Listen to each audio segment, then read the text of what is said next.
Not this again. Yeah, Is that what she said out loud? Keep my beliefs. No accountability. It's like you don't get to keep your beliefs. She said that out loud. Oh, not this again. Yeah, not this again. He said that about every point that was brought up. Yeah. Oh, the curvature, not that again. Oh no, not the radius again. It's everyone has had that girlfriend who, when you get into it, when things are going bad, right, and it's toward the end of the relationship, and she wants to disagree about everything, but won't change a single opinion. Kind of like, okay, we had an argument about that. Let's move on. And it's like, well, we didn't resolve anything. Thank you. God, can you imagine? Exactly. Can you imagine her boyfriend? Jesus, poor guy. Mm-mm-mm. Oh well. Some of these people really have the audacity. They never say it out loud. They never declare that this is their strategy, but they demonstrate it. They just try to exhaust you. They just try to go as long as possible in this verbal combat. Yeah, I also don't know if they have a boyfriend. There, Mimus. She's asexual. Yeah, they're they them. I don't know how they look at that thing. That's not something we talk about here. Yeah. I caught you cheating on me. Why are you always focusing on the negative stuff? Are we going to sign the lease on this house or not? Sonny, yeah, that's the best one. Why are you so negative? I caught you in bed with your workmate. Why are you so negative all the time? Always bringing up the past. It was yesterday.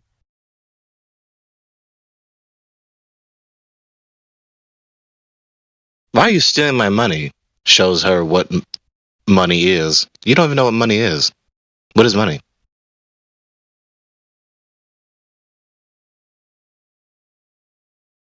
I couldn't have possibly stolen money, because I don't even know what money is, and neither do you. The ultimate meta argument.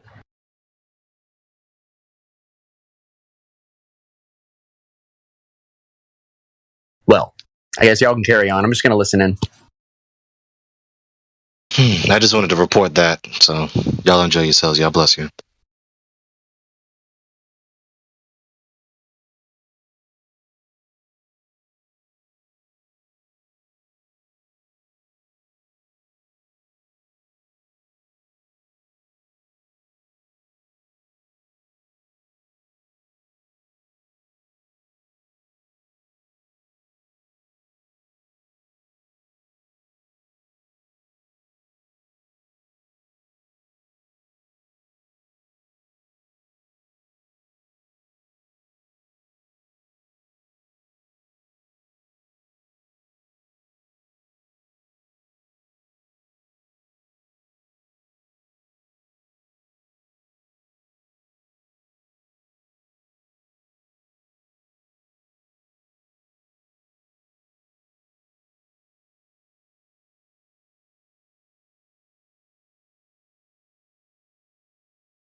Okay, so there's no replacements. Sad face. But hey, I guess a little reason is better than insanity.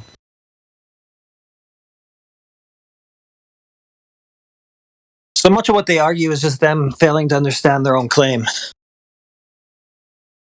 I know, right? Comprehension failure all the way down, therefore globe. And that's one of the I think funny things. If someone were just to go back through this whole conversation, so many times he made insane claims, and then we explain to her like how it's wrong, and she'll be like, yeah, and then move on to the next topic. But the amount of pure concessions that she gave was fun. Yes. It seems like yeah, go ahead. I was just going to add, if not a little bit like tiresome at times, because he could just be so insane. It seems like they defend the globe because they don't get it. They don't understand it. Like, she didn't even know that the horizon is supposed to be the thing actually blocking the stuff that she thinks it's blocking. I don't think she gets that. Clearly not.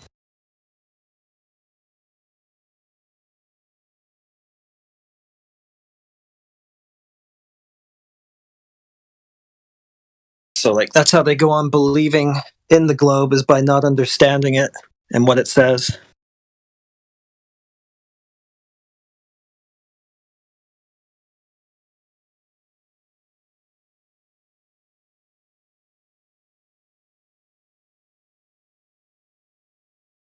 I mean, when she's at the point of saying that, yeah, the thing behind it is blocking it, what do you even say after that? Like, I can't help you, lady.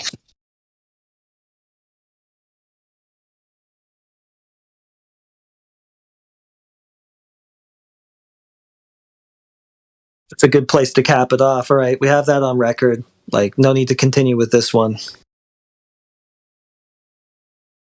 Yeah, I don't think there's really any progress being made. She's so obstinate. Yeah. She's just an example for the audience. Exactly, yeah. Like, you're not going to get through to her. All she can really do is serve as a demonstration. Yeah, that's like trying to teach a rock to fetch. Beyond its capabilities.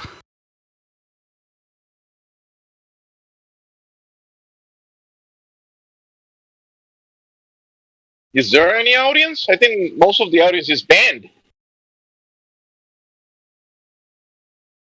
Well, the I don't audience think would there's be any on audience. YouTube and the clips.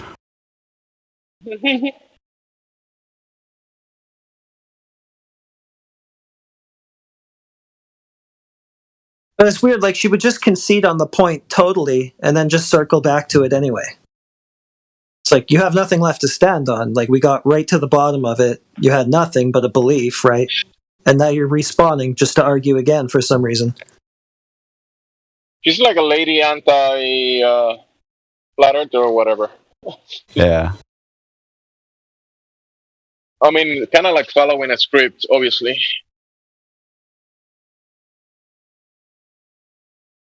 Someone told me they think she's media, but who knows?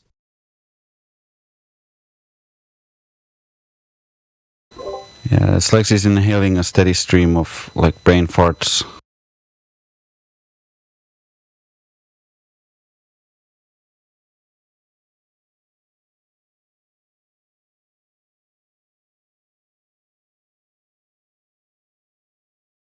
Weird how they argue a claim to us that we have to teach them as we're teaching it to them.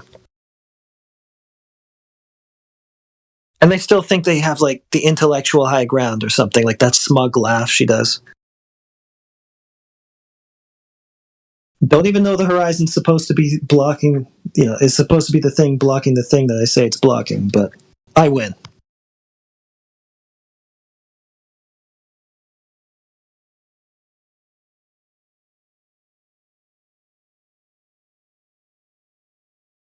Yeah, and then she tells us there's a superior mirage in the picture, and we're like, where? Where's the superior mirage? And she's like, I don't know what to call it. Yeah, you don't know what you're claiming, lady. And what's being miraged? The curve? How do you know that? I don't know. But then just responds on it again, like she's going to have something next time. When she already conceded on the entire point. She's already proven that she doesn't know what she's talking about, but now she's an expert. Yeah, all of a sudden. We taught her to be an expert. The only thing that we got to do, though, is like stop taking it off the point, like from one another. When somebody makes a point to someone like that, another flat earther jumps in and tries to take it in another direction. We're just playing ourselves. Yeah, we need to be trying to all score into the same goal, if you will. Right. Yeah. We all got to be headed down the same path together. And then once we've got her and we've like made her concede, we can go to the other goals and kick the ball in that goal. That's cool. Yeah. Teamwork. Moving together towards the same goal, not like 50 different goals. That ain't a team. Yeah, it just creates chaos. Yeah.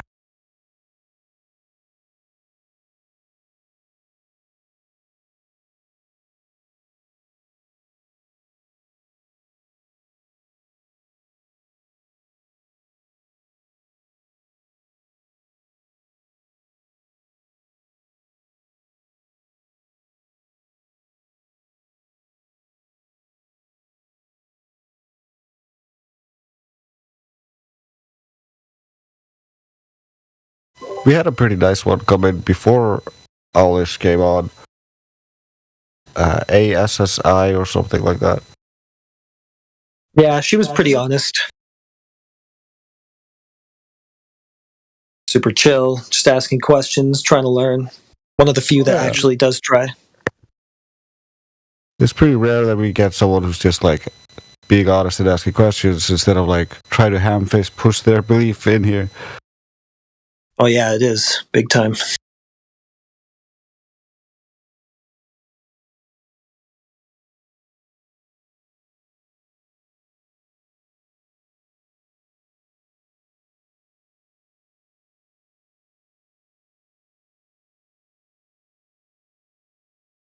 I see we have Ildiko and Jenny.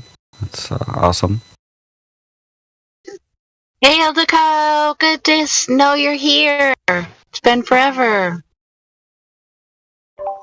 Oh yes, how have you been?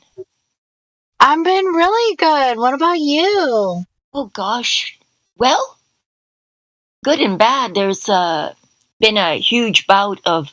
Do you know what red tide is? Red tide.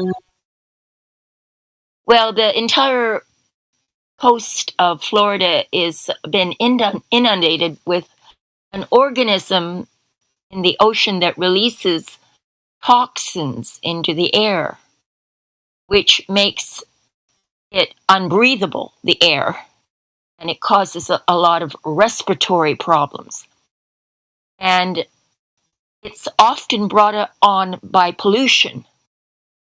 And I've been here for 14 years, and over the past 14 years, it's getting worse every year.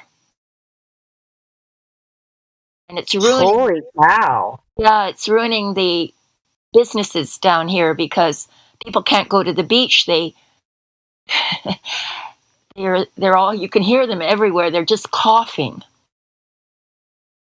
So Ooh. that's the bad.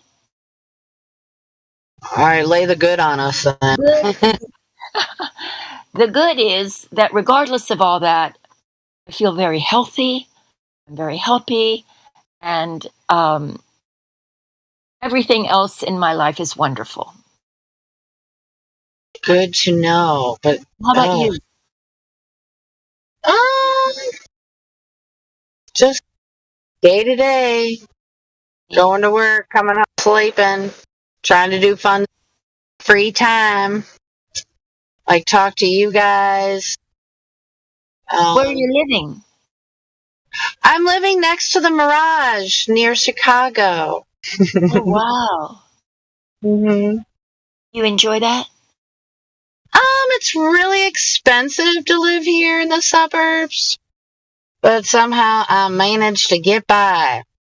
I would absolutely love to go more towards Chicago, but I don't know. It's not something I'm familiar with. I mean, I kind of grew up in the near suburbs of Chicago, but you know, it's different if you're raised there and you're familiar and all that business. But Oh, I see. I see.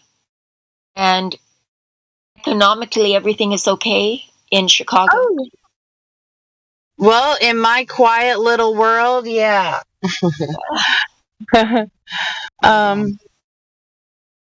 Yeah, I mean, I'm not involved in anything super major. I just like to listen to music and go roller skating sometimes.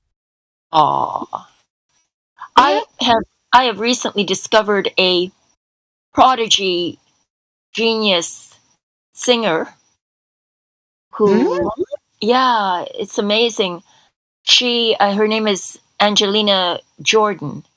Mm-hmm. She was raised by parents and grandparents who were interested in rhythm and blues, jazz, Mm-hmm. that era of Yeah. music.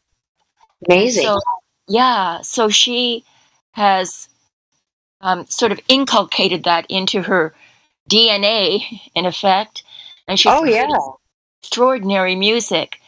And since that's the kind of music I like, I've been almost binge listening to her. So that's how it's been fun. I enjoy that kind of music. I get lost in it, you know? Oh, yeah, for sure. Yeah. So it's my update. Well, the music I've been getting, just real quick, and then we'll get back to our topic. I've been really struck by, well, I've always enjoyed it, but never really sought it out. You know, the music from the, early mid 70s where it transitions into like the funk era and then into, hip hop. Mhm. 'Cause when I was in high school, I listened to early rap. And so I guess that's why I find it interesting. But, stuff that you would see, I watched it on occasion. Soul Train. Oh, yeah. Oh, man, the music from that is just incredible. I mean, yeah, so that's what I've been listening. Bandstand and Soul Train were on when I was in my teens. Yeah. I remember dancing in my living room. Oh, yeah. I mean, all you have was real quality music of any genre. Exactly. And this The lovely music takes you away. yeah.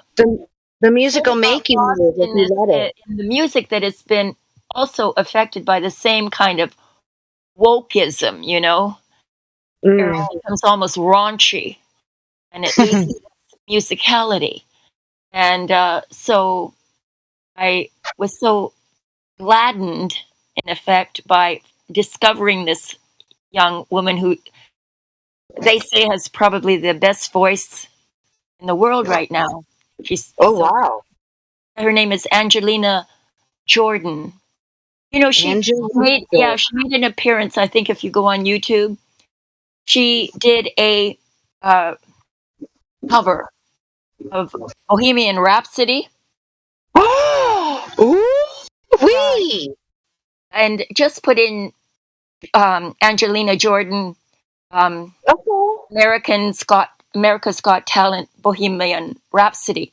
She didn't win that contest. She was 13 when she entered it, and she didn't win it because she was unwilling to sign herself away to Simon.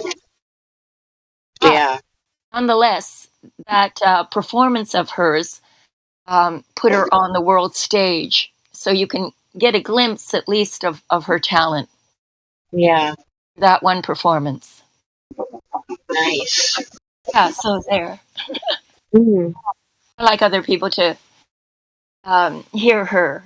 It would be nice to have a whole reawakening of music like that, you know? Oh, yeah. There's so much out there. Yeah, it would be nice to have music that had real soul and depth and meaning to it again. Oh, yeah, I totally agree.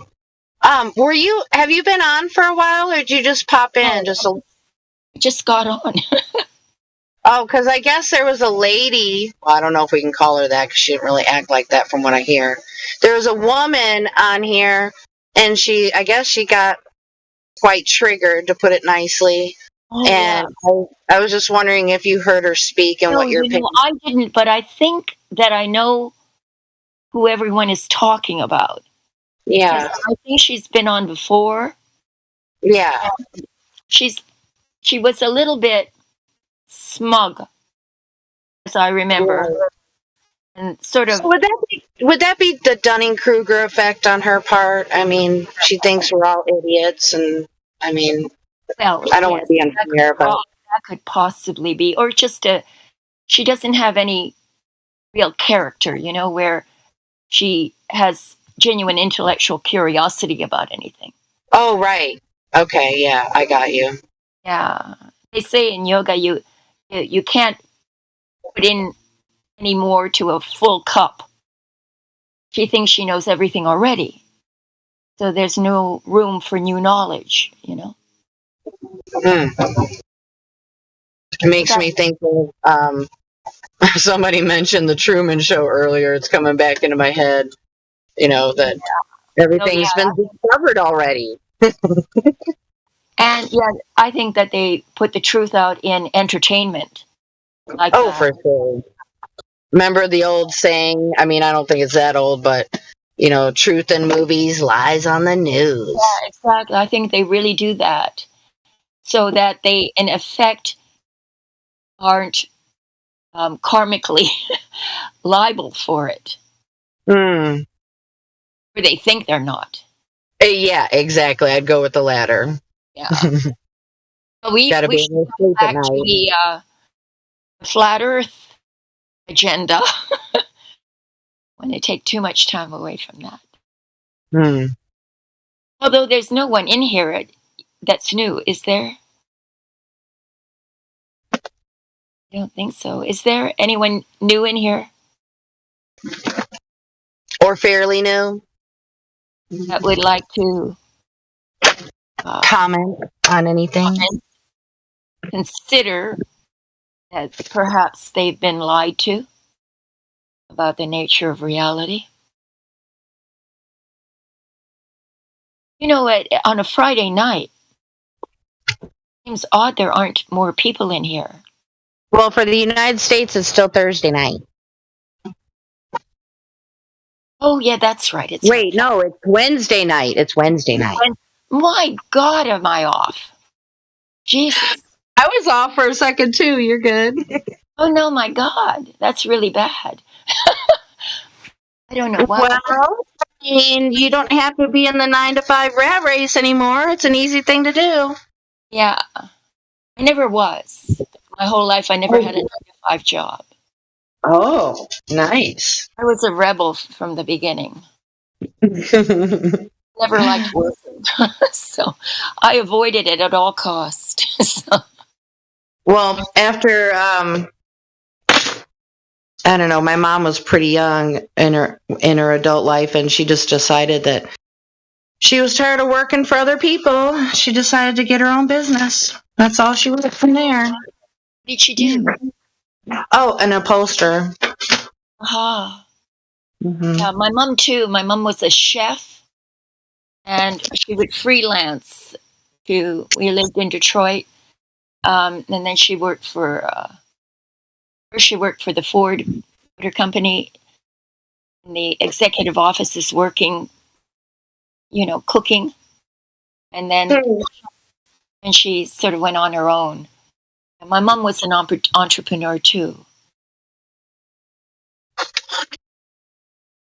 Yeah, I don't know how it happened. Didn't translate to me. I thought you moved to Missouri or something like that. I did. I'm back in Illinois. Oh, I see. Mm-hmm. Wow. You didn't like it? I kind of wanted to be closer to family, and so moved back. There's more happening in Chicago. Yes, I was in a very small historic town. Right. In Missouri, that is. Now, Pittsburgh is far away, right? Very. Thank God. Why? What's with Pittsburgh? It's where the accident happened with the train releasing all those poisons into the air. Oh, okay. And the entire town is now been evacuated. And you know what they did was they ignited it, which created a sort of a mushroom cloud. Wow, that's going to help a lot. That it fell back onto the town and now is entered into the sewage system, which may affect the water ultimately in Pittsburgh. Gee. So that's why I asked. How far are you away from there? Pretty far. I don't remember how far Pittsburgh is from Chicago. Anyway, those are the kinds of events going on in America. Red tide in Florida, poisoning the air here as well. Going to space, no problem. Transporting dangerous materials, problem. Yeah, exactly. We can't figure that out. Or what to do after it crashes.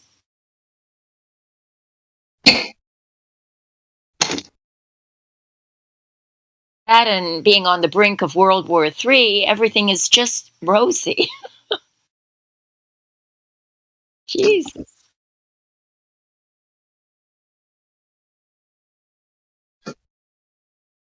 I think we should lighten it up somehow, but I don't know how. I try to look at the bright side. Keep in mind, I mean, I'm not going to say this like as a fact, like I know this. I'm just going to say it as a very strong suspicion. Yes. And that is that, take for instance, when the Iraq War happened and we were sending American troops over there to needlessly die and needlessly kill other people and needlessly spend our tax dollars, they didn't implement the draft. Now, what I'm trying to say, now this is the hypothetical, this is the speculation side or whatever, but it's very strong speculation. I'm speculating that the reason why they didn't send enough troops where they would need to implement the draft is because if they did, then the American public would step up and put an end to that nonsense. But, Right. Since they were able to, not implement the draft and just have just a small enough, just keep it a small enough of a skirmish.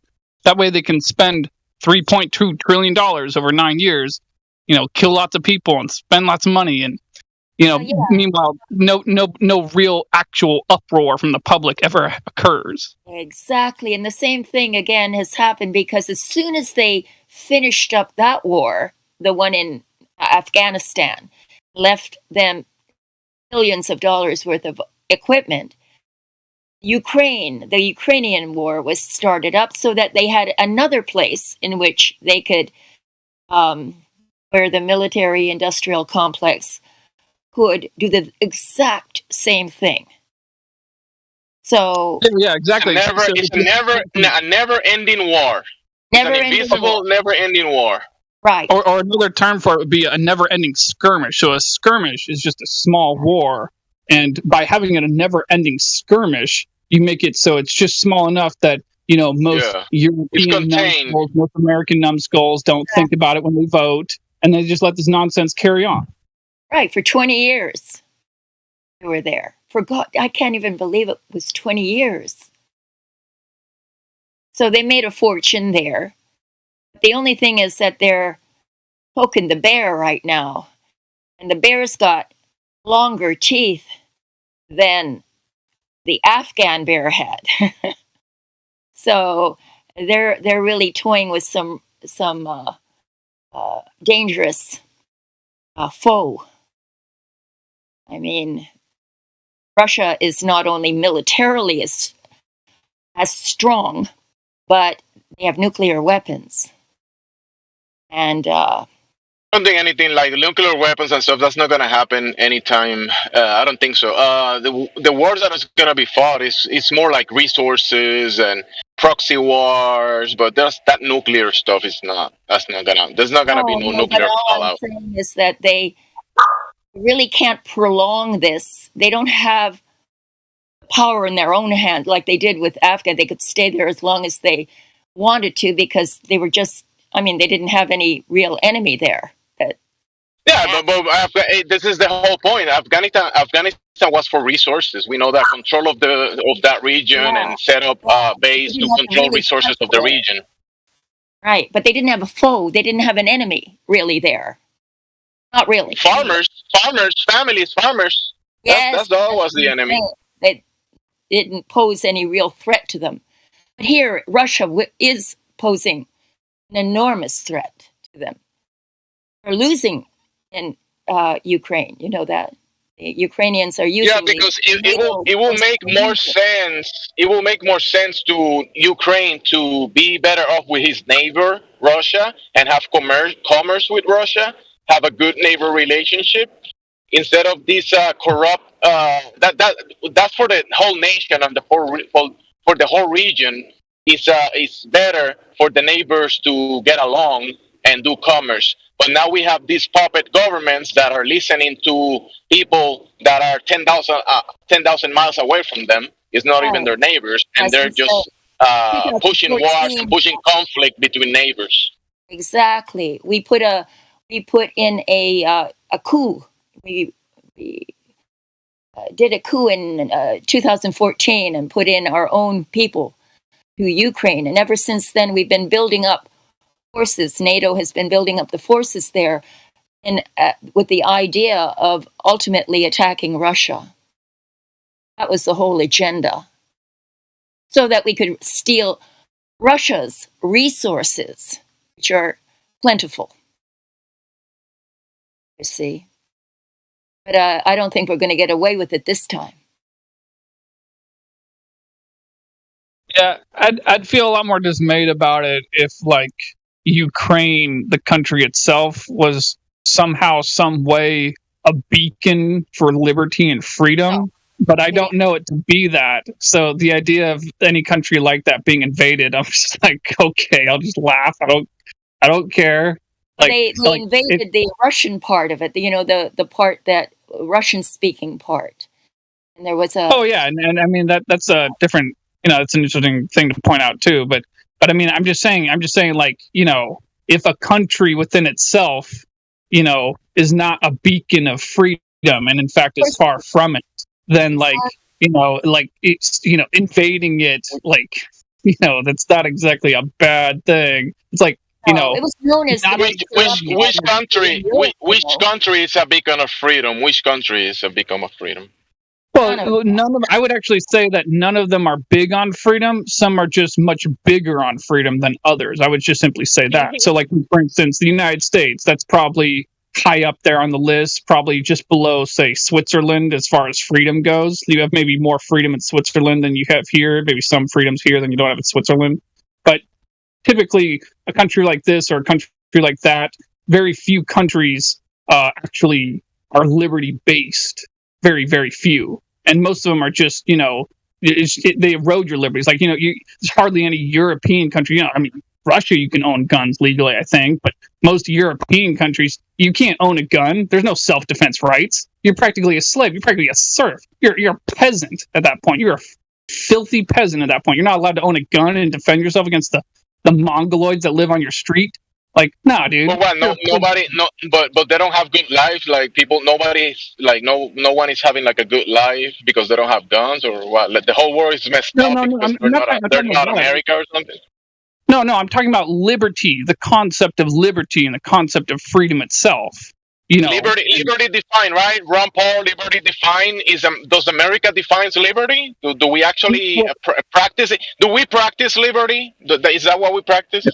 I already answered that question, Jemsy. I said we do more so than in contrast to other countries, but not ultimately. Do you understand that? Ultimately. So no, I don't understand it. I'll give you an example. So, like, right now, I comprehend it, but not understand it. I'll give you an example, Jemsy. So right now, take for instance the state of Texas or the state of Florida. If you get caught with weed, you're going to jail, Jemsy. You go into jail. You get caught with weed. Depending who you are. Yeah. Okay. Let's not go into the weeds, Jemsy. Let's stick to the topic. I'm just talking about general liberty. So, but here in Oregon, if you're caught with weed, well, weed is legal here. I live within walking distance of about 10 or 12 different weed shops, all right? And so you see, what I'm trying to say is, in regards to that category of liberty, the United States is better than most other countries. But that's not to say it's the best country. It's not to say that we are entirely free here, properly free. In fact, I don't think you are in any country, unfortunately. Certainly not in Singapore, that's for damn sure. Well, remember the lockdowns. Do you remember those? I don't know how free any country was. Well, yeah, that's all the more a point. Like take for instance in China, people weren't even allowed to leave their homes. At least here where I live in Oregon, in the United States, well, they wouldn't let me into any grocery stores without strapping some scarf or something over my head. But at the very least, I could walk around the streets just as I could any other day or night. Oh. But you couldn't. You know that right now, who was it? The President Biden in the new Border. he said that. Can you hear me? Hello. Yeah. Yes. No. So in the new order, they're saying that the NWO or NATO, they're gonna be the ones that gonna set the policies of on the next pandemics or whatever. They're the ones that are gonna overrule the states, and it's gonna be based on you can have the states having decisions, but at the top of a world pandemic or whatever is gonna be the NATO is gonna be above the federal government basically, and above the states. That's the new executive order. It's definitely says more than that, but it's very. I've heard the opposite, because NATO, as I understand it, is under the complete control of the neocons. All of them are, and the Ukraine war. Well, that's the president saying something, right? We don't know if that's going to be applicable, right? But it's not the president saying. Nobody's from his office is saying that, but it certainly looks like that, because they don't like, for instance, the Nord Stream 2 bombing, which just happened, and according to Cy Hurst, the famous reporter, it was America and Norway was behind that. And what that did was cut off vital, cheap oil and gas energy from Europe, meaning that they aren't going to be able to retain their industries. And it was done so that they would remain puppets under the power of the United States. The United States' number one agenda is hegemony, is absolute power over all other governments, all other countries. That's why there are over 600 military bases around the world. That's the reason there is. So that there isn't anywhere in the world that can ever surpass us in economic or military power. You see? So don't think we're just such angels and that, we're the victims here. Never.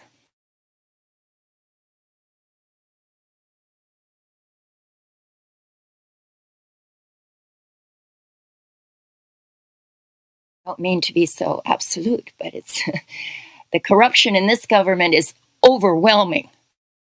The lying and the propaganda is overwhelming. You listen to CNN or Fox or any of the mainstream news-related outlets, and you get the same bullshit. That's what you call freedom. That's what you call liberty. You can't have liberty and freedom in a country that is who controls their media completely. An uninformed populace cannot make free choices.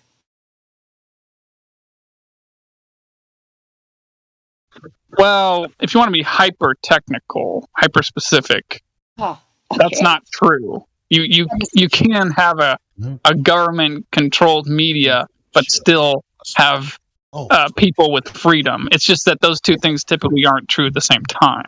Really?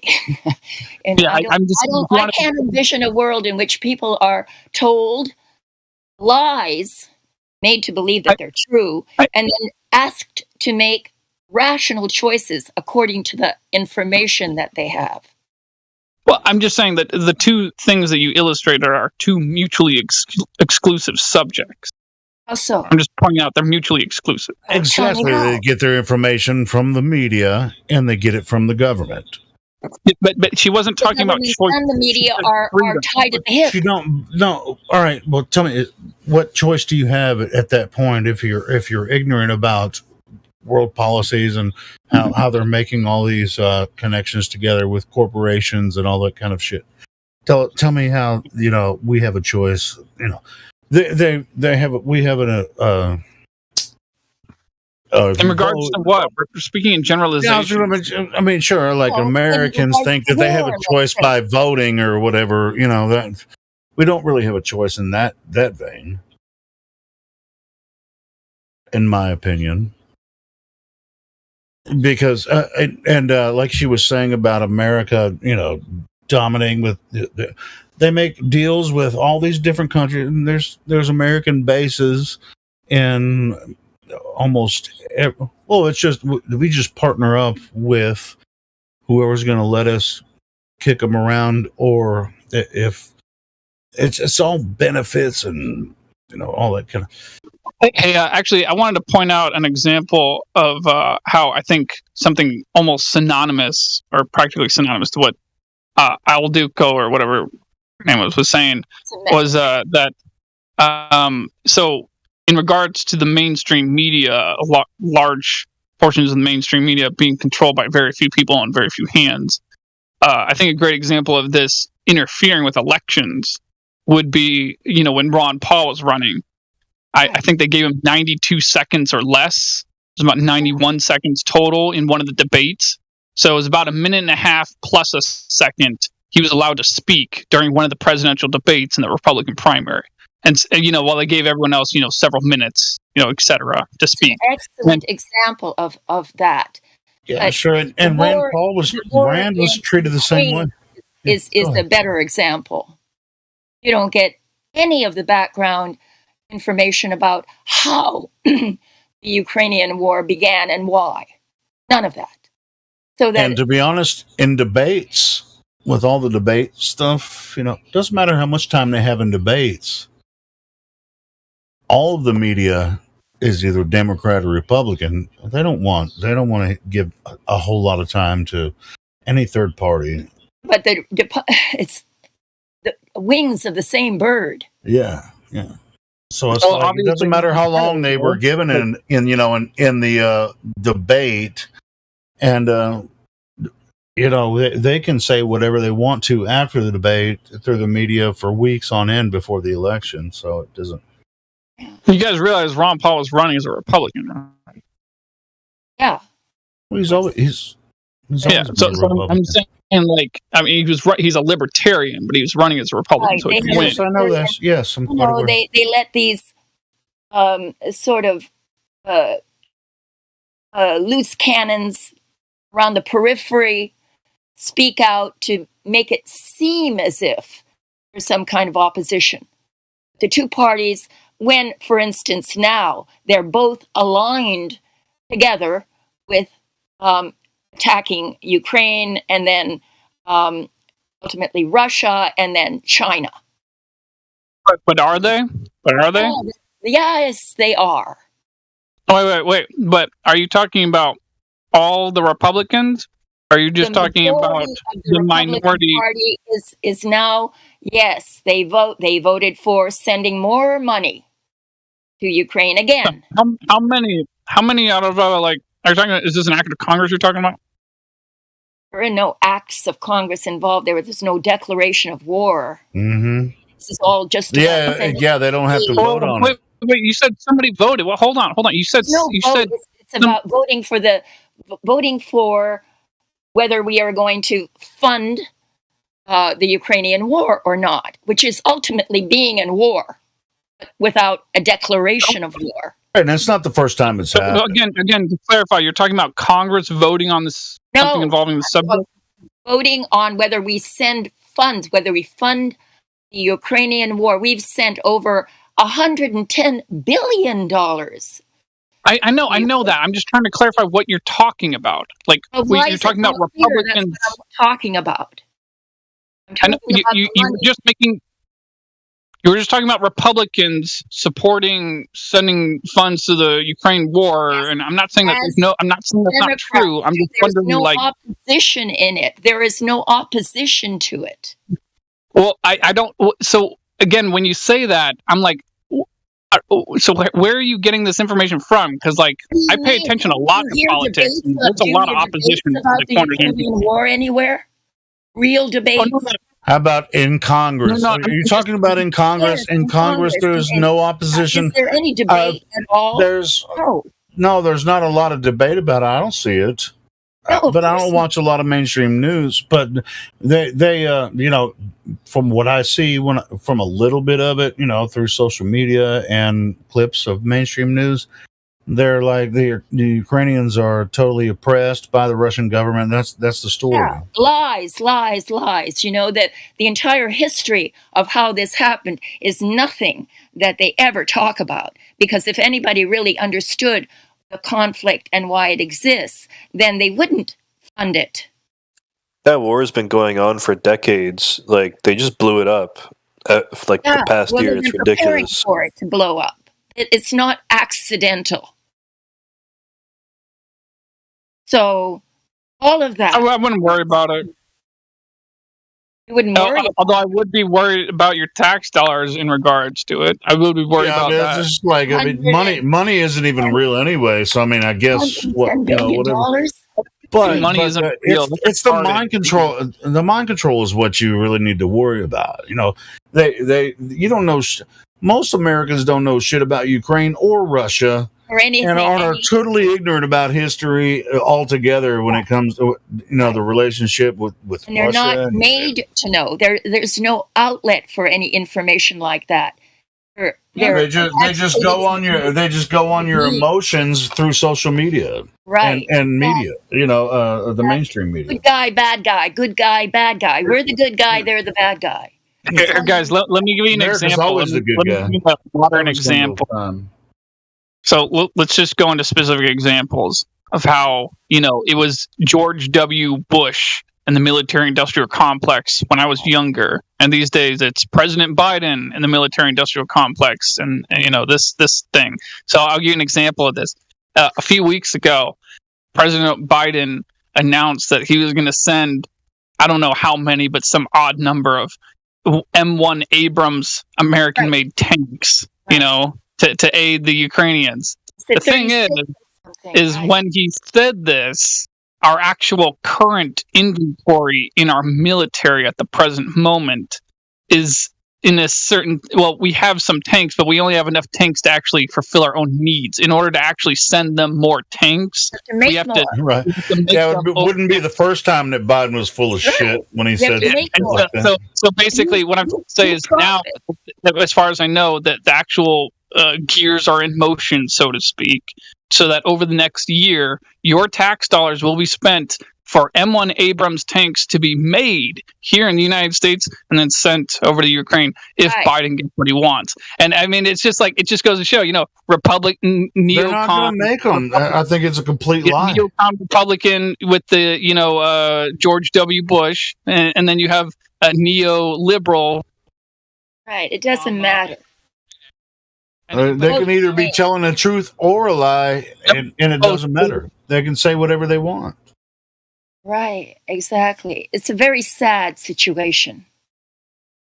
And they said that they're going to fight the Russians to every last Ukrainian.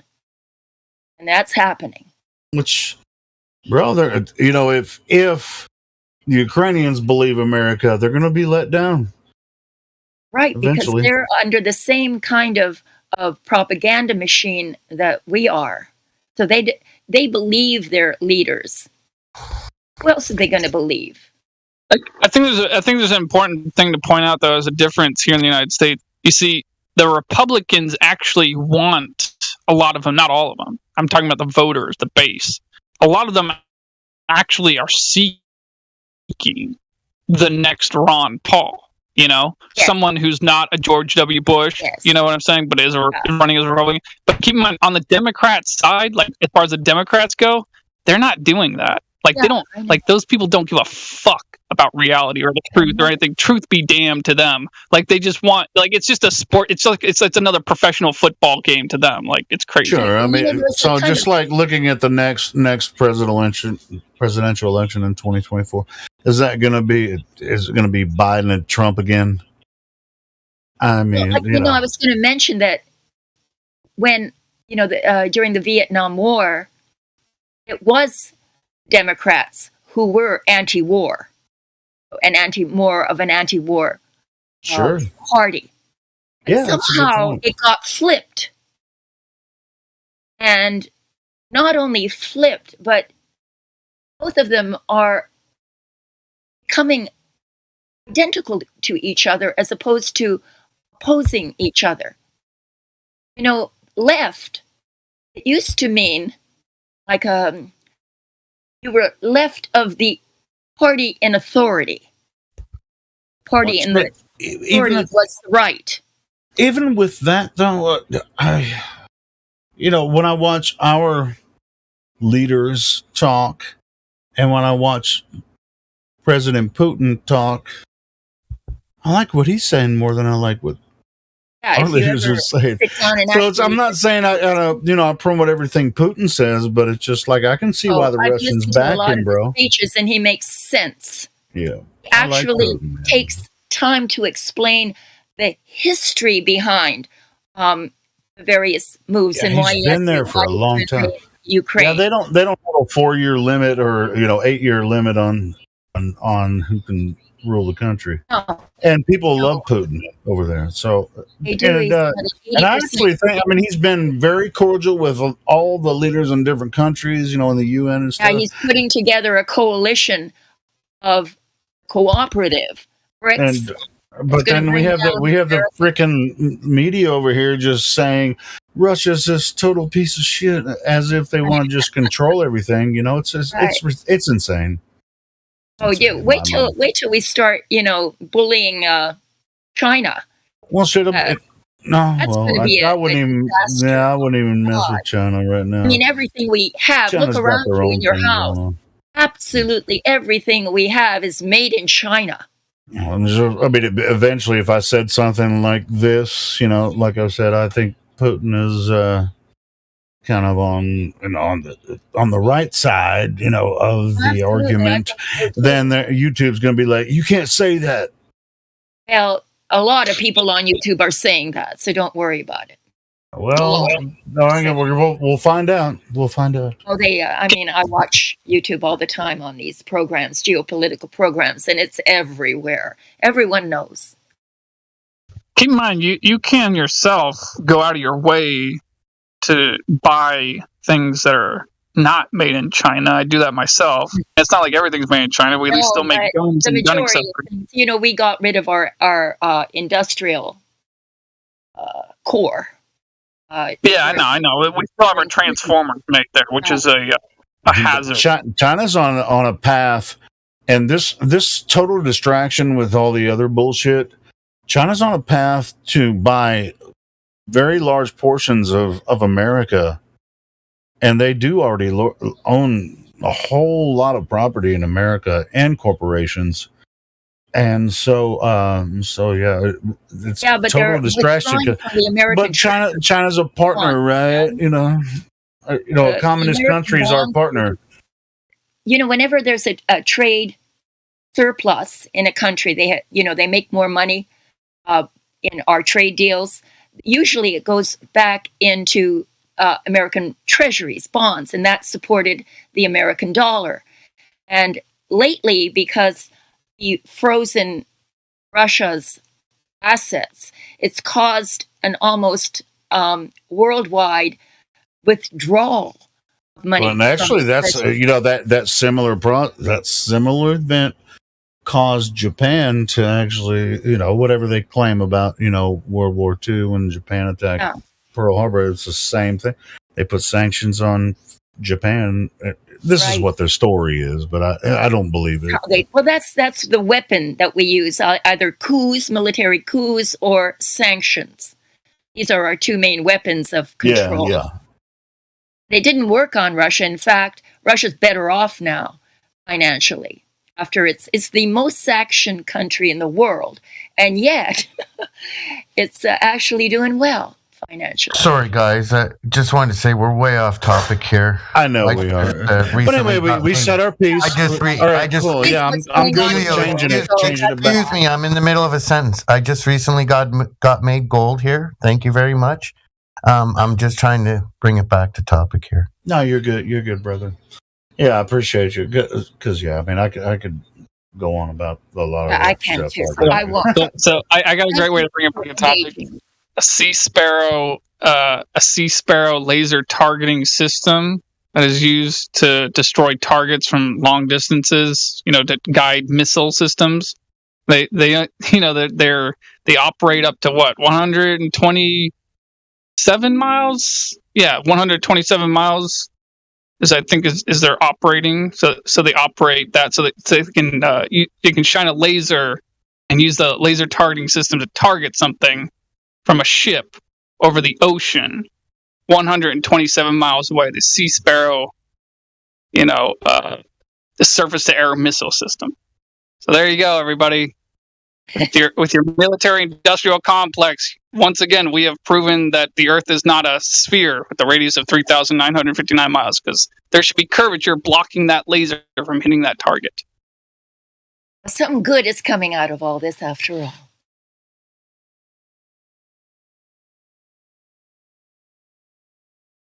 So back to Flat Earth.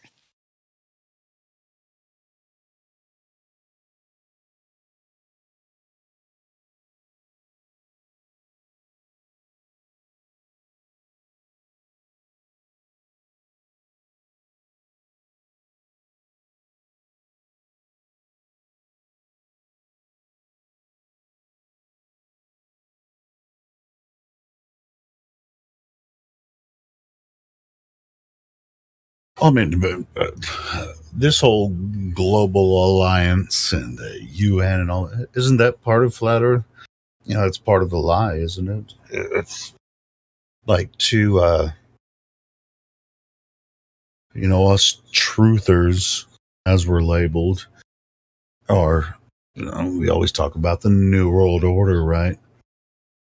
So I think what we were just talking about is kind of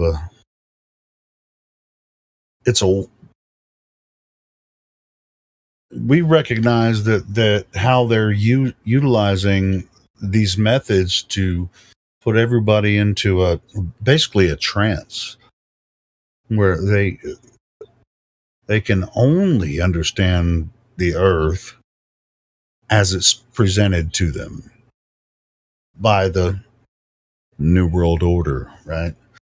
Through the media in the science and education system. And that's why they think we're dumb, because that's the way they presented it to us.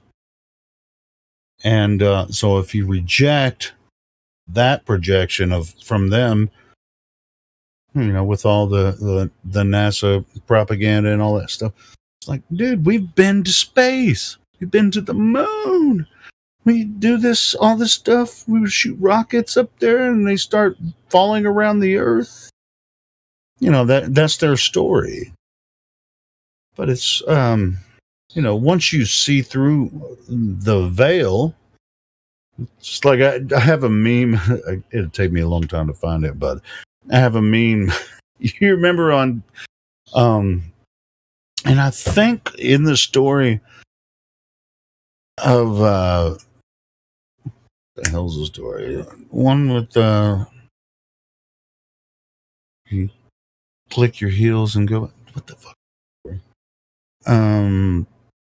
You got the Cowardly Lion and the freaking Dorothy, bro. Yeah, Dorothy. Yeah, that bitch. But guess who the hero of the story was when they finally were sitting? They were all scared of the Wizard of Oz, and he was just like, I'm so and so and so and so. And then Toto, guess what he does?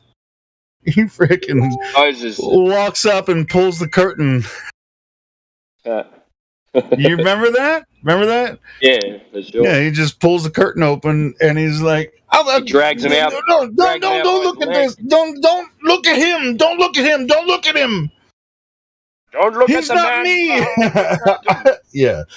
So when Toto pulls the curtain, Toto is the weakest motherfucker in the whole show, and then he finally reveals the man behind the curtain. You know, I love that. Wait, what show? Wizard of Oz. No, Wizard of Oz. Yeah, in the Wizard of Oz story, Toto, the little puppy, just goes over there and says, "You guys are being scared for no reason because I can tell there's somebody behind that curtain doing this whole freaking light show." Yeah, exactly. I remember. It's just like, Isn't Toto esoterically or whatever supposed to represent the conscious? So she kind of. maybe you're gonna have to ask. What's his name? Roald Dahl is the guy that wrote the book. Was that a Roald Dahl book? Yeah, I could be mistaken. So no, it's I okay. might be getting the author wrong. I think it is Roald Dahl. I can. Hey, dude. Hey, guess what? I got something funny. So you probably watched the video with Jim Brewer. I got to the part where he says that people's complaints are like the tiniest bit of air that comes out of a balloon, but it comes out of their ass.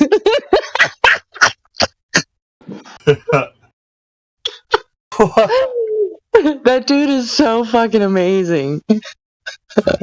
Hey, somebody else you should watch, Jenny, is Theo Vaughn. Now he's not like on the on the level we are, with some of the stuff, but he's funny. Yeah, he's funny. Yeah, Theo Vaughn is the shit. Or maybe he was talking about I don't know, he was talking about racism, and he said, I live in a poor black area, and I was poor and white, and it was half. He grew up. Like, he grew up in Louisiana, man. And he grew up in Louisiana. And he goes, all these black guys were saying to me, "Hey, you took my shit," and he goes, "Where did I put it?" He goes, "I got less shit than you." Well, you got more shit than me. Where did I didn't take your shit. Okay, so Jim Brewer just had a good old time and making fun of what I'm pretty sure is his opinion on people who are order followers. But I don't want to be the cause of getting away from what you guys are talking about. Oh, sure. I mean, I think it's all connected, what we're talking about, even, with the stories and the authors. I mean, just like you'd say, oh, well, stop talking about Flat Earth. But if somebody brought up 1984, I can relate that to Flat Earth. If you talk about Brave New World, I can relate that to Flat Earth, Okay. It's all Yeah, so as long as you can do that, how do you do that? I'm curious. Just do it by but just by showing how people have been manipulated into a position of believing something they never see. Aha. Yes. You cease to amaze me, Helio. That's amazing. Exposing their modus operandi. Well, there's more than one day, for the record. I did use the word "they" just now, right? I use it so casual, It wasn't Roald Dahl that wrote Wizard of Oz. It was Frank Baum. Frank Baum. Yeah. My bad. I get them mixed up. Yeah, it was Roald Dahl wrote James and the Giant Peach, and Ooh, I love that. Oh, that was one of my favorite movies when I was younger, for sure. Yeah, I get them. I was like in my 20s, though, I think, when that came out. That's right. I didn't think I was right about that, so I looked it up. Yeah, James Wizard of Oz. It was Frank Baum. It was L. Frank Baum that wrote Wizard of Oz. And the Yellow Brick Road is the. Go ahead. It's a Flat Earth movie because he flew there in a balloon and then he flew back in a balloon. So you fly around a curve in a balloon. Yeah, and that's the state. Well, even with that, before the salvation was through the balloon, but the story starts with the wreckage. A tornado, right?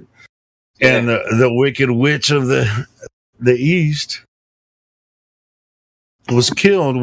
Where did the money system come from? The East. Then you have to follow the Yellow Brick Road to the Good Witch of the West. Wait a minute. I want to report the news. I just got hailed on outside before the sun was even set. Oh, shit. Hail. I The ice think age when it not coming hails, though, you're right? supposed to get out of it.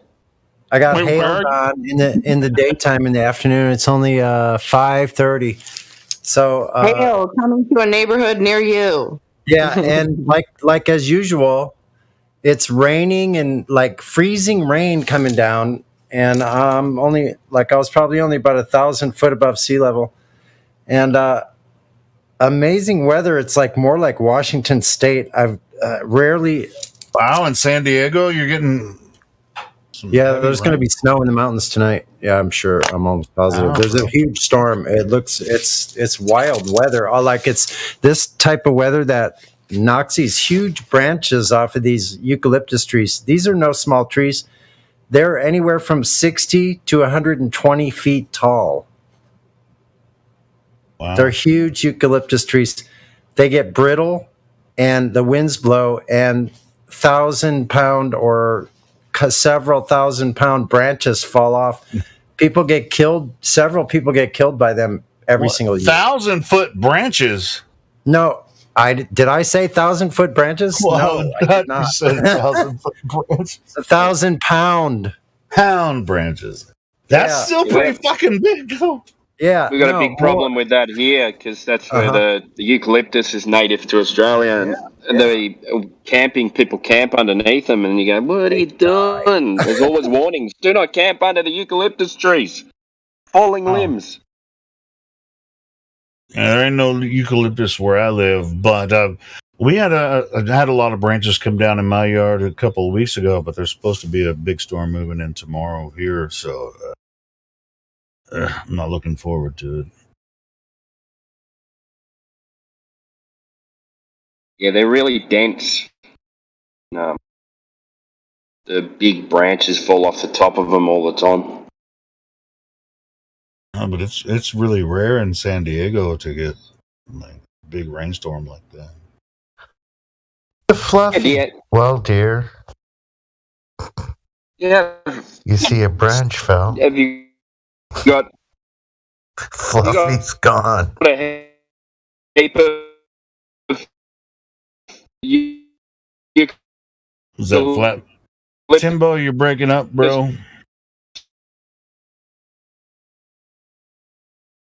I think that was Timbo, wasn't it?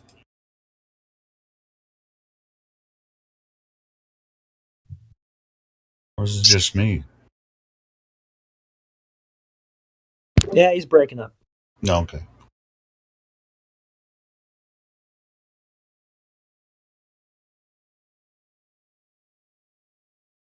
Is that better?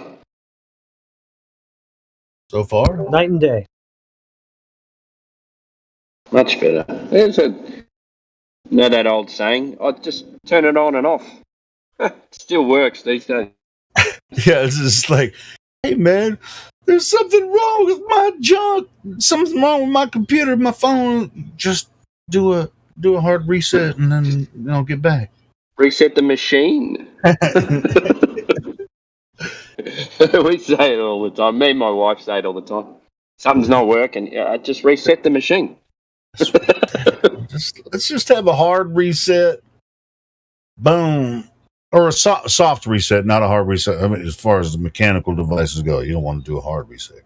It's going to be... No, you wipe everything. Yeah, you wipe everything. But a soft reset. Turn it off, turn it back on.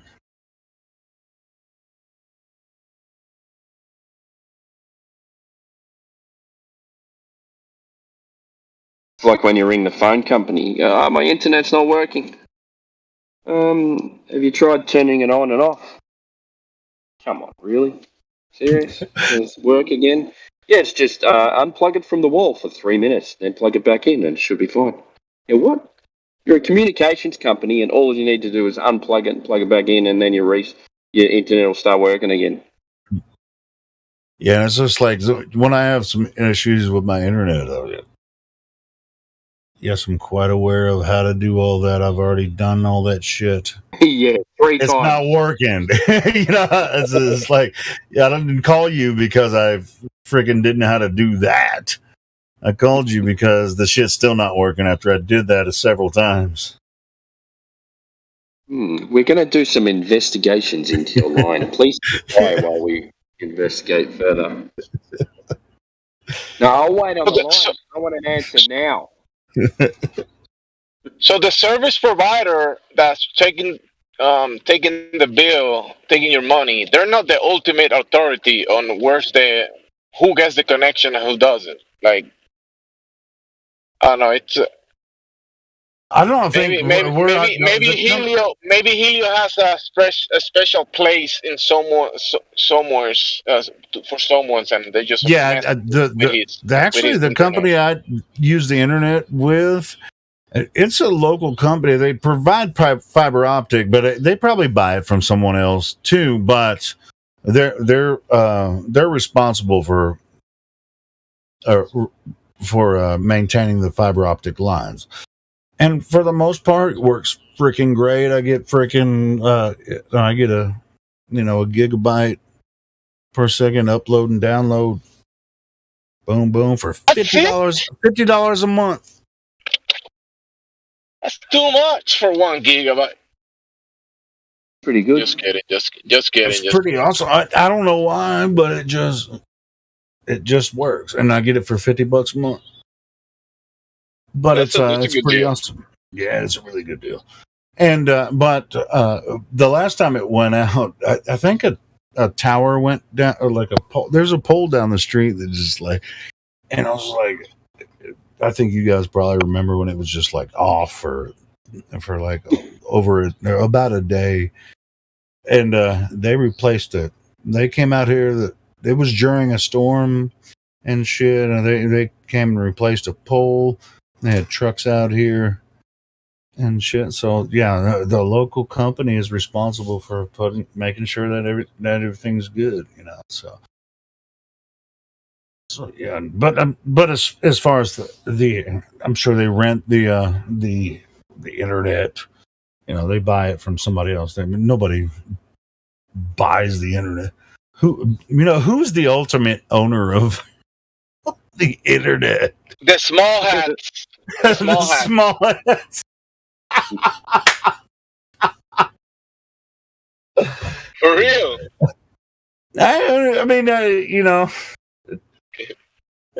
you can say it that way. You can say it that way. I mean, it's just it's the bankers and the military and industrial complex, whatever. All those guys. They're it's actually Jesus. Oh, somebody just posted a picture of Jesus right here on the live stream. What? Maybe he owns the internet. Elon Musk, man. He's our hero. It's funny because it looks like he's praying to something else. Yeah. Oh, goodness gracious. Anyway, yeah. But it's really weird that I get the fiber optic internet so cheap here, but I'm not complaining. So if it does go out every once in a while, I'm like, all right, they're going to get it back up.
I think it would be intellectually consistent if a glober were to say, oh, pictures of the moon landing are proof that the moon landing happened, that we landed on the moon. I think that this thing that I just posted, if anyone saying that were to be intellectually consistent, then, this would be evidence that Sean Connery is playing golf on the moon without a spacesuit.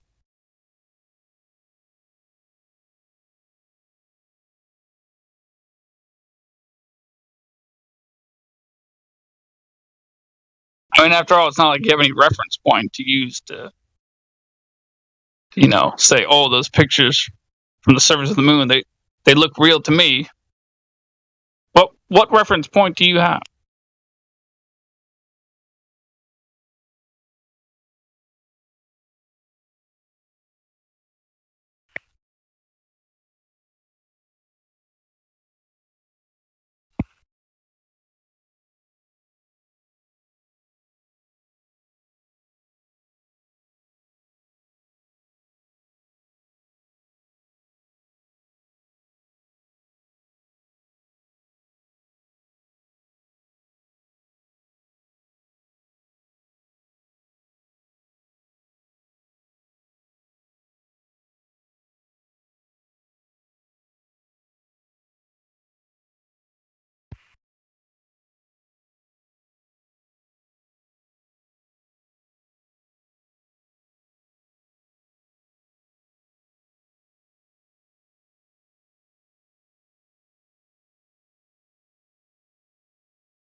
Does anyone know a real flight instructor, either commercial or private?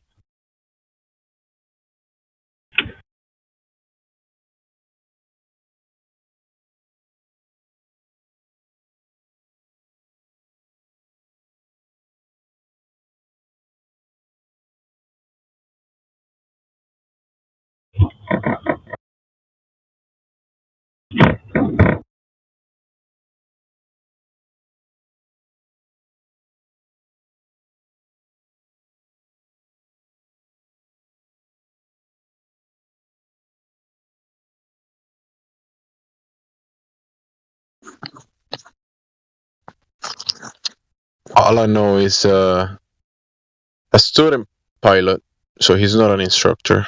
And I know someone that builds airplanes. He is not a pilot.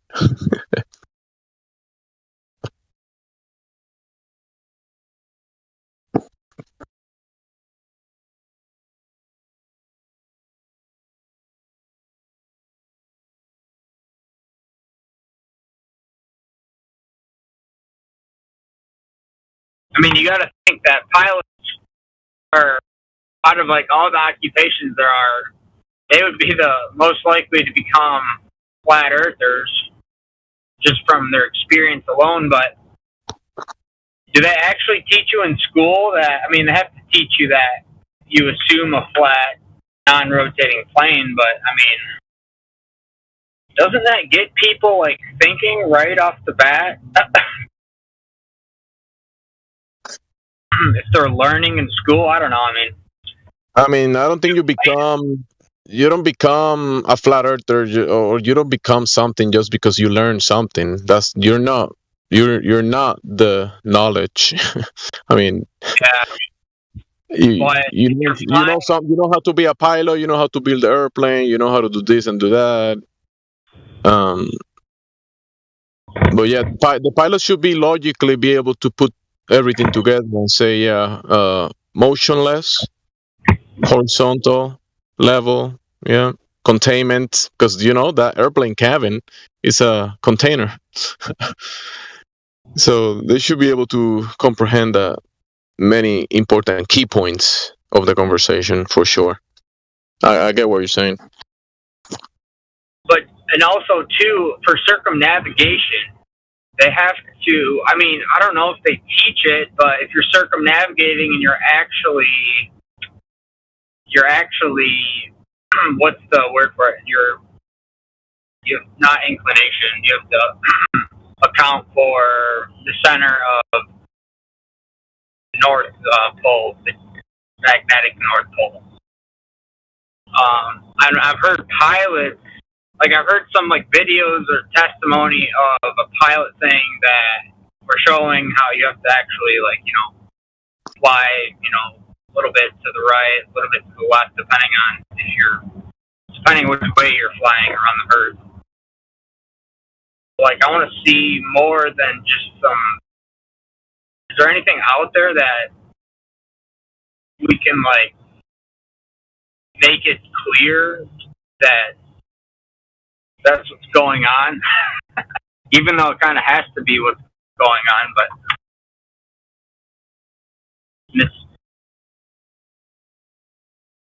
yeah, I'm just thinking out loud. So.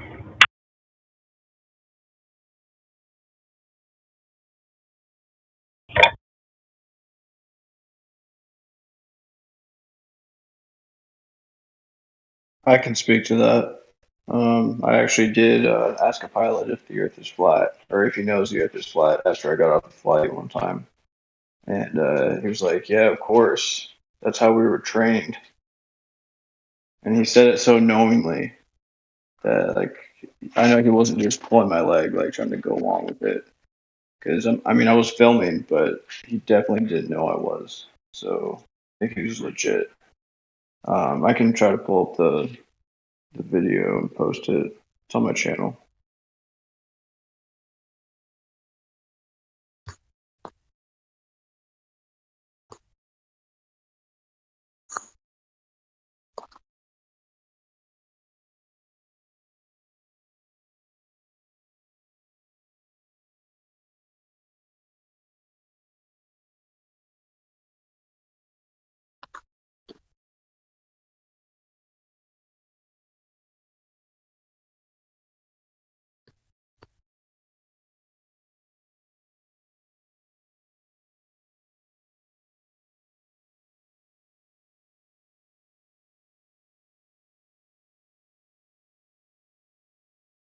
I just posted one of the videos I got of a pilot saying he knows the Earth is flat.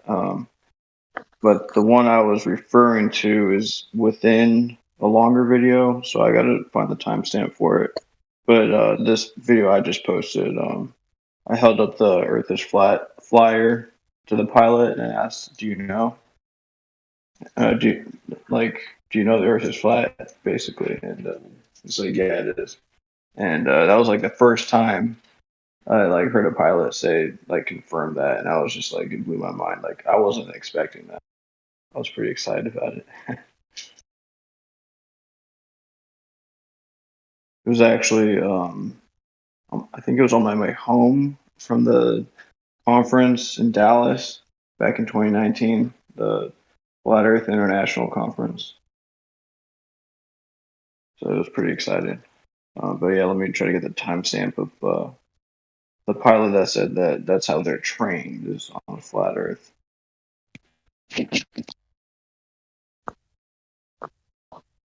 In that video, I actually went around interviewing pilots in the Houston International Airport because I had a layover there.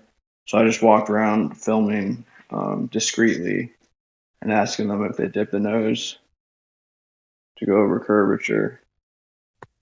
And most of them were globe heads, of course. But I got one of them to admit that yeah, the globe's just an assumption, but he was comfortable with the globe. So I mean, I could tell he was making all kinds of excuses.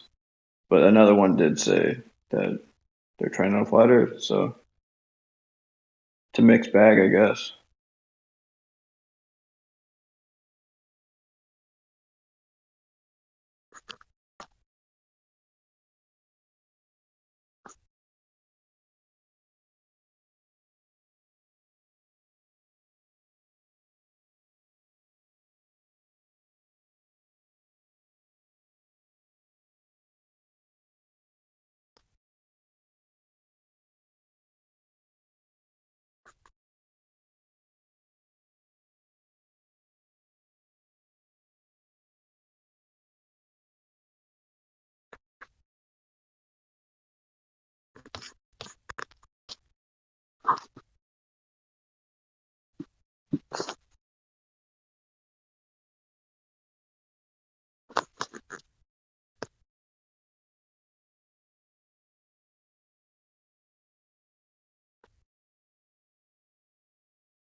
Put it at the very end of the video where the pilot was like, of course, that's what we've been trained on.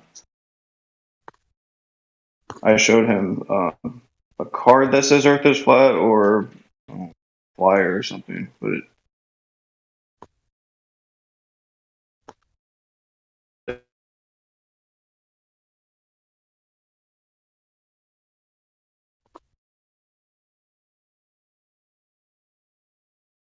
just with visual text on a piece of paper, Earth is flat.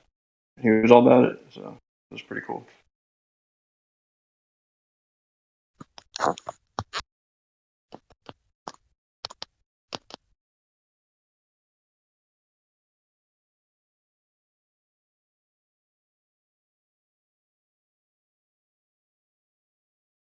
And just as a disclaimer, in that video, I'm running on like an hour sleep, so if I look tired, it's because I was.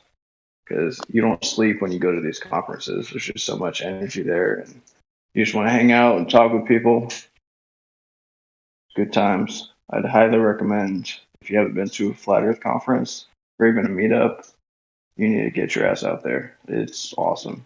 And honestly,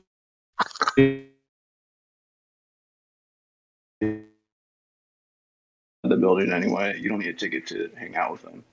You're going to show up and chill.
Why so serious?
India, I've been trying to think of something to play that's not too long.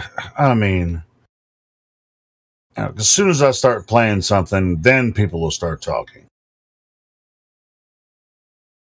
That always happens. Every single time.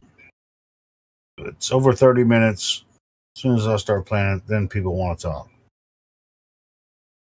I mean, it's late. Well, not late for me, but I just don't feel like talking right now. But just don't hear anything happening right now. So I was scrolling through some recent interviews and stuff that I might be able to play on here.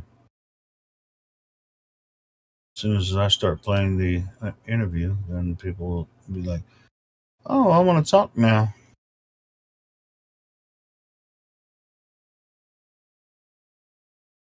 But if I'm wrong, then time will tell. We'll see. Find something good to play.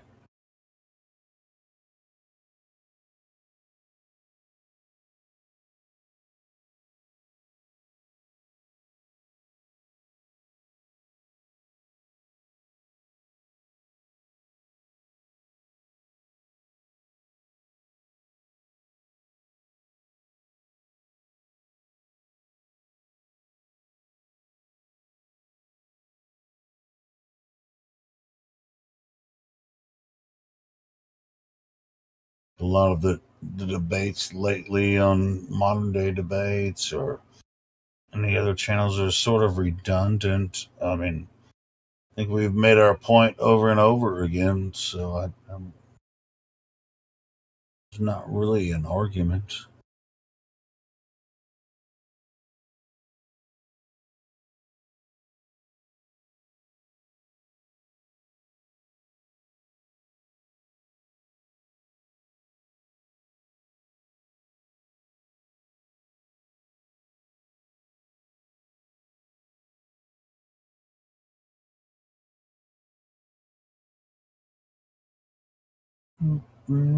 Oh, you said something. What'd you say about an interview?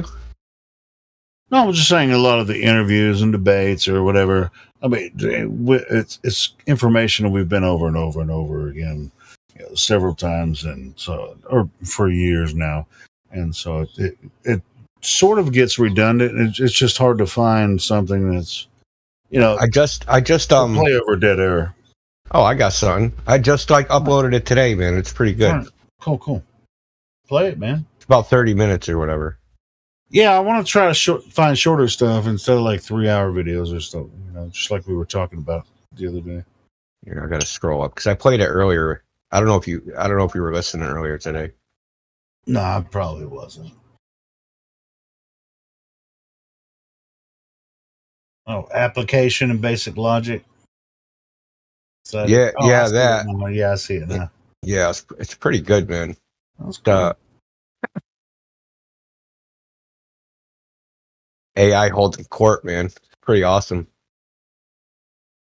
I'm about to hit the sack, but heard nobody was talking, so I thought I'd try to find something to play while nobody's talking. Yeah, I want to hear it. How did you find? I can't. There it is. Okay. Oh yeah, it's up. I got it. I got it. All right, cool.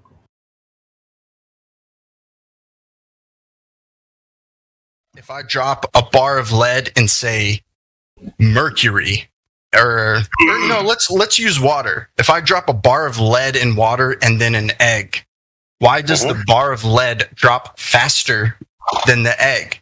They're both denser than water, but one falls faster than the other. Why don't they do that in air? I mean, that's perceivable. You can measure that. So if it's density that's causing the speed at which it accelerates, we should be able to see that in air as well as in water and any other. Holy crap, dude!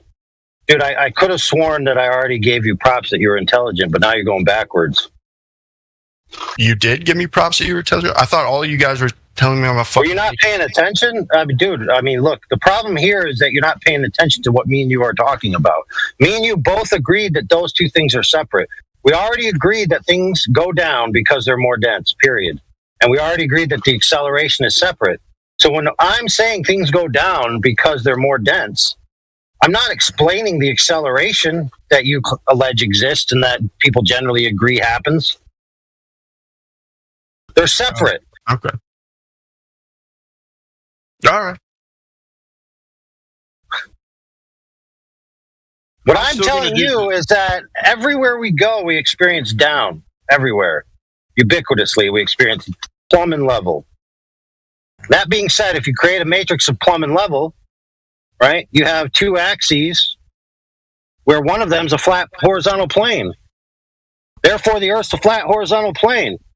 I rest my case again. So my case is rested 3 times, and it's now I'm very well rested. And so now it's fresh and ready to take on the day.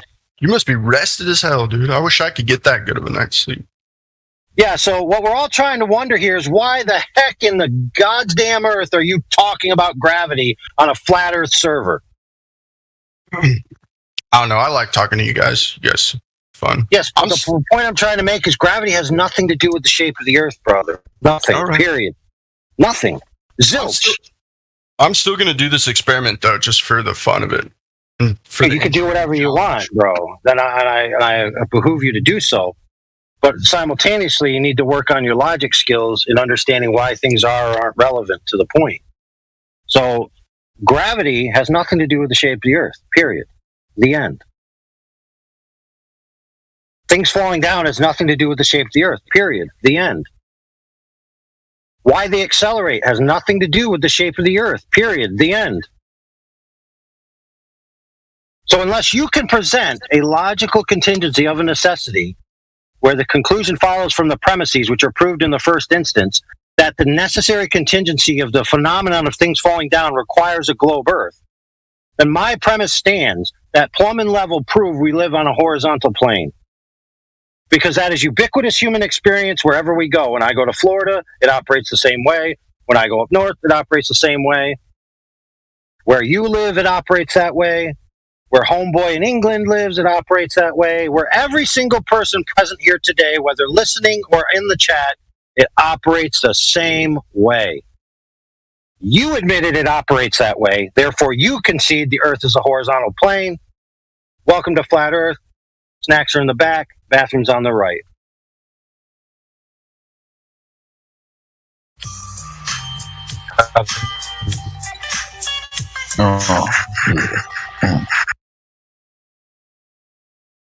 So who's next? Come on, I'll round them up. AI swinging punches, mate. Yep, I'll round them up. So when it comes to talking about the shape of the Earth, how about bring something relevant, like demonstrable measurements of Earth's surface curvature? That'd be cool. Now, don't get me wrong, I don't mind you guys talking about gravity, but eventually I'd like to get to the shape of the Earth. You know?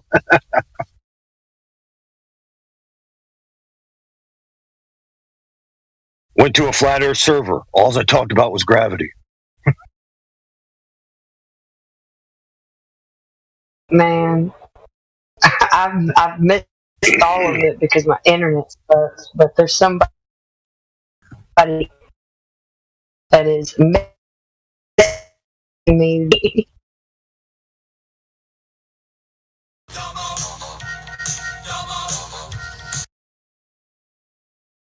Yeah, to our friend who we were just speaking to, you don't have to stop speaking just because I proved the Earth was flat by the evidence you presented. We can still talk. We can still be buddies. Oh yeah, dude. We're pals. I'm not upset. I was sorry. I was working on. I'm trying to design this little circuit that I was working on. But no, I don't. Obviously, I still disagree with you. But that's okay. We can disagree and still be friends. Oh, God. Having my way. Disagree. How can you disagree with that? We go tit for tat. We have our little differences. But at the end of the day, you win some, I win some, and there's a mutual respect left over between us. Any respect that you're feeling that's coming from me is a mistake on your part. Then I'll just regress, because I feel like I made myself perfectly redundant. Yes, you have. I think you mean to say I do not concede, not I disagree. Because disagree has to do with opinion. Sure. Yeah, I do not concede. Oh, excellent. So you have an extraordinary claim on the table. Okay, so my claim is ubiquitous with human experience and demonstrable at all points in reference. Okay? Your claim now is that plumb and level are actually curving around a giant floating space thingy.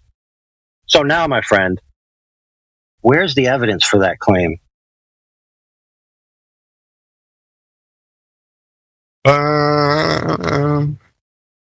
Sorry. Well, I hate bringing this one up, but like, it's the easiest one. Pictures from the orbit of the Earth, which you guys will obviously say is fake. Fair enough. But, you know, there's live streams from the ISS. There's a rover on Mars. You know, you guys will obviously say that's fake. That's fair enough. But prove to me that it's fake. And then Okay, well, hold on. I need to hear the first one you said again because it cut off. So you said three things. I need the first one again. I said there's images of the Earth from outer space. Okay, images. Not exactly what I said, but close enough. Images, and then the second one was ISS, and the third one was a rover. Okay, perfect. So the alleged images of the Earth from space, okay, are unvalidatable. How? The rover being on Mars is unvalidatable. So those two can be thrown out. Summarily dismissed. Now, ISS. Okay, so the other two are unvalidatable. If you don't understand how they're unvalidatable, right? Then I don't know how to help you. We can talk about that later, but let's talk about the ISS first. So I don't have to respond to your points in the order in which they're given. Okay, you didn't preface that. That's point 1, point 2, point 3. Requirement of in order succession. So I'm going to do the ISS. So perfectly fine. Even if the ISS is where they say it is, right, which is a distance away from the Earth, what does that have to do with proving the shape of the Earth? They claim it orbits the Earth. Okay, so claiming it orbits the Earth is just a claim. So you're how does the claim that it orbits the Earth prove what the Earth is? So if it were to, so an orbit usually means going around a circular object, I guess. Mm-hmm. Right? I don't think if the Earth was flat, the ISS probably couldn't orbit it. Right, so then you have circular reasoning. The ISS proves the Earth is a globe because it's alleged to be orbiting, and the word orbiting in this connotation means going around a giant floating space ball. Therefore, the Earth is a giant floating space ball. That doesn't follow. So no, there's images from the ISS and a whole bunch of other space telescopes. All right, stop right there. Stop right there. circular. Stop right there. Okay. So we have images from the ISS doing what? We have images of the ISS doing what? What are the images doing? What are the images showing? What are the images images proving? show the Earth as circular. No, they don't. It's categorically false. Okay. Let me tell you why. I know why. Because from a two-dimensional image, you can't perceive 3 dimensions, but you can if there's a succession of images. Stop talking. For goodness sakes, dude. We only want to focus on one thing at a time. Okay. Okay. A circle is most definitely 2-dimensional. So you can't say that it's because it's 2D, 3D problem. What I was going to say is that the ISS is not at a sufficient distance to have the Earth in full frame, and therefore it can't show the Earth as a circle. Which you agree, correct? Yeah, I agree. Right, so it only shows a portion of the Earth at a time. So, in one viewpoint from the ISS, what do you see? Sorry, say that one more time. From one singular viewpoint at a moment in time from the ISS that's alleged to be taken at the ISS, looking at the Earth, what is seen? Oh, you see something that's perceived. You see the Earth as flat. Is that what you wanted to hear? I don't know. I mean, have you seen images from the ISS? Yeah. That are well, let's just use the word allegedly loosely, so we don't hurt anybody's feelings. So what do they look like? They look flat. What? Okay, so then the ISS proves the Earth's flat. Great. I thought you were using the ISS to prove the Earth was a globe. Bro, if you need to take a time out and have an orange juice to get your blood sugar back up, go for it. Yeah, I'm going to the bathroom real quick, dude. I got to cool down. No, I'm just, so the ISS orbits the Earth, and it can take a lot of images. Allegedly. Okay, we can step off the ISS. Let's go to something that can... No, we're going to stay on the ISS, friend. Okay. Because we have a problem here that you didn't address. You said out of your mouth that the images from the ISS look flat. Mm-hmm. So if you have a bunch of images that look flat, you now have even more proof the Earth is flat. So what you need to get me back to the point where you're attempting to prove the Earth is a globe from this. Let me try and find you an image. There's a specific image I'm thinking of. Hold on 1 second. Well, I've seen plenty of images that are alleged from the ISS. I mean... Yeah. Well, let me show you one more. I mean, do you want me to help you with your argument so we can progress? Absolutely. Go ahead. Okay, so the standard reasoning when people present images from the ISS is that the horizon in the ISS images appears to be curving, and so they say, look, that's prima facie evidence that because the image is curving, the Earth is curving. So would you agree with that? Can you say that in a different way?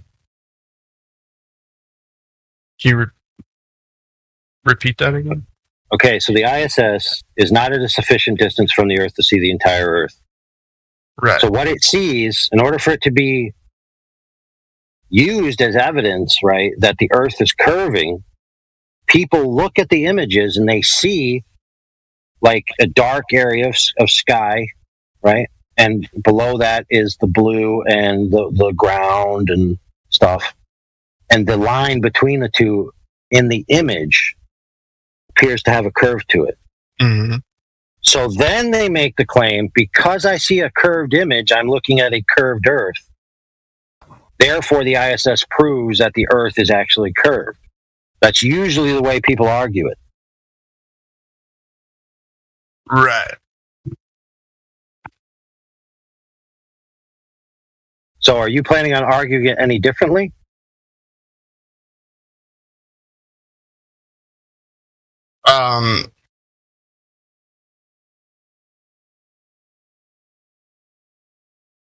Sorry, I'm just trying to think this. I'm trying to find the best way to explain what I'm thinking. I think it might be just for the audience's sake, and it's not true necessarily that what I'm going to say applies to you. But many people, when they get into this and they start hearing words like "image is curved," therefore the ground is curved, they start to recognize, wait a minute.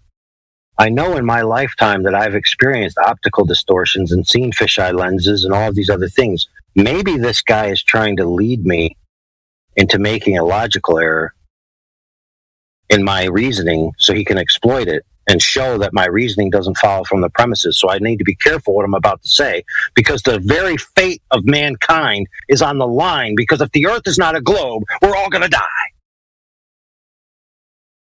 Right. I'm really not trying to bullshit you. If that's what you think, if you think I'm trying to be deceitful. No, I don't think you're trying to be deceitful. What I think is that people are so emotionally invested into the globe paradigm that their brain protects their worldview with a process of rationalization and cognitive dissonance. Mm-hmm. Do you think you have any like emotional value to your view? Not really. Really? So what evidence would you need to believe the Earth is actually a globe and not flat? Well, the most practicable evidence, right, accessible to the common man would be demonstrable surface curvature. It's the first contingent factor. The claim of the Earth, right, is that the majority of the Earth is covered in water. So if you could prove that the oceans are curving in the manner in which is necessary for the globe to exist, that would be pretty sufficient or compelling evidence, which, by the way, is the majority of the reasons why the majority of people in here are flat earthers. So, for example, I asked CB, why are you a flat earther? Is it because your Fifi's got hurt one day? Well, he doesn't want to mic up. He's too scared. I'm happy to answer. Drop over distance. Yes. I'm a flat earther. I'm a flat earther because there's no curvature, no spin, and you can't have a globe in space without a container to contain Earth's air in a vacuum. So you're a flat earther because the Earth is flat? Interesting. Right. So I know it's flat. Right. So his first go-to point. Yeah. Let's be clear. Wasn't what gravity is. It wasn't how big Uranus is. It was no surface curvature. So Mr. Jin is convinced that there's no surface curvature. Therefore, by rational deduction, he must assume if something isn't curved, it can only be the things that aren't curved, which are flat things. Yeah. Very rational, not emotional whatsoever.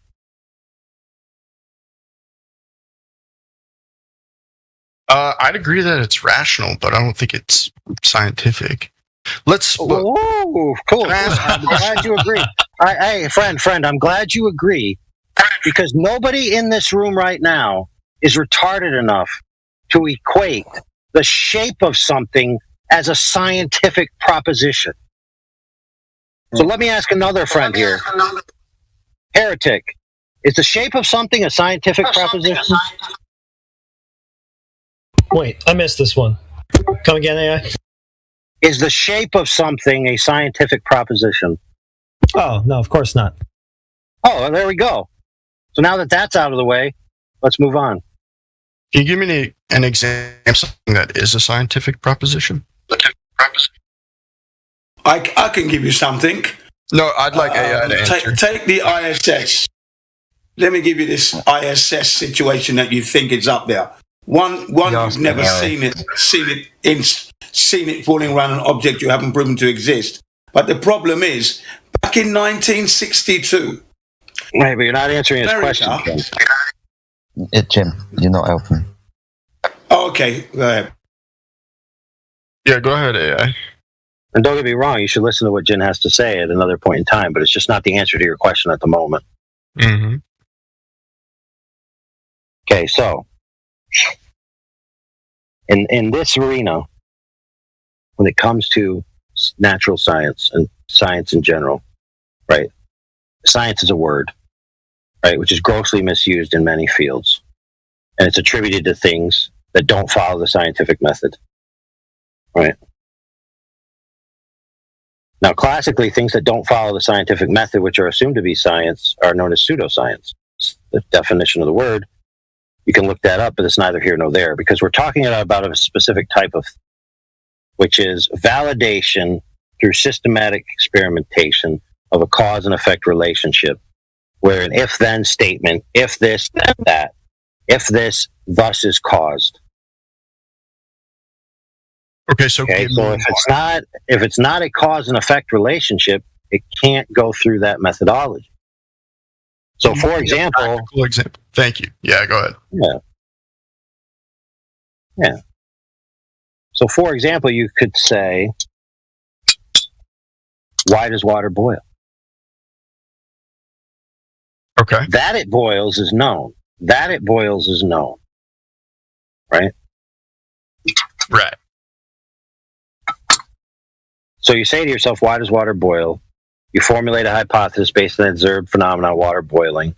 You notice that usually if water's boiling near heat sources, so you say maybe heat causes water to boil.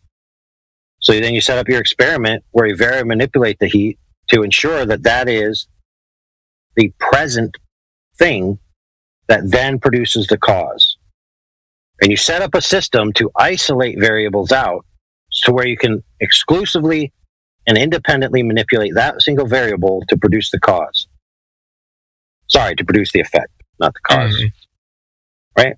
And after you do that, and you validate that that's the case,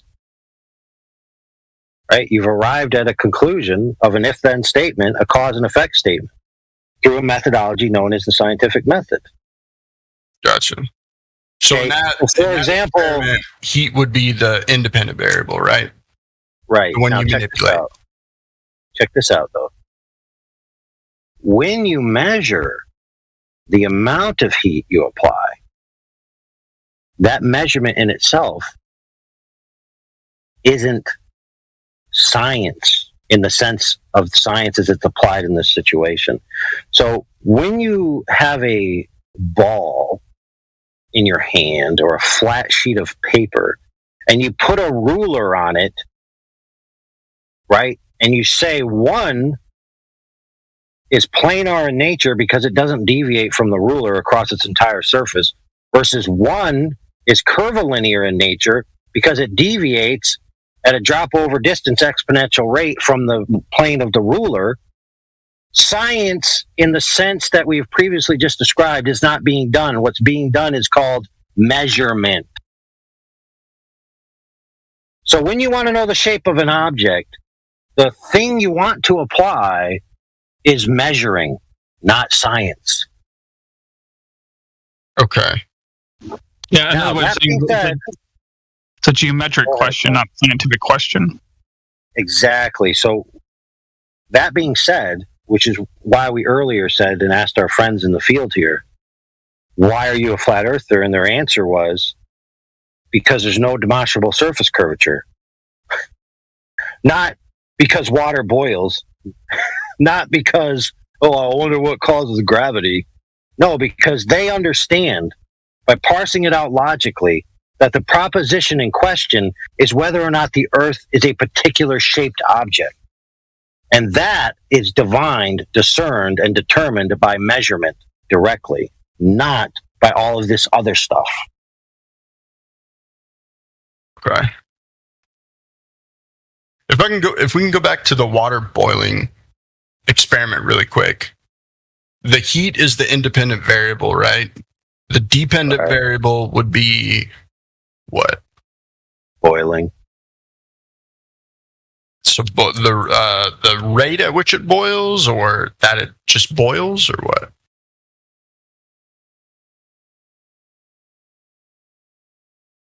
That it's hot enough to make tea, which would be boiling water. You can see the bubbles coming up from the bottom of the container to the top. I mean, it's boiling, right? Okay. So the fact that it boils is the dependent variable in it? Well, if you had a recipe book, right, and it said bring water to a boil, and then you decided, well, you know what? I could just set my ambient room temperature to 30 degrees, or let's just be more liberal because Celsius and Fahrenheit. So I could set my ambient room temperature to 70 degrees, right, with my thermostat, and 70 degrees, right, times 3 equals greater than 180. So after 3 minutes, my water will boil after being exposed to 70 degrees.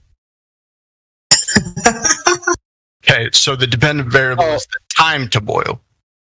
Oh, holy frick, dude. There's a reason why that guy just laughed. Poor guy.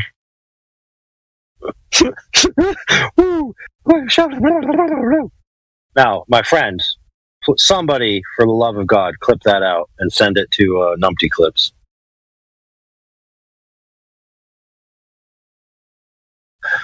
Paging Simpcord.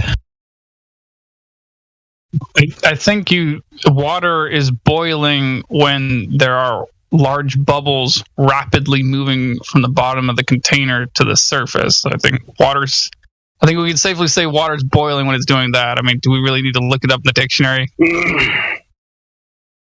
Right. So the duration of a consistent amount of temperature applied does not equal a cumulative amount of energy present at a particular moment. Right. So if I set my room temperature to 70 degrees, right, after 3 hours, my room is not 70 degrees times, 3 hours. You see my point now? Until I get to 180 degrees present in a single moment, I don't get water boiling.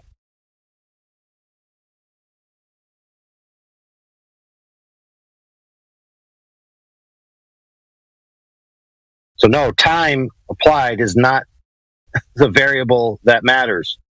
It's the presence of the heat.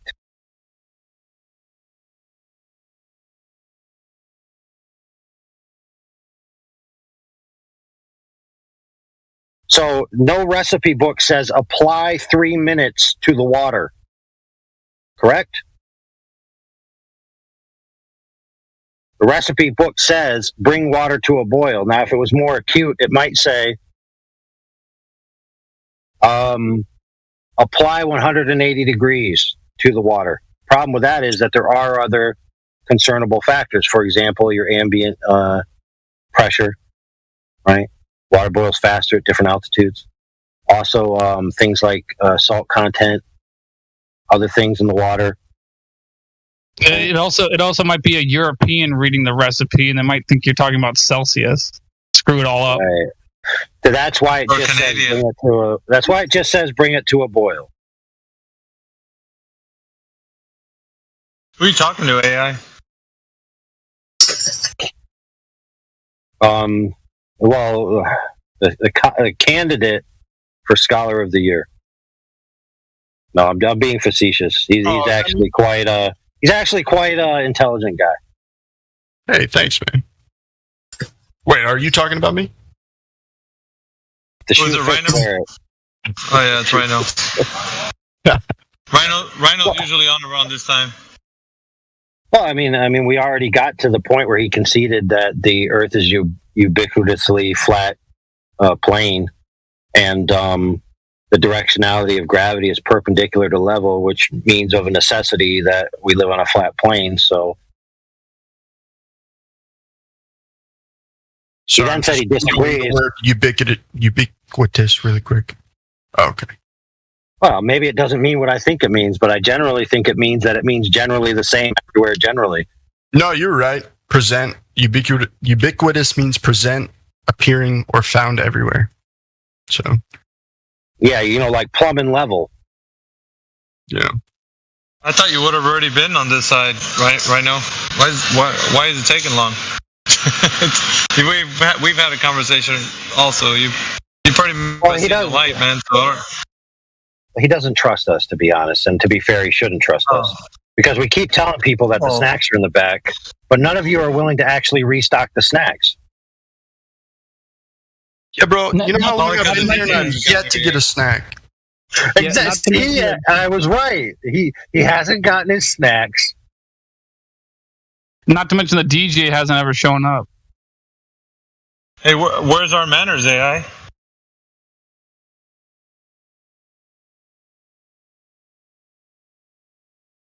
You have been listening to excerpts from the 24/7 Flat Earth Discord Live YouTube channel. If you would like to join the discussion, simply type in your address bar discord.gg/flatearth. Thanks so much for listening.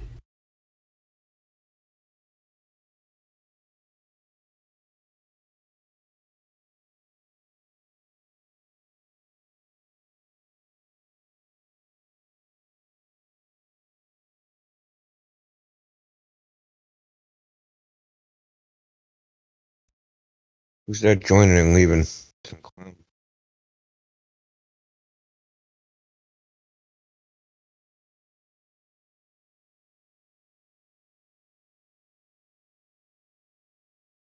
That was a really good one. I really like that. Yeah. I was like listening to it in the live stream. I was like, shit, man, I need to save that. I especially like the part when he like asked everybody in the channel. Yeah, just the whole thing was so good. I might just listen to it all again and just like try to analyze some stuff from it.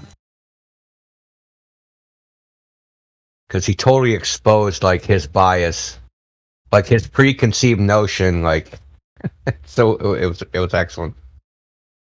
Yeah, it was really good. Yeah, see what can happen when you're not like interrupted by 40 people?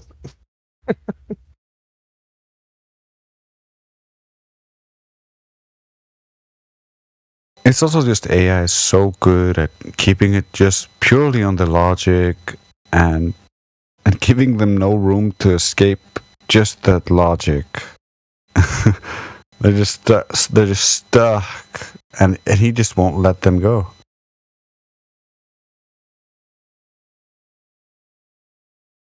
And the best part, he does it in such a nice manner because he's like, "Oh, you want to go there? Okay. How does that logically follow?"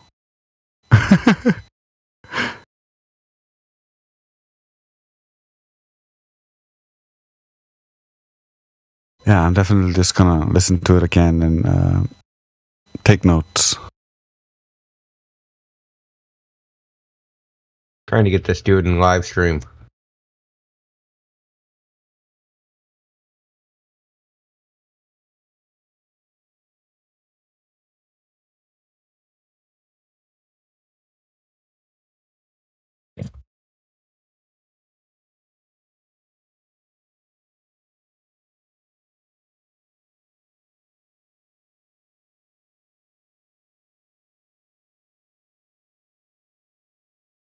If you want, I can DM you a link to the whole episode. That's just like what I clipped out of it.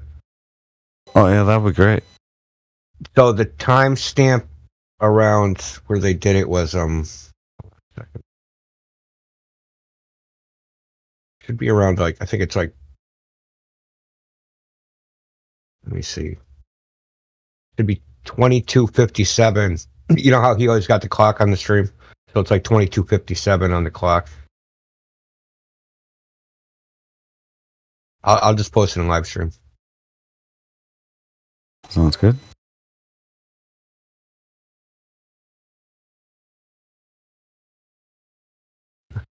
There's some other good stuff in there. I kind of skipped through it. But I think there's somebody before that, like maybe 4 hours before. That's pretty good. I want to go through. There's a whole bunch of like stuff I can clip. I just have to go back through episodes. It's kind of a pain in the ass to like skim through them, but I know how it is. If you have a bunch of like stuff like that queued up, you can always just like throw an episode at me and be like, find stuff, clip it. I'll do the work. Well, that's what I mean. It's like I listen. I'll be listening and I hear something. I'm like, shit, that's pretty good. And then I forget to like save the link or do something. then, or a lot of times I'll download the whole episode and then forget about it. Yeah. I have a bunch of episodes on my computer that I never listened to. Yeah, I've done very similar things where I'm like, I write down a bunch of episode names and then I'm like, this is a 12-hour recording. I forgot to write the time I wanted. Yeah, so what I try to do is I try to like, if I hear them, I'll try to go to the live stream, copy the link, and I got like my own little Discord server, which is just me on it that I basically use for a notepad, right? So I paste it in there, and now I have the time, right? So I have the time. That's a good idea. Yeah, so I do that, but then I'll like end up downloading it, and downloading it is like, it can take a long time sometimes. Sometimes it can take like 2 or 3 hours. Plus when the episode ends, it's not available for download immediately. Like YouTube has to render it out or whatever.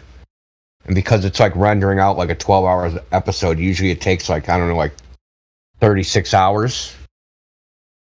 So that's kind of the reason I forget sometimes. It's 36 hours later. I don't remember something that happened 36 hours ago that I wanted to clip.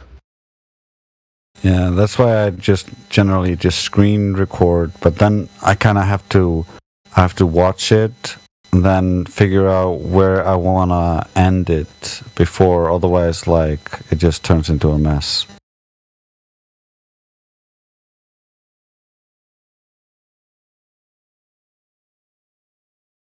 Yeah.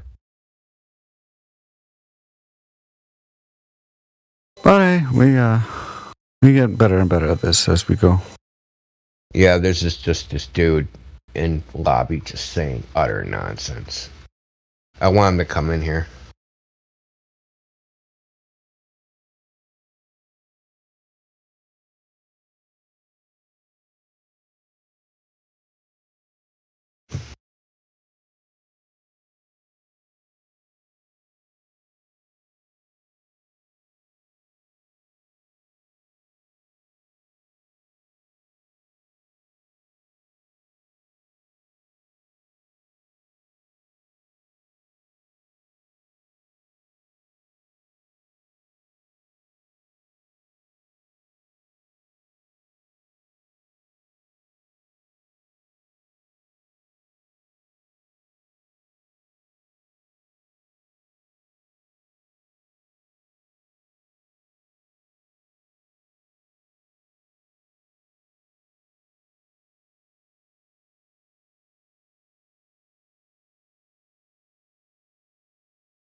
when it comes to where you are, where you're standing, what you're standing on, do you have any ideas around that? Like, what do you think? What do you perceive? What do you experience? I think it's quite spherical. What you're standing on is quite spherical. What leads you to believe that in your kind of everyday life, your experiences? Probably from what people who know more than this have told me. Well, no more than me have told me. Okay, so it's not anything that you, as a thinking human being, experience per se. It's just a story you've been told, and you believe the story. Your everyday experience doesn't necessarily match that. Maybe it does, maybe it doesn't. I don't know. You could give me maybe an example of how your everyday experience would lead you to trust that story. Well, it's just I'm taking somebody who knows more than me and has spent more time on this subject than his advice, like I do with everything in life. Yeah, well, one of the things I do that earns me money is I'm an accountant, right? Mm-hmm. So you might trust me to be your accountant, but being an accountant, if I was not being a professional and not living up to the standards of the profession, I could probably figure out a way to swindle some money off you without you knowing, right? Yeah, probably, but I'd say it's quite different than making up scientific proof. Oh, so you're under the impression there's some scientific proof of what exactly? Because a shape claim isn't really science, that's more measurement, right? Well, I guess more everything kind of fits and works together, which is what a theory is, isn't it? System of belief. So when you say everything fits and works together, are you under the impression that there's some sort of scientific model or some working model of what may be portrayed to you as the Earth and the universe? Talking model, isn't that called the heliocentric model? Yeah, but we got to stop right there real quick before we continue. A scientific theory is not a systemized belief. A systemized belief is a religion. So if you're claiming that the globe is a system of beliefs, then you're basically saying it's a religion or a philosophy at best. Well, Continue. kind of, but the definition of theory is a system of ideas intended to explain something. Could religions be theories, right? Could we take any religion you want to pick, and could we say that religion is a theory as to God, a creator, a prophet, certain theological beliefs?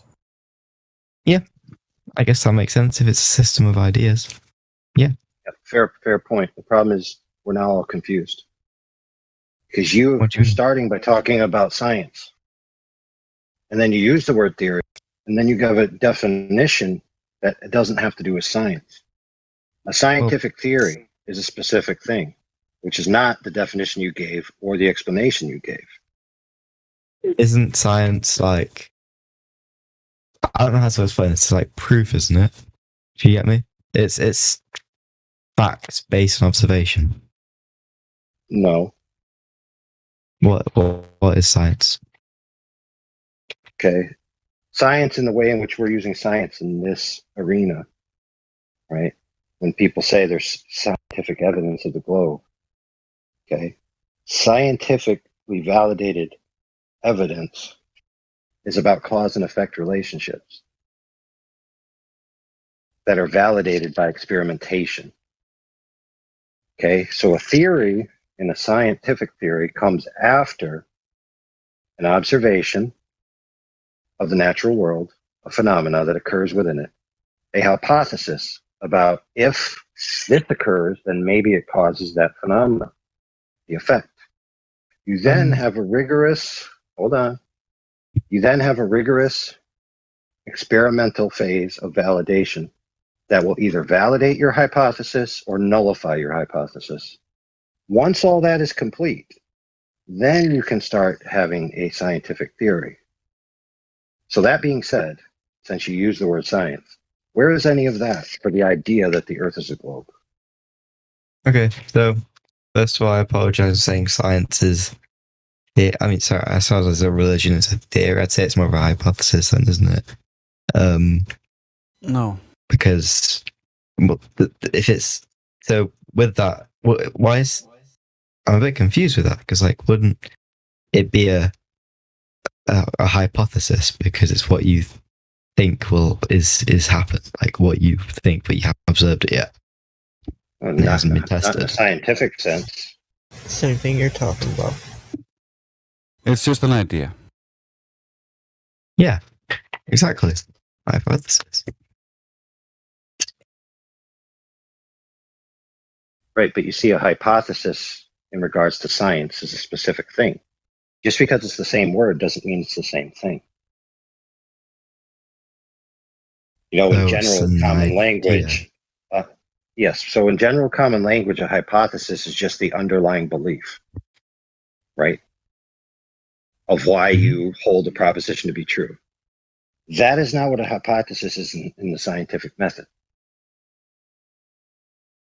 What is a hypothesis?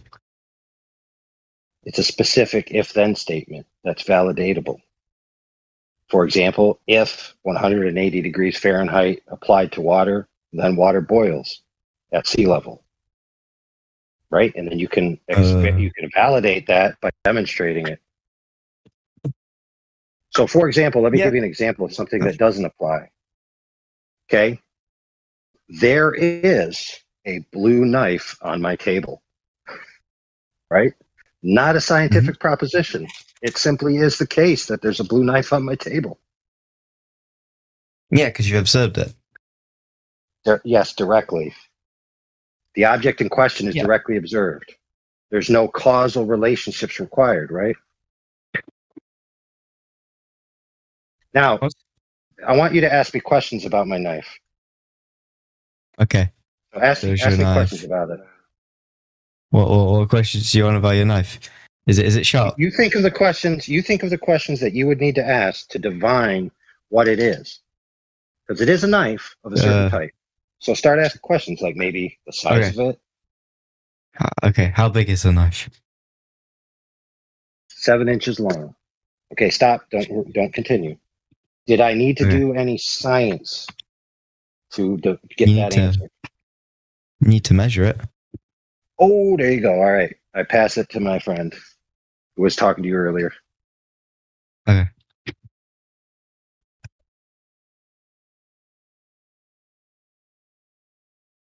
Is that my cue? I think You can take a nap home. Sure. So, yeah, the measurement isn't science, right? Is that what we were just talking about? Yeah. I thought it was a part of science. It's not. Measurement can be is just measuring something. Yeah, it can be a tool used in science, but it wouldn't be science itself, right? So it's to measure. I'm a bit confused. So it's part of science, but it's not scientific.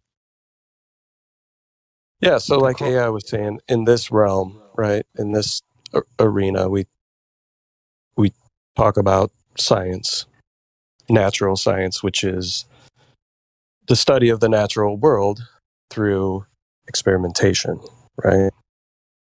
So we observed something in nature. We observe an effect, right? So let's go back to when he was talking about water and heat. So you and I are walking along and we come upon a boiling pool of water.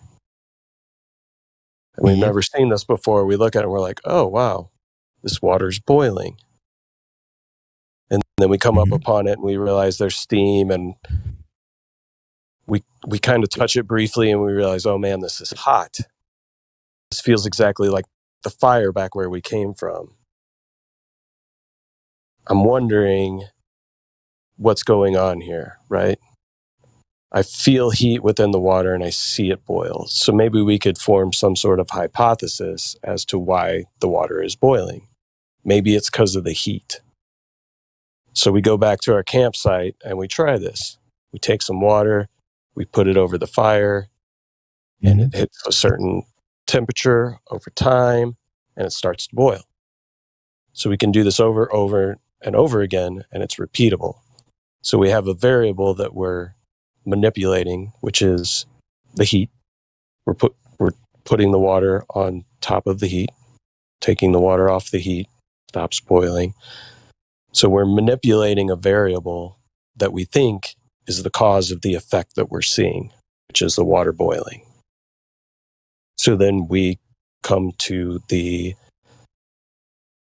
scientific theory that heat causes water to boil. And we've demonstrated this through experimentation, right? So the key to all of this. Now, if we saw from a distance, really far off in the distance, a pool of water that seemed to be boiling, but we had no interaction with that pool of water, and we just started coming up with ideas as to what may cause that water to boil. If we don't touch that water, or we don't look at that water, or we don't try to take water ourselves and figure out what can cause this boiling, do any of our stories that we may come up with as to what is causing the water to boil, do you think any of those would be relevant? It would be a hypothesis. So let's say you have a hypothesis. So we're viewing this water that's boiling in a distance. We've never seen anything like this take place before. We're familiar with regular water. We've got some around us. What is your hypothesis as to why that water we see in the distance is boiling? Because it's warm. Let's come up with another hypothesis as to why water is boiling.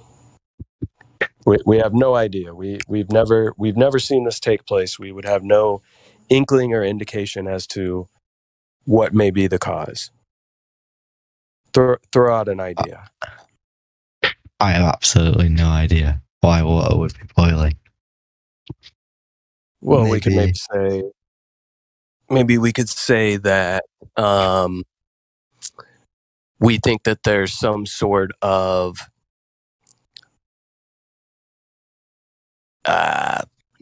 entity or being that lives within this water that is somehow below the surface, which is causing this thing to take place, right? Yeah. We'll make up a name for it. You pick the name. It's unicorns. Okay, so unicorns. Read that in the chat, you copper. You want to cheat.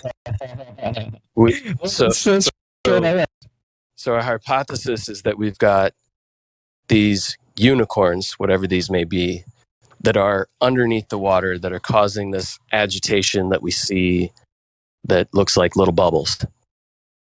Now, what would be the first thing we would do to test this hypothesis? I would try and see if we can find these by ourselves. I'd try and observe one of these little unicorns. Right. So we never experience these unicorns. We don't see them. We have no viable reason whatsoever to believe that, one, these unicorns even exist, and two, that we would have the ability to find them, and three, that maybe if they got in the water that they would cause this effect. Rule that hypothesis out. It's not true. We cannot observe it. Right, we haven't observed it. But if we have no other viable hypothesis, can we just claim that since that's our best hypothesis, that it must be true? Nobody else has come up with another one. You can't think of another one. Nobody has done any experiment with water to figure out what may cause it to do the thing that we're seeing off in the distance. But we have this postulation that it's unicorns. And then everybody starts to catch on to our story. We start talking around town. Yeah, you know, that water off in the distance that we can't get to, but we see it and it boils. Yeah, it's these unicorns. Really? No, yeah. And then we start coming up with more stories about the unicorns, the color of their fur, how they can breathe underwater, all kinds of different things, right?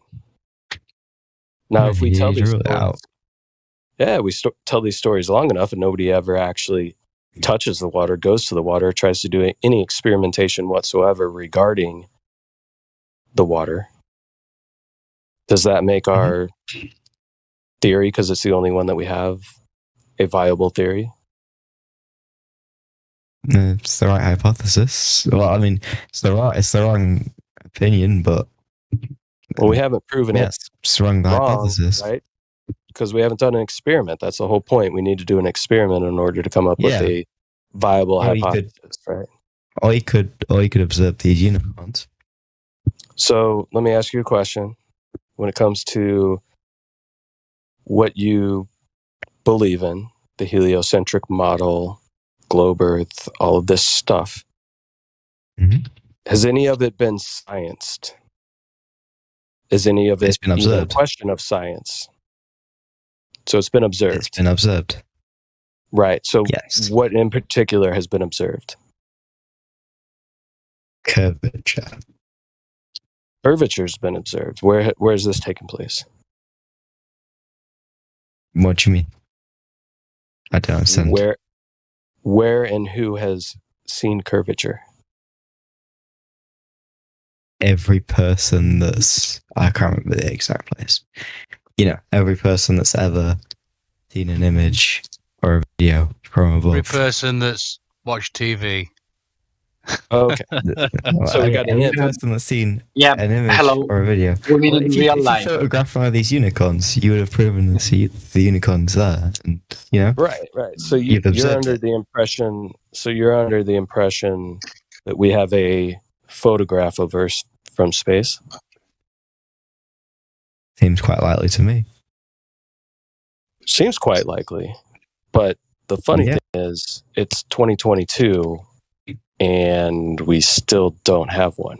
Why is that? I'm back. Did you hear me? It's 2022 and we still don't have a photograph of the Earth from space. Why is that? I don't believe you. Where Can you provide one to me, or have you seen one? Could you give me an idea of an image? Blue Marble. All right. Blue Marble 2.0. That's a picture of Earth from space? I'm sorry, what was that? I believe so. You believe so? Do you know so? Or do you believe so? Doesn't seem very... It seems quite credible. Seems quite credible. Okay, well, what if I told you if you go to the NASA website, you can find a data visualizer named Robert Simmons, who has also been interviewed on a radio show talking about how he created the blue marble image. So what he did is he took strips of high altitude pictures and took that flat map, wrapped it around a ball in Photoshop, and then started coloring it in. He put in the clouds. He talks about how he made the colorations within the oceans, how he made it a little bit more green in areas that they had sensors that sensed more phytoplankton in the sea. He decided to use that data to color those parts a little more green, right? So the interviewer even asks him, so there's artistry to making the Earth. And one quote that Robert Simmons has is that he says, it's Photoshop because it has to be. I'm reading this. Did you find Robert Simmons on the NASA website? You can read it all. Yeah. I'm not reading. Yeah, while you're reading that, so you might say, oh, okay, that's not a photo. But the Himawari 8, that's a photo. And that came after the Blue Marble. And it's a satellite. Right? So in the modern day, they put up a satellite called Himawari 8, so they say, with the intention of taking photographs, right? Because they realize nobody's buying their other fake nonsense that's not a real photograph. So lo and behold, people believe that the Himawari 8 is taking a photograph of the Earth every 10 minutes. Come to find out, the Himawari 8 is just overlaying the Blue Marble data set that Simmons created with NOAA data, which is weather data. So it's a simulation. It's not a photograph. So again, like my friend said, where's this alleged photograph that everyone has seen? It says here that in 1972, during Apollo 17, that was the last time someone took a photograph from above low Earth orbit. 1972, that's the only alleged photograph. From what this is saying, whenever this interview was out, 2004. So it's 2022, and the only photograph that's ever been taken of the Earth from space is from 1972. Do you believe that? From low Earth orbit. According to it shows the entire hemisphere. It's from them. They were going to the moon, they claim, and that's when they claim to have taken the picture. But NASA admits today that they cannot cross through the Van Allen radiation belt. It would kill anyone who would try. So they cannot send people beyond low Earth orbit or through the moon. What? So apparently, so that's why they couldn't have taken that picture. And even if you watch the documentary, a funny thing happened on the way to the moon. The tapes from when they were faking that actually showed more and were leaked and found and were shown in that documentary. So you can see exactly how they faked that picture as well. Right. So what we're telling you here, my friend, is that the only photograph that everybody's seen is scandalous at best, unvalidatable at worst. So again, where's this supposed photograph that everyone has seen?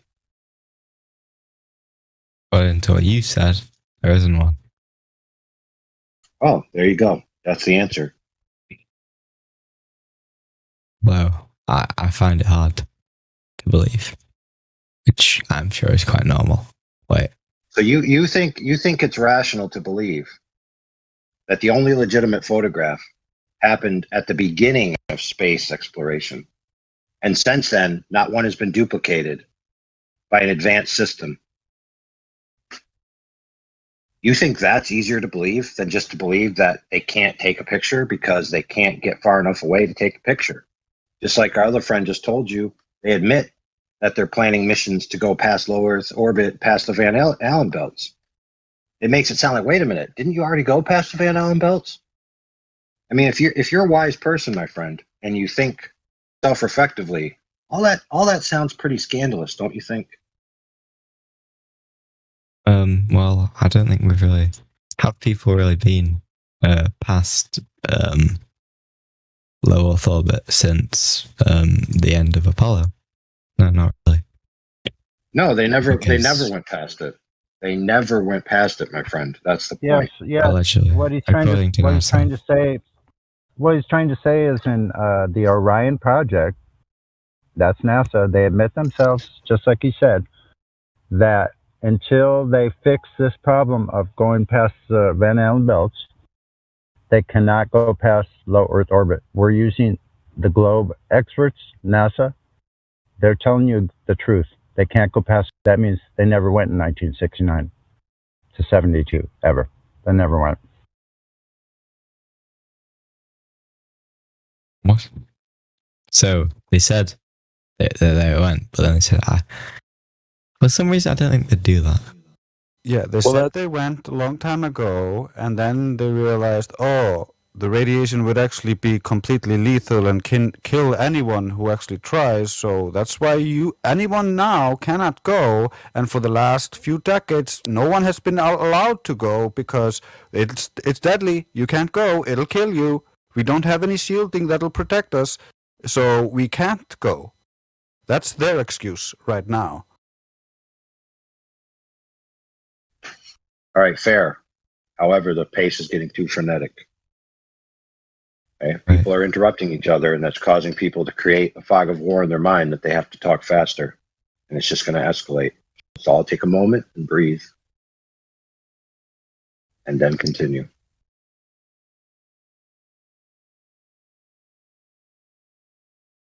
So laundry. Yes. Is this new information to you that the Blue Marble 2.0 is not an actual picture, right? The only claimed pictures from 72. And there's certainly some issues around whether any of those missions did or did not take place, certainly because NASA's excuse of not going back is they're trying to figure out a way to get the proper shielding and protection against the radiation so people don't die going past low Earth orbit, right? So you said something not too long ago where you said something along the lines of this information was hard to believe, right? It's hard to believe that maybe what you thought were real pictures actually aren't. Are you just kind of trying to process that? Are you coming into the realization that maybe what you thought you believed before was proof? Yeah, is not enough on it. It says here that the last photo taken from above low Earth orbit was the pale blue dot, right? Taken in 1990, which would make more sense. Yeah. So Voyager, which isn't a manned spacecraft. So that makes a lot of sense. No, it's an alleged space probe, which, if you believe it or not, is still up until, I don't know, when was the last transmission we allegedly got from Voyager? Within the past 5 years, I think. We're still allegedly receiving photographs from this alleged space probe that was sent into orbit. I don't think we're receiving photographs, and I think we have since the ones. But maybe it's Voyager 2 that's still providing images. The last photo from Voyager was 1990, pale blue dot. Okay. Voyager So 2. take a look at that. What does that tell you? What's that? Does that give you any indication as to what you're even looking at in that picture? Have you seen the pale blue dot? I don't think the quality of the image is very, I don't think it's like why does the quality of the image matter? You know what I mean? No, like if I handed you a photo that looks similar to that, right? If not the exact same photo, and I drew a little arrow on it to one of the more lit places within that image, and I said, this is Alpha Centauri.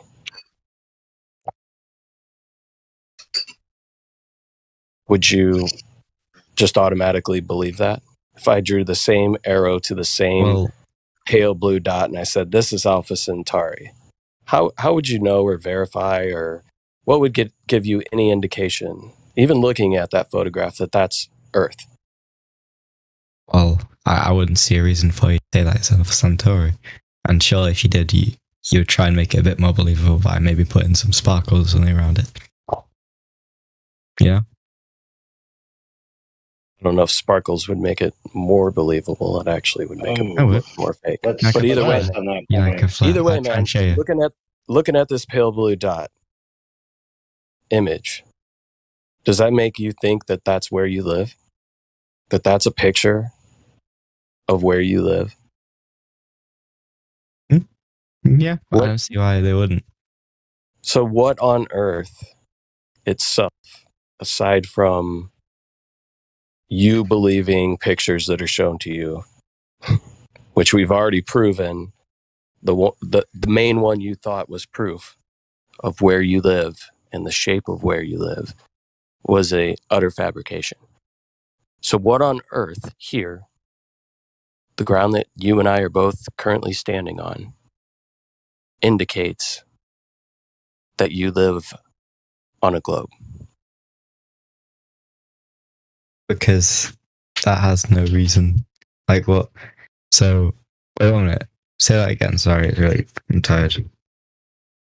Yeah. So, what here on Earth gives you any indication, you personally, any feeling, any observation, or anything that you see in your daily life looking around you would give you any indication that you live on a ball?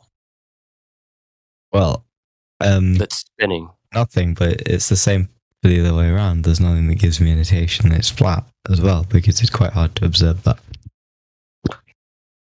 Sure, I mean, I observe it all the time. I live near water, right? So I see very far.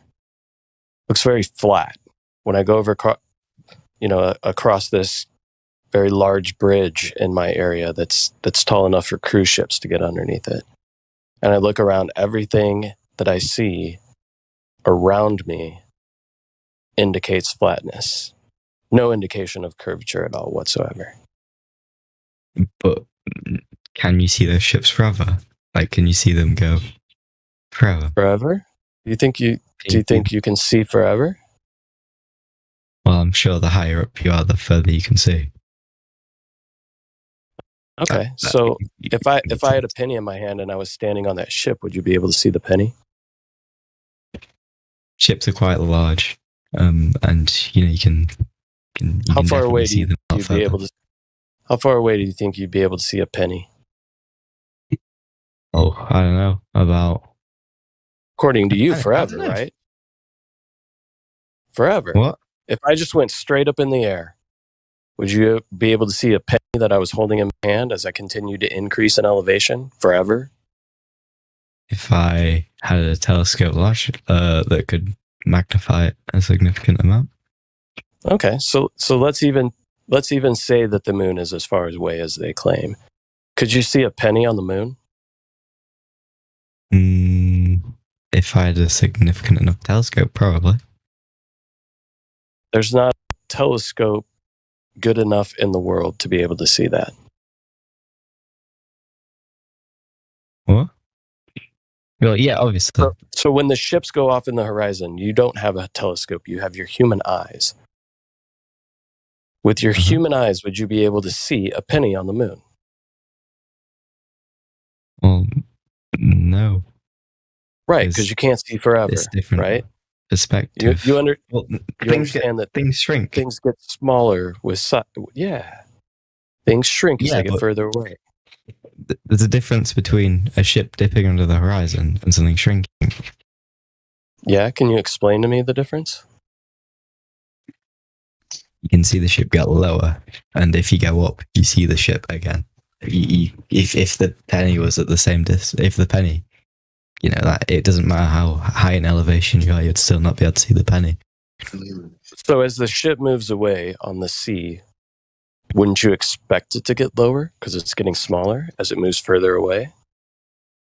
Or would why yes, why there wouldn't that wasn't be your any expectation? What? Sorry.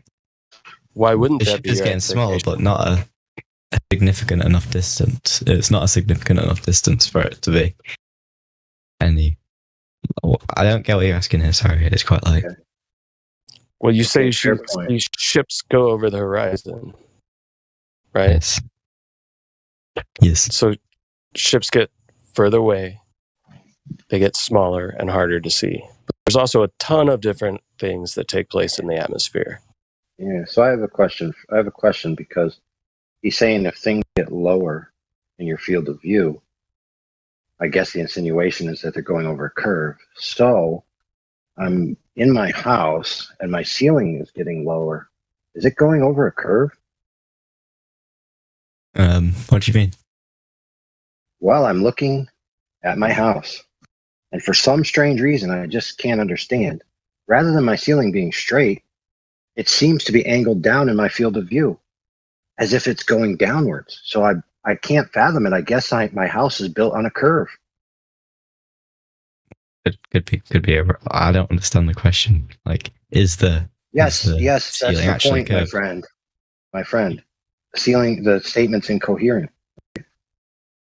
I know that my ceiling is straight and flat because I can measure the entire thing. So I know that the effect of it going down is not because of anything physical. It's all to do with optics. So why would you just So, jump to the you see- assumption that if I can't see something or if something is appearing to go down, that it must be because of a curved Earth? But don't you? I mean, I've never seen my ceiling curve, so I don't like. Right, but you have seen your ceiling recede in your field of view on the y-axis, yes or no? Can you word that a bit more? Let me give you I a don't understand. I'm visual not here that smart. Yeah, visual Yeah, aid.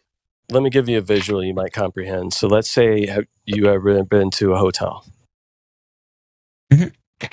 Okay. So imagine a hotel with a very long hallway, right? We know it's flat, straight, because they don't build buildings that aren't straight, right? So we're looking down this long hallway and there's lights on the ceiling. Yep. When you look down that hallway, does the floor appear to ramp up towards your eye level? And does the ceiling appear to ramp downwards towards your eye level as it gets further away? Yeah, to a point. Yeah. So in reality, is that ceiling that's above you physically going downward? Or is it just a matter of your perception due to perspective? No, but I don't think that's a large enough scale to see. Like the hallway would have to be quite long, wouldn't it? Wouldn't even have to be that long. I mean, that's what you to see. be able to see it. Well, yes, have you ever been in a hallway where you don't see the ceiling appear to come towards your center of view and the floor appear to go up towards your center of view? That's how you view everything. Always. It's perspective. Well, I don't think there'd be the hallway long enough to show it not. You know what I mean? Like, unless the hallway's like, you know, so if you had a hallway that was from where you are standing to the ship that could be really far. I don't know how far ships are bend across the horizon. I'm not sure about that. Dude, if you had a hallway, so let's talk about that. If you had a hallway, if you look at the live stream voice text, you'll see an image of a hallway that's running as a GIF, and you'll see the effect in question. Okay, so if you had a hallway, the length all the way out to a ship where a ship starts to disappear, you know, which is roughly 3 miles, 3 to 4 for a 6 foot tall observer if he was on the shoreline. If you were looking down that hallway, right, after a short while, the rest of the hallway would be unresolvable. And all you just see is everything converging to a point, and you'd be impossible to see the rest of the hallway. I agree with that. But a Right. ship. So if you then remove the hallway, Mhm. does the same angles of light not apply anymore? The ship isn't the same as a hallway because why not? The ship is a point. If you know what I mean. Right. So remember what I just said. You know what I mean. Remember what I just said. The angles of propagation within the hallway and the angles that they enter your eye or the optic, right, are at too small of an angle to be resolvable on the hallway, which is approximately the same height as a person, right? And all of the information from the end of the hallway recedes into a point. So if you then remove the hallway, would not the same thing be happening to the portion of the ship that occupies the same space as the hallway, being approximately 7 to 8 feet tall, standard hallway? So at isn't a ship bigger? 3 miles. I'm talking about the portion that represents the same scale as the hallway, like I just said. 6 to 8 feet. But how am I supposed to see that point from a ship that's far away? I wouldn't be able to see that. You got it. So what you would see by what you just admitted is you wouldn't see the portion of the ship that represents the same scale as the hallway, but you would see the portion of the ship that is much bigger, being the top. So by your own admission, you generally conceded that the bottom of the ship would disappear due to the laws of perspective alone. The point of the ship that faces, you know what I mean, like the point of the ship that is level with me. Right, that part's going to disappear. Obviously,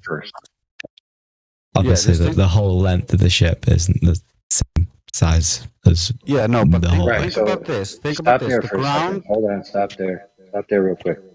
Because he's saying something that most clubbers don't get, and that it's worth noting. Okay, the whole ship represents a certain angular size, but each portion of the ship represents a different angular size. And the smaller portion at the bottom of the ship subtends a different angle than the whole ship. And due to the law of triangles, that angle is going to be smaller. And since we see in angles, once the angle gets too small, we won't be able to resolve the bottom of the ship while still being able to resolve the top. Thank you for being one of the first people to get that without having to go for 2 hours. All right, I yield the floor. Yeah, that was a really good point. Just think about it for a minute. If the floor all the way up to the vanishing point, and at the vanishing point, that's where you can't discern the floor anymore. Of course, his feet or the bottom of the ship at that point cannot also be discerned when it's connected to that point on the floor. Do you get that? Oh, wait, so you're trying to say that it's like a plane? Like, I don't know if so every part.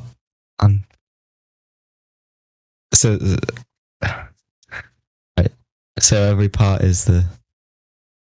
Sorry, I'm a bit, I understand what you mean, but every part of the ship.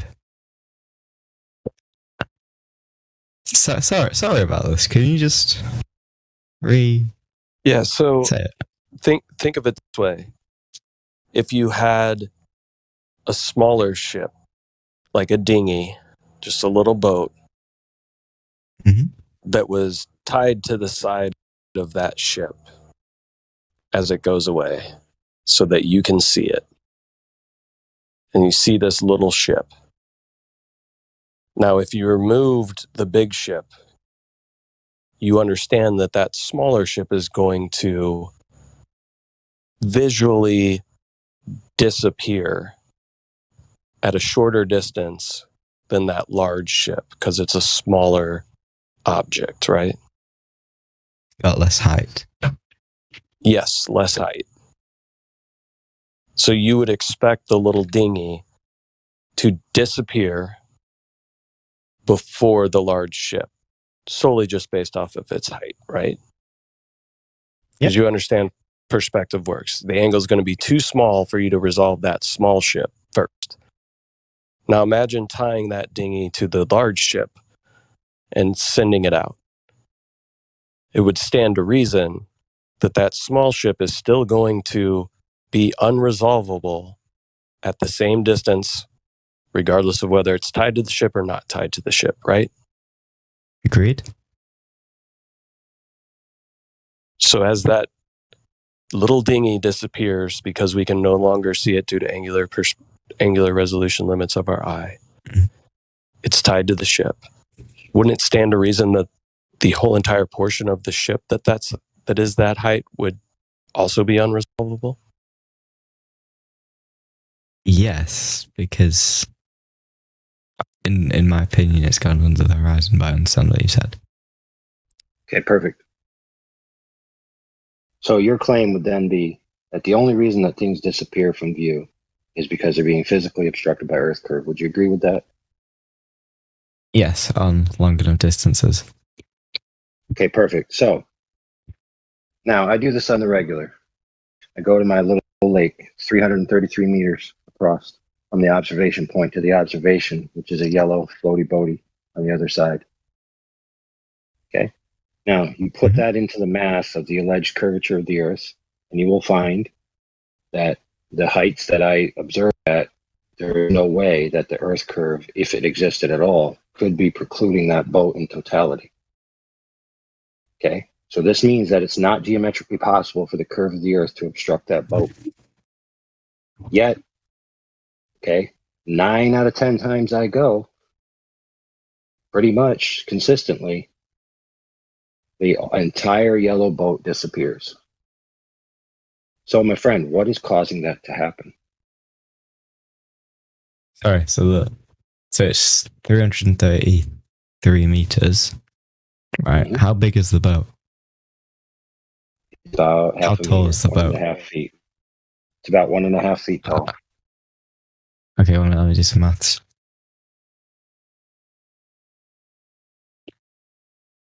So how many?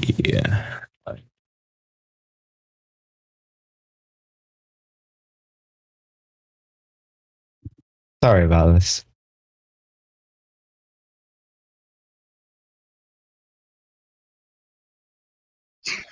Just doing the math up the top of my head, no portion of that boat should be hidden. And if it is a portion, it's such a small portion that you wouldn't be able to notice based on the Earth curve calculator. Because that's what, about a quarter mile? Right. It's 1.2 miles. No, sorry, 0.2 miles. Quarter of a mile. Yeah, 0.2 miles. Sorry. Right, so do that you know would be... Do you know what the alleged drop mile. over 8 inches per mile squared, right? Yeah. Right, so that would be at the surface. So then it would be like 1.6. 1.6 what, inches?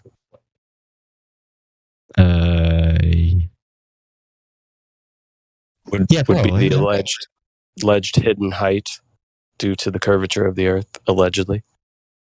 Mm-hmm. So when AI said he goes out, and 9 times out of 10, the whole entire boat disappears. Why? Is that Earth curvature? Do we have a tiny Earth? Smaller Earth? That'd be funny. Probably not. I'm so glad you said that. There's no reason. Right, so then what must be the reason? Okay, so it looks like it's happening. So what must be the reason? The only other hypothesis you've given is that whole stuff about vanishing points. Well, let's just be more broad, just for fairness' sake.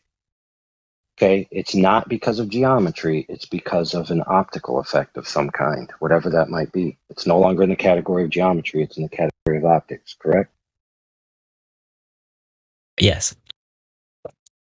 Exactly. So now that we've agreed that the bottom of things can be missing, or an entire object itself can be obstructed without the necessity of Earth curvature in the way, we can now make progress.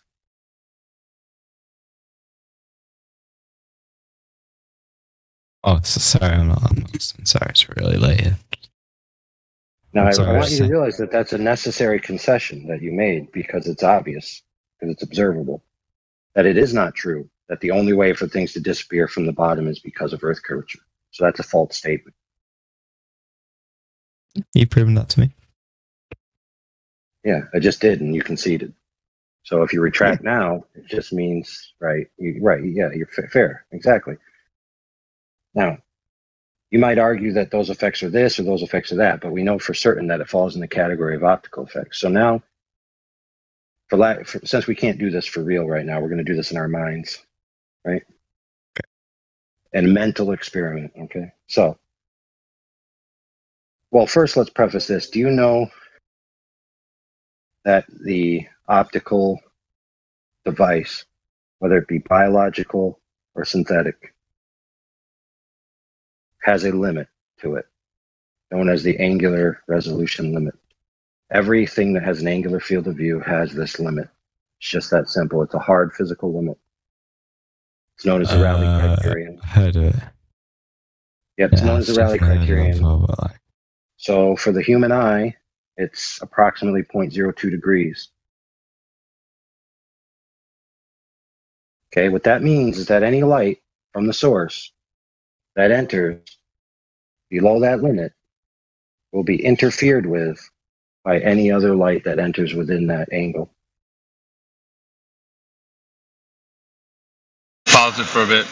I'll undo it whenever I leave or whatever. If you guys are still quiet. What's up, y'all?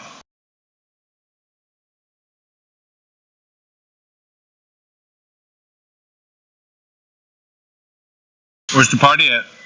Here? Hey, what's up, Miggy? Yeah, I'm going to sleep in a little bit. I was getting ready for bed. Oh, okay. What time is it, Trace? Over there? It's 10 minutes over 4 a.m. Damn, dude, what are you doing still up? Can't sleep or what? No, I'm just like I'm always doing, just looking at things, doing stuff.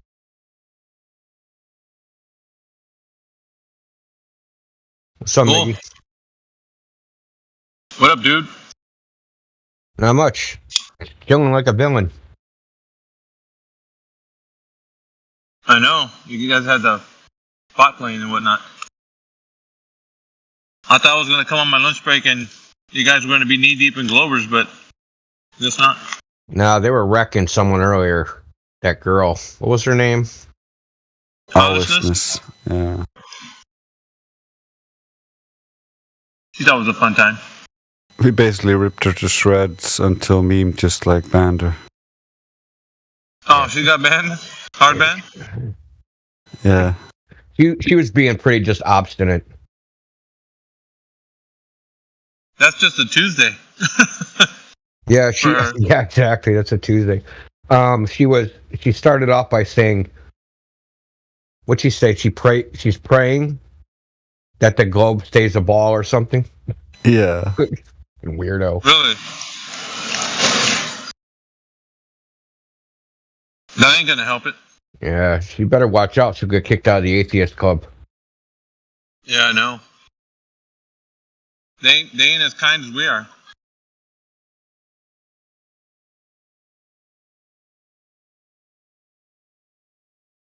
Yeah, she was spiraling hard.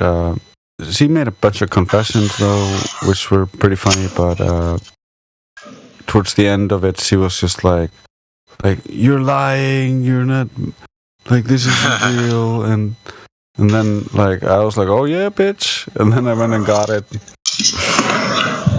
You should let karma at her. He was like Neo in the Matrix. No. It's impossible. Yeah, no, this can't be.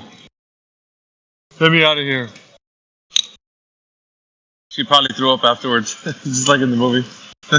Yep, probably, no doubt. She's gonna pop.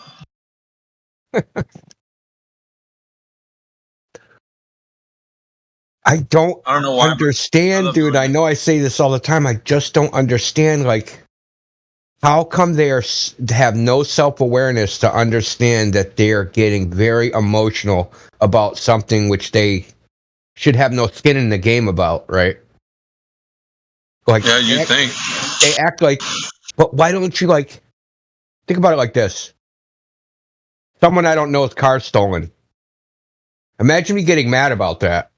You know, I might bitch about, yeah, crime is going up or something, but it doesn't affect me personally. You know, I might think it's wrong, but I'm not going to get emotional about it. That would be more of an SJW move. You know, those guys always getting mad for other people's shit. Yeah. For all you know, they wanted it stolen. Yeah, true. Maybe they're doing insurance fraud. Yeah, it's just, I mean, that's all it is, dude. It's a bunch of emotions. Yeah, but they don't even see it. That's they're blind to their own reaction. Yeah. You know. I don't know, man. I enjoy that part. I enjoy it because it's I have sympathy, man. It's the 5 stages of grief, man. The first one is denial. So they're stuck on it. No, this can't be happening. No way, dude. Yes way. It is happening right now. They act like they're the ones that invented the globe theory, right? In that, like, you have, like, and they have to defend it, and like you're impugning their honor by putting down the globe. Like, what? It does sound that way whenever they're in here. It really does, man. It's just bizarre. You're just wondering, man, like, is there somebody behind you? Is there like some professor that's looking at you, like, grading you on how you're doing in here or something? Like, what's going on? Like, why are you so staunch in your position? What's this all about? Like, so invested, man. Like, nobody even cares. Like, those guys don't even care. They just come up with new shit. They can't work out a problem, like, well, you know, dark matter. That'll fix everything. You know, it's like, just an answer. Just say something. Just make some shit up, you know? That's all you gotta do in that paradigm. Well, I mean, I always compare things to other things, right? So if we're talking about another topic like JFK's assassination, and we're like, JFK was assassinated, nobody would get emotional to defend the Warren Commission report and be all like, no, it was Lee Harvey Oswald, damn it. I know, like, and they would defend the magic bullet theory, and they would defend everything, and they'd get all emotional to call us retards, right? Like, that would never happen. And then if you apply it to, like, something like 9/11, and though after 9/11 first happened, you might have got the emotional response because of the patriotic brainwashing, right? But it's too far away now. Yeah, but within 5 years or 10 years, that emotional, that you know, the the generation that emotional brainwashing is worn off. So now it's just like it's called amnesia, bro. It's called amnesia. That, like, people have amnesia with things. It's like, what about COVID? You know, and I said it because it's something that was relevant, but everybody's forgotten about most of, like, what happened about the whole thing. So it's like amnesia happens, and the new hotness comes in, and people start talking about the new hotness, you know, whatever it is, and we're just continuously on the next new thing. We're never, and it just seems like the thing that's in right now seems to be like the most important thing in the whole wide world, and it's gonna last forever, and it fizzles out, man. But they don't see that. They're always living in the moment. Well, and being captivated by that's the way I see it, dude. Like, they're captivated by, like, whatever's happening in mainstream. It's really stupid. Well, my point was it being related, right? So if you have a topic that's kind of related in I'd say type of topic, you don't get that emotional response. It's only this. It only seems to be this topic that makes people go nuts. Like, literally nuts. Any honest Glober, I should ask Matt about it sometime. Even though he has cognitive dissonance, but he's more rational than the average Glober. I should ask him about it. like You're gonna summon his ass. Ask him if he sees it. If he sees the insanity that the people that come in here display, because it really is. It's like a psychosis. Definitely is. And I'm not just saying that because I'm FE and versus Globe, you know, and I'm on one side. It's like if I was just any random person just watching it from the outside and just listening to these people and watching their emotional degradation in like the period of 20 minutes, them going from like aloof, arrogant, condescending to angry, hurt, bruised, beatered, denial, like denying their own existence, right? Denying their own existence. I like it. But they went from like 100% proven, like it's 100% fact, and they devolved to denying their own existence. And then they're trying to be like Neo, dodging bullets and stuff. Whenever you're like, well, did you know that they're talking about like, well, how far does the atmosphere extend out into the, like layer cake above us, like the thermosphere is as far as it goes, according to what they understand. And then you're like, well, do you know that the atmosphere actually extends far past the moon? No, it doesn't. And then you show it to them like, oh yeah, of course it does. Always talking about this because it's like they shift and they move, and just whatever mainstream science says, it doesn't matter what they were saying before, they'll just go along with it. Like even if they're wrong previously. And that's the thing, like with these guys, it's like you can tell them anything. Is the Earth spinning slower? Is it gaining speed, or is it staying the same?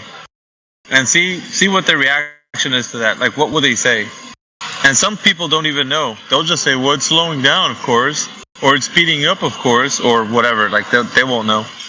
But then you show them what mainstream rhetoric is saying. They're like, "Oh yeah, of course it is." They do that shit a lot, man. Well, yeah, that's kind of funny because I was on Twitter and there's a guy on Twitter. His name's the Flat Earther, and he just posted something which I thought was kind of funny about how he tells Globers that the moon is inside Earth's atmosphere, and because they don't know about it, they're like, liar. That's some bullshit. You're stupid. You don't even know that the moon is in space, and then he posts it right from the ESA, and then they just like they vanish or disappear, or like, you know what I mean? Because they have to believe it, and it becomes too absurd even for them to believe. Well, they pull a Xanax, don't they? And they start playing chess against themselves. They're like, dude, that's what I'm saying. He's like, yeah, I know.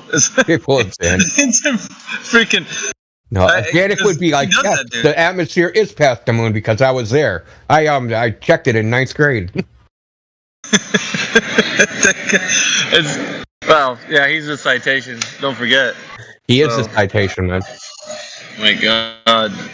And he's an entropist. That's where he did his grad work. It was up past the moon. I swear, any topic that we're on, he's done something to be some kind of expert on the matter. I swear. Personally.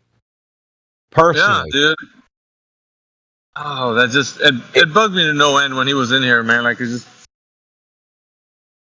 I never got to call Xanax on like him like Googling shit, because he was always like, I guess he must have had some kind of like really quick fingers to like be online or whatever, but he always sounded like he was some kind of expert on every topic that we talked about. And there's no freaking way in the world that somebody could be that diverse. I mean, I've heard of Jack of all trades, but that's just too much, man. Like you couldn't.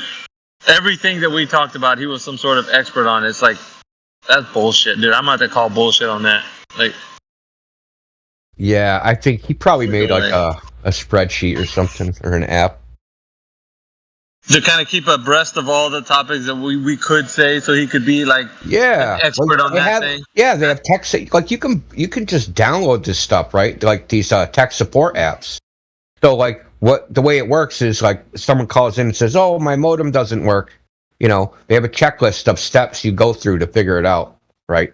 And the possible solutions. It's like a, if they say this, then you say that. If they say this, then you say that. It's a script, basically. And like, they cost nothing, or you can get one for nothing. And like, instead of using tech support, because you enter all the text, right? So, Coriolis effect, or say eclipses. Oh, they bring up Selenoia and you say this. They bring up this, you say that. They bring up this, you say that. Scripted. Yeah, no doubt, man. I'm probably sure he had something like that. I think he was feeding also the other Globers that were in here when they're kind of boosting them in the DMs. Well, Don Treader somebody told me that the Globers had a spreadsheet. This is back like in the early days, back in like 2018 or whatever. That they had a Google Doc spreadsheet that they would all use. Makes sense. It really does. It's probably some, sock account Glober trolls in YouTube chat going, God damn it, how'd they find out about that? Yeah. Yeah, we kind of like, hey, Jedi's in here. I'm about to leave here in about 2 minutes, but Jedi, you remember that what India was talking about? They would usually have like some kind of script. Yeah, I remember. Like that has been talked about. Like I've never seen one, but I'm pretty sure the likes of Kosho and all them kind of guys probably had something like that. Because just the incoherent rambling that he would go into, it was like, there's no way somebody could say that many words and not make that much sense. Like he was like the king of like saying absolutely nothing and then saying a whole bunch of something. Like he could say paragraphs of words and it's like you didn't understand jack shit he said. Like it was. He went to the Barack Obama School of Public Speaking. Yeah, seriously, man. Like, do we have the clip of him just incoherent rambling like that? Oh, if you do, I don't want to hear it. Oh, dude, it's so gold. Like sometimes you have to just play it every now and again just to kind of remind you of like why and people would listen to him. It was just like, what the hell is this? It's just word salad, I think the term word salad was invented because of him. Like people like him. Freaking guy. Yeah. I can't listen. I had to listen to MC Toon today, so I can't take another Flat Earther. You had your fill? Yeah, dude, his voice is like, yeah, he did something in Tataria server. And I told Wits that I would listen to it, and like that's enough for me. I can't do anymore. Yeah, you met your quota for the month? Yeah. Anyway. Exactly. Yeah. I gotta get going, guys, so. All right. Talk to you later, buddy. Later, bro. All right.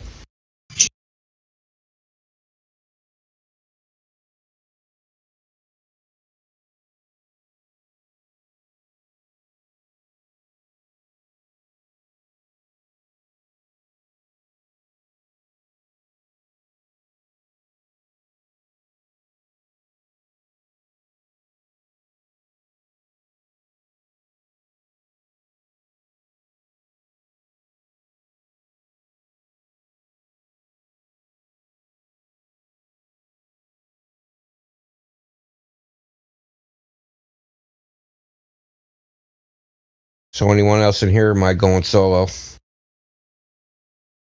I'm here, mate. I'm around. All right. Let's do it live. We're here. What's up, guys? What's up, hey, what's up, bud? We're doing it live. Dude, that's one of the funniest things. Bill O'Reilly going nuts.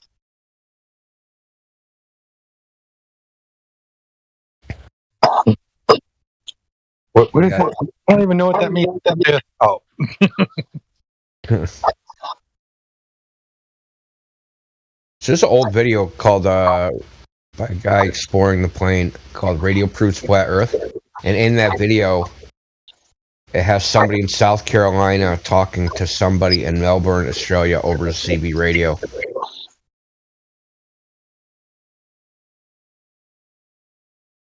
The other day I was watching this bare knuckle fist fight, and the guy was fighting for the second championship, fighting the other champion from the other different weight, and it was a crazy fight. He won the second championship, and then during the interview he yells, "I'm gonna tell you three things: the earth, the world is flat, God is black," and something else that I don't even understand what he said. I wasn't expecting it that he said that. I was like, "Oh, that's crazy." I like that. God is black. God is black. Yeah, he said that. He said the world is flat, God is black, and something else. I don't know what was the third thing that he said. He said 3 things. It's bare knuckle fighting. It was a big fight.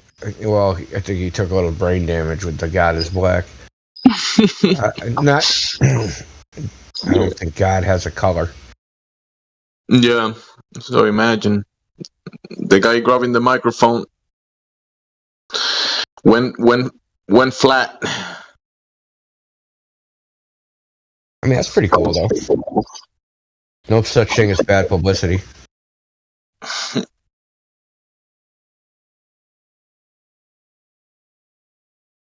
I'm not giving him. I gave him a good rate while fighting. Definitely a good fight, but I wasn't expecting him saying that. And I don't even care if he said it or not. But it was kind of got me like out of surprise, off guard. That he said that. Was it like a championship or just a fight? Yeah, a championship. Yeah, he was fighting. He was a champion on a lower division, and he went up in weight and fought the champion for the other division. And he beat the other champion. And knockout. Oh yeah, it was knockout. Yeah.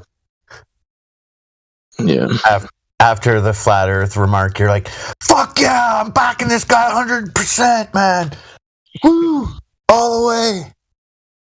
Now, are they? They must be doing that in another country. There's no way they're doing it in America. I know it's actually pretty. I don't know, crazy. I've watched some of them. I've watched some bare knuckle fights. Damn, I see. I'm like, damn. The thing about the bare knuckle fights is they can't hit as hard as they can't. Like they can't hit with full force because they'll break their hand. So they're using like 50 to 60% of their force, but it doesn't take much, right? Because your knuckles are hard. It isn't like hitting someone with a glove. It's like almost anybody can knock out the other guy. But exactly. Then you see the lower weights, and you see these guys punching each other, like giving each other so many punches. I think there's some factor of what you're saying. They hitting each other, but not as hard as they could. I don't know. Some of them they can't, man. Not the other guys' faces for sure. Because if you even risk an amount of force to break your hand, then the fight's over, right? And then your career's over. Yeah. Like usually because like I know a person, actually a couple people now I think about it, that have broken their hand from punching people. And like it'll never heal exactly straight. Like because usually it's the metacarpal, which is up into the top of your hand, that's usually gets broken. And they never heal exactly straight. So, like, if you keep punching people, it just keeps breaking.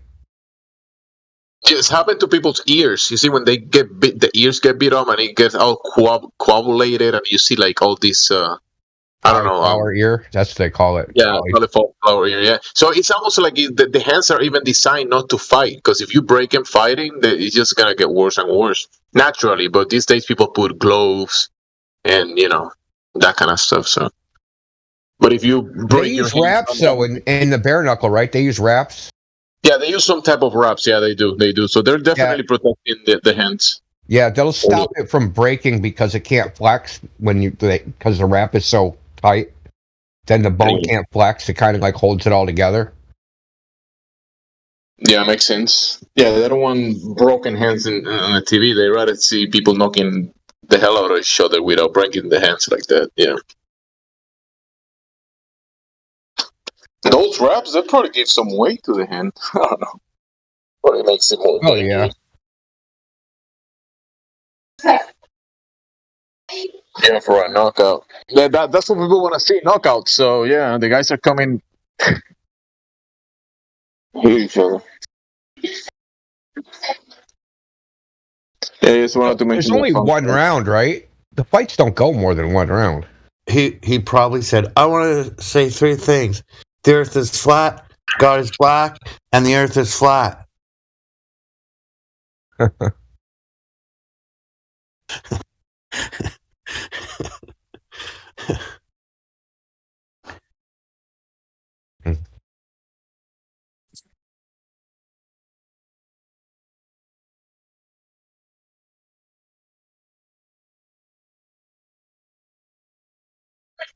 I mean, the bare knuckle stuff gets millions of views. And the guy said that, like it's kind of like it might bring some attention. I don't know. Most people probably don't care, but whoever, a lot of people that heard him saying that probably already know. I mean, that kind of like that topic. And another person is just gonna ignore what he said and just whatever. I was into the UFC in the beginning, but like I don't like it now, quite honestly. Like UFC 1 and UFC 2, I liked that. I don't like it as it is. I mean, they have skill. I'm not saying they're not athletes and they don't have skills. They obviously do, but I just don't like it. I just think it's kind of gay.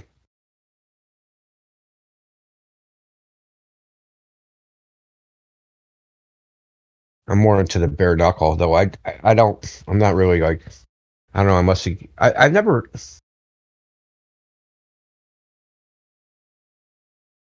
I've just never been into that shit. Have you seen the Prime tournaments that used to happen? Like in Japan, those used to be very badass. Actually. Yeah, I used to watch shoot fighting. Have you heard of shoot fighting? Yeah. Shoot fighting. It's the same. It's basically UFC. They call it shoot fighting because of the submissions and shit. Right, like you can rush in, like a shot. When you take a shot, try to take somebody down. Shoot fighting. No, it's more like the ref kind of like constantly maintains eye contact and he'll like point his finger at you. Yeah. And like when you submit, he like does like a handgun, pulls the trigger. That's what I thought it was. I used to watch it back in like, what was that? Probably like 92 or 93. Yeah. It's like a precursor to like modern MMA. I used to be in all that shit, just like. But like after like UFC 1 and 2, because UFC 1 and 2 is like the closest you're ever gonna get to like a real street fight. Right. But then like since then I've seen so many freaking, I was young. I was in my 20s. So now I've seen so much violence, it's not fascinating anymore. Like real violence, not fucking shit on TV. You'll never see a Tank Abbott or a Boss Rutan or anything like that anymore. Oh yeah. Oh, or fucking who's the other guy? Dan Henderson. Dan Henderson. He was a fucking beast. Oh shit. Pro Cop. He was like one of my favorite dudes too. Dan Severn. Shit. Yeah, have you ever seen the interview with the guy that lost to Gracie in UFC 1? The one that kicked the fat guy in the face? The one that lost Gracie? He lost. He came in second place. He lost to Gracie at the end. UFC 1. Was that Chemo? No, he was like a French Savate fighter. So Savate is like French kickboxing. Boxing, yeah. I found out like maybe like a year ago. I saw like an interview with him, and he was like, "My foot was broken, or I would have beat his ass." Apparently, when he kicked that big fat sumo wrestler, like black guy, he kicked him in the face when he was down. The dude's teeth, the teeth got embedded into his foot. Yeah, and he had to fight again with the teeth still in his foot, with a broken foot on top of it. And he fought Gracie like that. And that was like the thing back then. Like they did tournaments, like where everything was done in one night, not like one fight that you train up for 6 months. Pride used to do that too, though. They used to have like open weight tournaments. The Grand Prix, yeah. Yeah, the Grand Prix was awesome, man. Like, why did they stop doing that? They might have stopped it because of injuries, because you're going to have a lot more injuries when you do that. Yeah. Damn, what was his damn name? The guy that used to wear the American flag shorts all the time. Oh, there was a couple of them. He was a wrestler. He looked like Magnum PI guy. I can't remember his damn name. Dan Henderson, man. I thought that was Dan Henderson. What's that?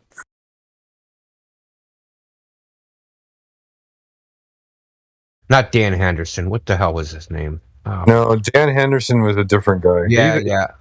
He got his black belt in jiu-jitsu, though, didn't he? I just watched it the other day, man. I know exactly who you're talking about. I literally saw something about him the other day. Is it Dave?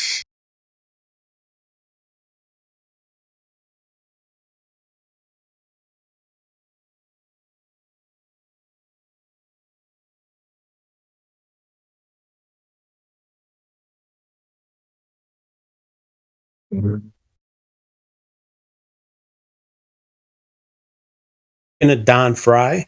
Don Fry, yes. Don the Predator Fry. Dude was such a beast. He was my favorite asshole, dude. He beat up this Japanese guy like twice his size, this big Japanese. They were going like a hockey fight, just blasting each other back in the face. Oh, yeah. He was such a beast, man. That guy was awesome. Dan Fry, exactly. I can't believe he survived all that, man. He was hitting them hard, but they were both hitting each other hard, and they're taking it. Nobody's getting injured. They're just blasting away. Yeah, he ended up winning that one too. He wore that dude down. Dan Fry won that one too. He did. If you watch the whole fight, the Japanese sumo wrestler, he was huge, and he was hitting him full power in the face, and he didn't even flinch. He must have been hit 100 times. Just boom, boom, boom. These really they were hitting each other fast like a hockey fight. Yeah, they were like holding the back of each other's heads, pounding each other in the face. And they were just going at it till they were like tired. They'd take a breath and then go at it again. Yeah, the good old days. Here you go. I'll post it right here. There you go. Yoshi here. How you been, Ron? I haven't talked to you in freaking a minute, man. I've been away for a minute.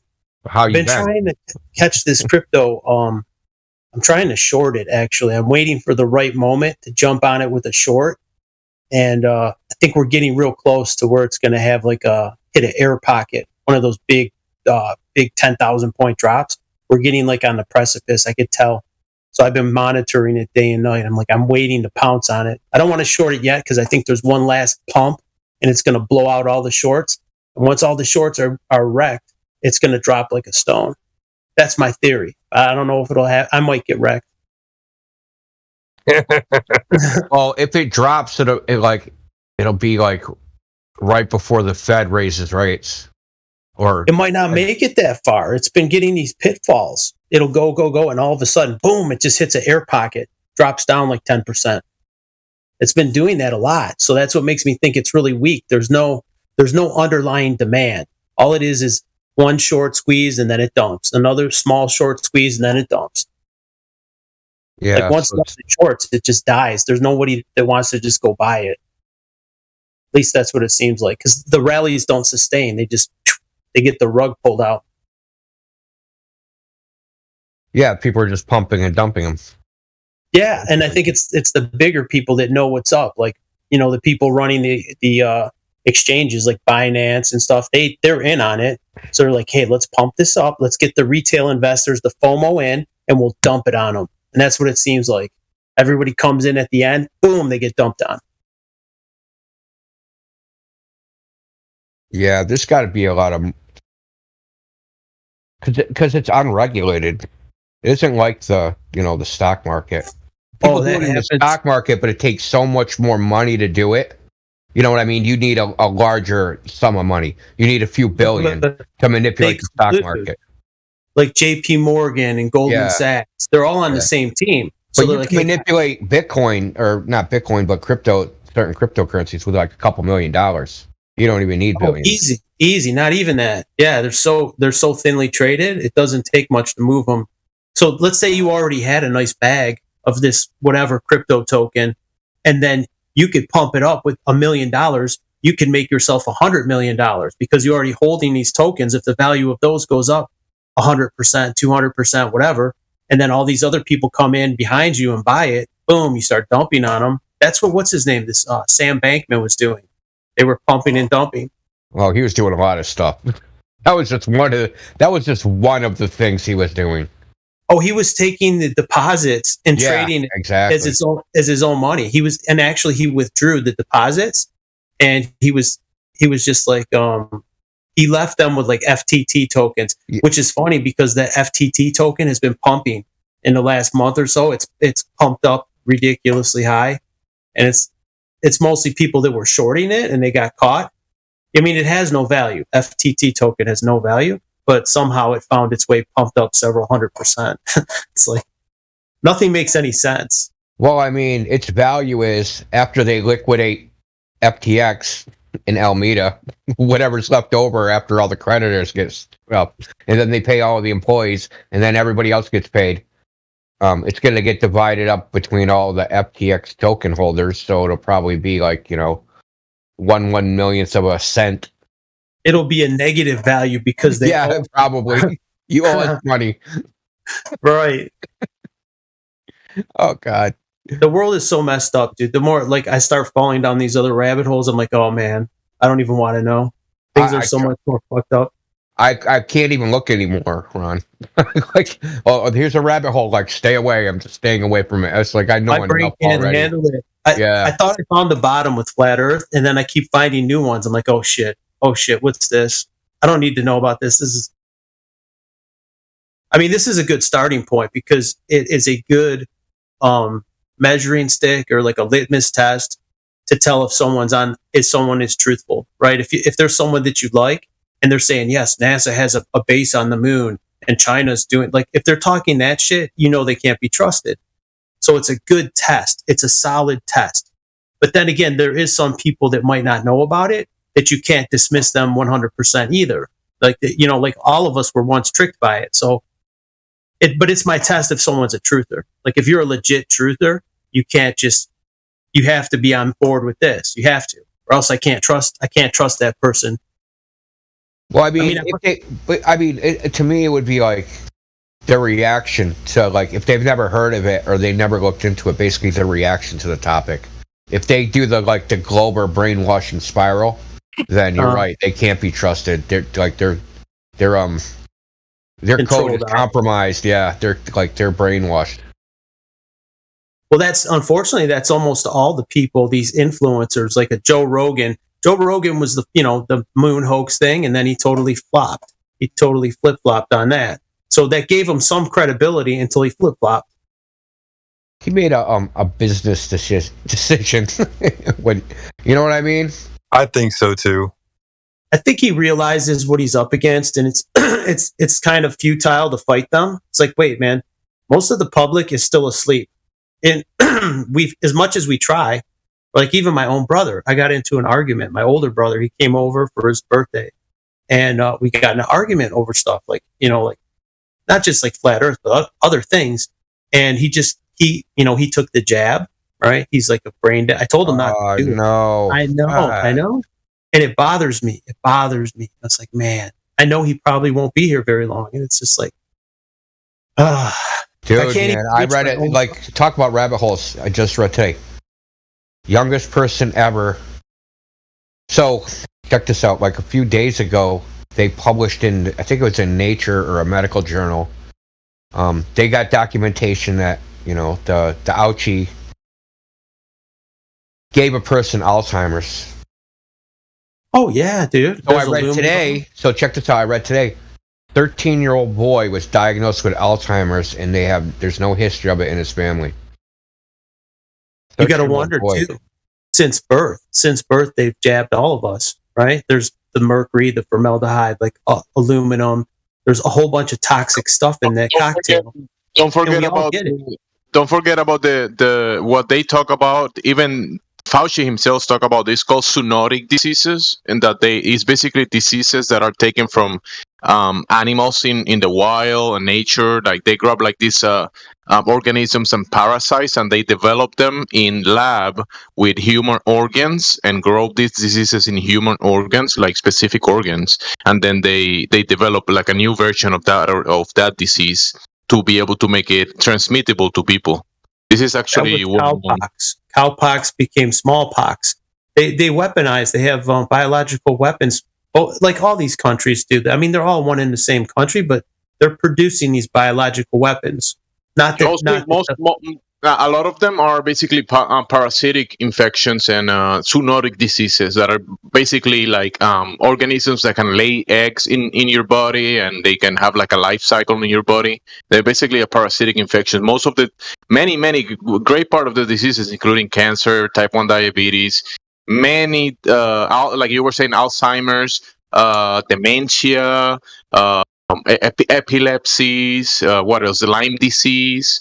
It's all zoonotic diseases that are basically weaponized parasitic organisms, infections. And it's no coincidence that they put in this stuff in the vials and injecting people with them.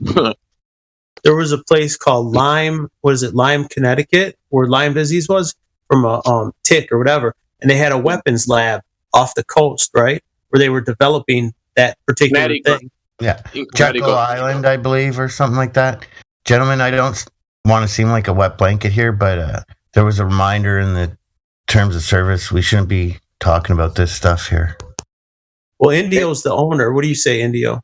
Oh, sorry. I didn't know Indio was here. Yeah, I'm here. Had a refresher the other day and the locker room that I read up. Shut the fuck up, dude. Oh, also, I want to. How about this? Use coded language.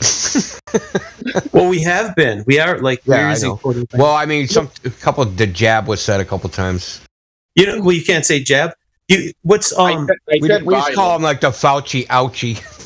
All right. Well, did you know that Lyme disease, right, has all the symptoms of MS? People with Lyme disease and MS, same symptoms. Yeah, and I know someone that had Lyme disease. He almost died, man. You know what's the treatment? Someone when they had the Mexican beer thing. Medications help because it's a parasitic infection. Well, one of the treatments was what's that shit in tonic water? Quinine, which is an antiparasitic. Yeah, quinine and hydrochloroquine are very similar. Like it's quinine. Hydrochloroquine is like a concentrated format of what you get in tonic water, the quinine. So what they take it and they make it stronger. But the person who was taking the hydrochloroquine was cured of their MS. Yeah. Or was it Lyme disease? They were cured of their Lyme disease. Like no, bro. The thing is, the thing about the expression of the disease, many of these organisms can attach themselves to many parts of the body, maybe one or multiple organs, even in the head. So the thing is that the adverse, how do you say, the side effects you might have certain problems, and they will diagnose those problems as MS, and then this other person has a certain problem or certain side effects, and then symptoms, and then they are diagnosed with a different disease, right? But at the root cause of the problem is parasitic infections in many parts of the body, which are causing a chain of events, a chain of many of these organisms can also introduce and produce toxins that make the body very toxic and like an environment for the body to have disease and not be able to do the work that it's supposed to be doing, especially when the body has the infections in the organs and in the head as well. There's a lot of information about this. Did someone was going to share the cure for that in here? I thought. No, it was quinine. Like the quinine and Quinine's been around hydrochloroquine. for a long time. I was drinking it like tonic water, right? They sell a Kroger brand. This is pretty good. Yeah. And when Yeah. you feel a little bit sick, it actually helps. Like I throw a little bit of orange juice in there and some tonic water. And say I'm coming down with a cold, getting a runny nose and sore throat, whatever. It's worked for me. It was used to treat malaria. Quinine is in tonic water? Since the 1800s, man. That's why the British would drink gin and tonic. They wanted the tonic water, and they would the soldiers would have that so they don't get malaria. Here, boys, let's have our tonic water. Throw a little bit of gin in there so you drink it. They can't turn down a drink, so Well, I don't know what's worse, gin or tonic water. Gin is nasty. gin is nasty as hell. But the tonic water is not bad if you throw some orange juice in it. It gets rid of that bitterness, and it's like a fizzy orange juice. It's not bad. It's hard to stomach it all by itself. I agree, but the Kroger makes a brand. It's like 99 cents for a 2-liter, and it's not half bad. Drinking gin is like drinking aftershave. Like, ugh. That's Gin nasty. is the most disgusting. Yeah, I like vodka. For the I like tonic actually water, whiskey too. There are many decent brands that make decent tonic water. So if you want to drink some, there's some good ones out there around here. Get the one. Well, you don't have to spend a lot, like Schweppes or something. You don't have to spend a lot to get the good stuff. It has to have quinine. Make sure you get it with quinine. Not sponsored by them, but I like the Sapphire Bombay in the blue bottle. Gin? Yeah, it has all the different roots from all over the place in it. It does taste like medicine or something. It's like got a medicinal taste. And I put it in with mango juice. It's amazing. What is that? Can you share I don't know, an image of that sounds good. Yeah, I'll get a shot of it. Mom got me a 26er for Christmas this year. I still have over half left. Hold on. Who's drinking gin and juice? That was the OG drink. Yeah, the OG. Because a gin tonic extract from, I don't know, many herbs can be actually pretty good for that kind of stuff. So I want to see what he was saying about that one. Well, here's something I found out a long time ago. Something like 80% of the people, I'm not saying the equator exists, but according to them, the Globers, 80% of the people that live from the equator south have a parasite. Yeah, it's really weird, dude. Parasitic diseases have how do you say, effects on and how people can go to places and take those areas of the world like forests and stuff, because to go and take over a landmass or a forest or something, eventually people are gonna have to be dealing with zoonotic diseases, which is diseases that come from mosquitoes, flies, insects, and all that kind of stuff, like ticks and many other animals that deal with diseases that are passed down by these zoonotic kind of diseases. And yeah, people as well are affected by this, and even like armies, like in the past, had to be able to, if they were gonna invade some other nation, they were supposed to be able to deal with the diseases from that area, which is basically parasitic diseases, to be able to fight that army on that area. In Australia, they use tea tree oil for a lot of stuff. For like, there's a bunch of parasites that hang out in Australia, I guess. Apparently, it works on almost everything. They take it internally, you're saying? No, they rub it on their skin, and it like absorbs into the skin. Yeah, it fixes everything.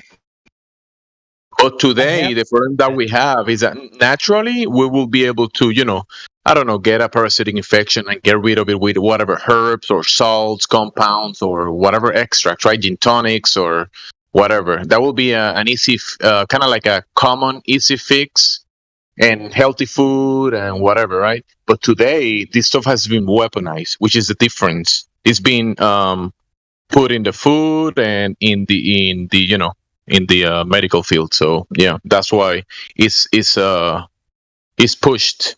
Is just look at what happened the last few years. This is the big elephant in the room, actually, guys.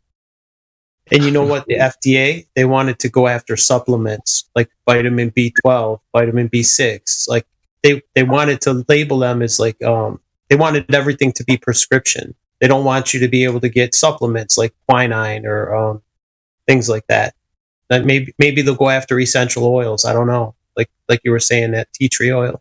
I use that to treat like I had itchy scalp, like a dandruff. I didn't have like big flakes all over, but I had an itch because I used to wear like a do rag at work all the time, and my head would get itchy and whatever.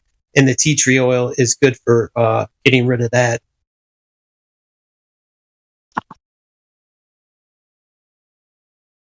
Yeah, the bad part about tea tree oil is that it will raise your estrogen level.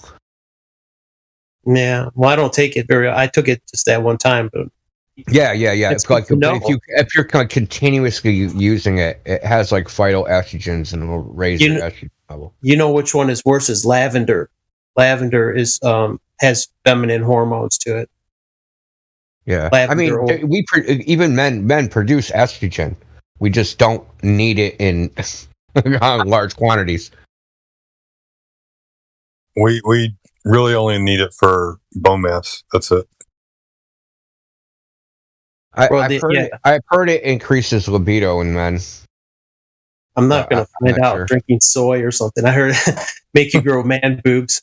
Well, testosterone converts into estrogen as well. So, like, when people are on steroids and they take estrogen blockers, they're basically preventing the conversion of testosterone to estrogen. But if you don't take something to balance that out, then basically all the testosterone converts to estrogen. That's when you get fucked up estrogen. Yeah, you get gynecomastia or whatever. You get man boob. Gynomastitis. You get fight the flat earth chest. Gay domestitis. We just figured it out, man. Like the flat earth is on PEDs. That explains it. You go from flat to curve. Is that what it is? He's a trend monster eating trend bologna sandwiches. Well, it's been reported in some old writings and even recent accounts and records that homosexuality has been healed by parasitic protocols, cleaning protocols. I don't even want to know, man. Not touching that. Remember the cat that poops and the rat eats the poop and gets a parasitic infection that is called host manipulation. That the parasite will manipulate the rat to be attracted to the cat, and it will get closer to the cat. The cat will eat the rat and complete the life cycle of the parasite. And that's similar to other behaviors of people that are actually infected, like being addicted to certain things, sugar, or other foods that the parasites actually, have a sweet tooth, right? They actually have some type of candida or some type of parasitic infection that is making them be addicted to sugar. Yeah, I've heard that you can have I think they describe it as like a bacteria, though.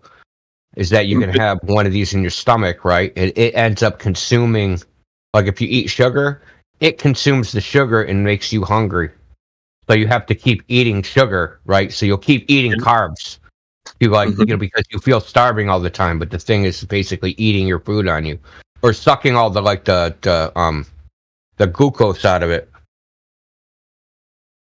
Yeah, it sounds like yeast. The yeast, how it digests sugar. Yeah, that's parasitic. That's what I'm saying. That's parasitic.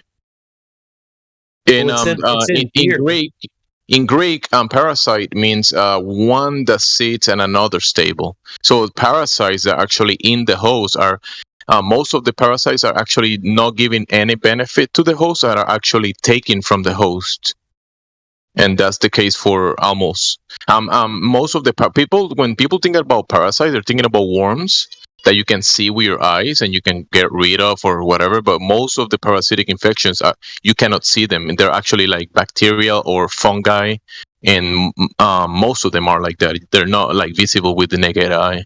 Well, think about rabies. How rabies spreads, right? So an animal will get rabies, go crazy, and it'll attack something else, spreading the rabies to that. So that thing goes crazy and attacks something else. Yeah. So the parasite's just basically turning the thing into something crazy.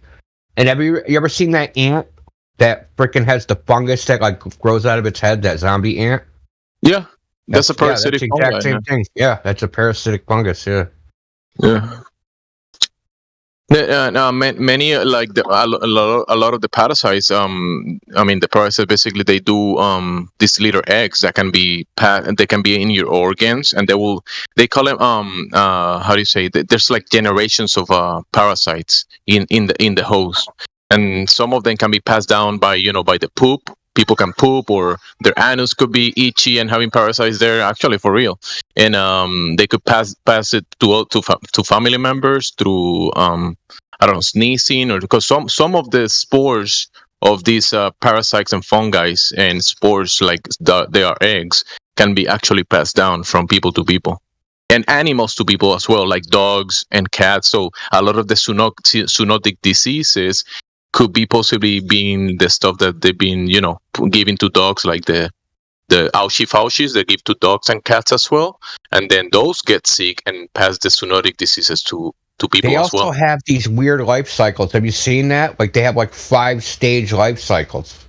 Yeah, and they also the the cycles of the moon, the new moon, also has something to do with the proliferation and the life cycle of them as well. The moon cycles. Shit's creeping me out, man. Yeah, some people say that the world runs the parasites run the world, basically. Well, yeah, we know, man. They're like in Congress and shit. Yeah. That's what I was thinking when you said parasite, the government. So imagine they're past and then that's what they're giving you, basically. So look it up, zoonotic diseases. This is the CDC talks about this. This has been funded. I mean, Maybe I've been thinking about this the wrong way. That's really just parasites. Bro, this is the elephant in the room, bro. Human I'm telling you. parasites, regular parasites. Remember this guy Plotkin, that he was in the Plotkin, he was in the in this court hearing or something, that he had to give a long talk about the work that he did. He spoke about them using organs in a lab to be able to work with diseases. So they basically on one of these development of the things, they grab human organs, they put animal diseases, and they make these diseases available to people to be able to be transmitted to people. Yeah, I've heard of that. Ugh. So yeah, it's depressing. I know. And I know I pushed this a little bit, but like I'm saying, type 1 diabetic, and that's a zoonotic disease as well, an parasitic infection in multiple organs, including the head, the gallbladder, the pancreas, and the liver, and the digestive system overall as well. So yeah, you could probably colorate most so-called immune diseases, even cancer and other many others. You could probably colorate a big percentage of all of these diseases that we know today to the root cause, some type of parasitic infection in the body that is wouldn't prevalent. surprise me, man. It wouldn't surprise me. Bro, look at myocarditis and pericarditis are parasitic infections as well. Look at it. Look it up. There is papers about that. Good morning. Good morning. Hey, how's it going? Good. Thank you for asking. How are you guys? Good. Oh, just another happy day talking about parasitic infections. Yeah, I heard that, and I wanted to jump in to say that the best medicine for that is actually what they give to the dogs. This medicine, it was for humans back in the days, but now they give it only to the dogs. They call it dewormer or something.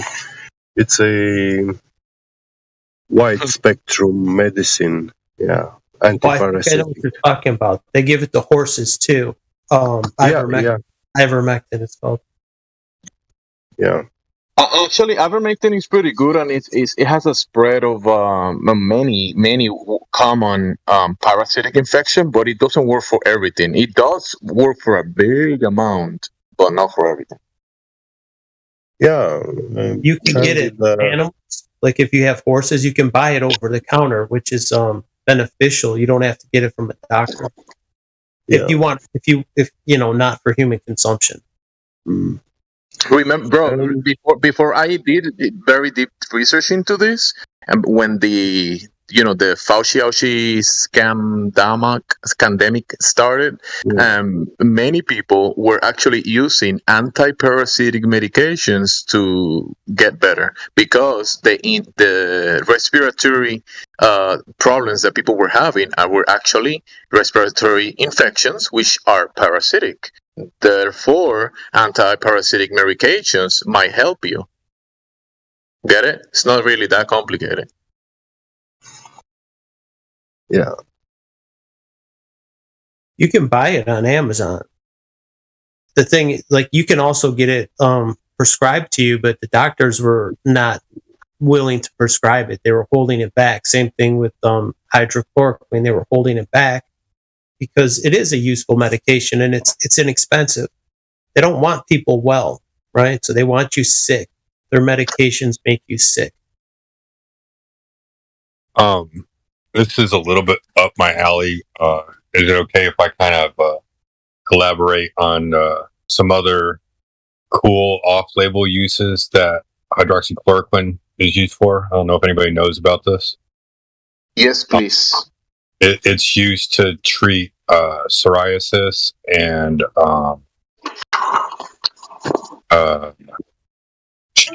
called actually I'll even go through it. It's used to treat psoriasis. It's been used to treat HIV, and it's been used to treat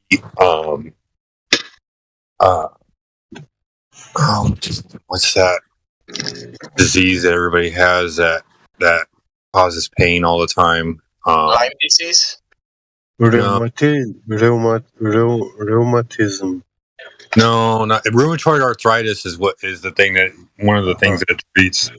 Lupus. Lupus is another thing that hydroxychloroquine. Yeah. Wow.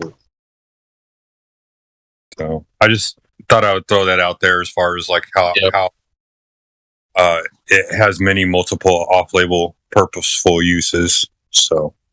Yeah, but the thing, remember, this is what I'm trying to tell you, right? A lot of the diseases that are kind of like expressed into people, like it can be different spectrum of diseases, right? And depending on where the infection is, what type of the body is affecting, therefore it's going to affect a certain function of the body, and it's going to be expressed as certain deficiency or a certain problem. That's why different different expressions of the disease are labeled or diagnosed as a certain way, but the solution, it might be like you're saying, a spectrum drug like this, right? That is anti-parasitic, that is attacking the root cause of the problem, and is helping with multiple diagnosed diseases. Get it?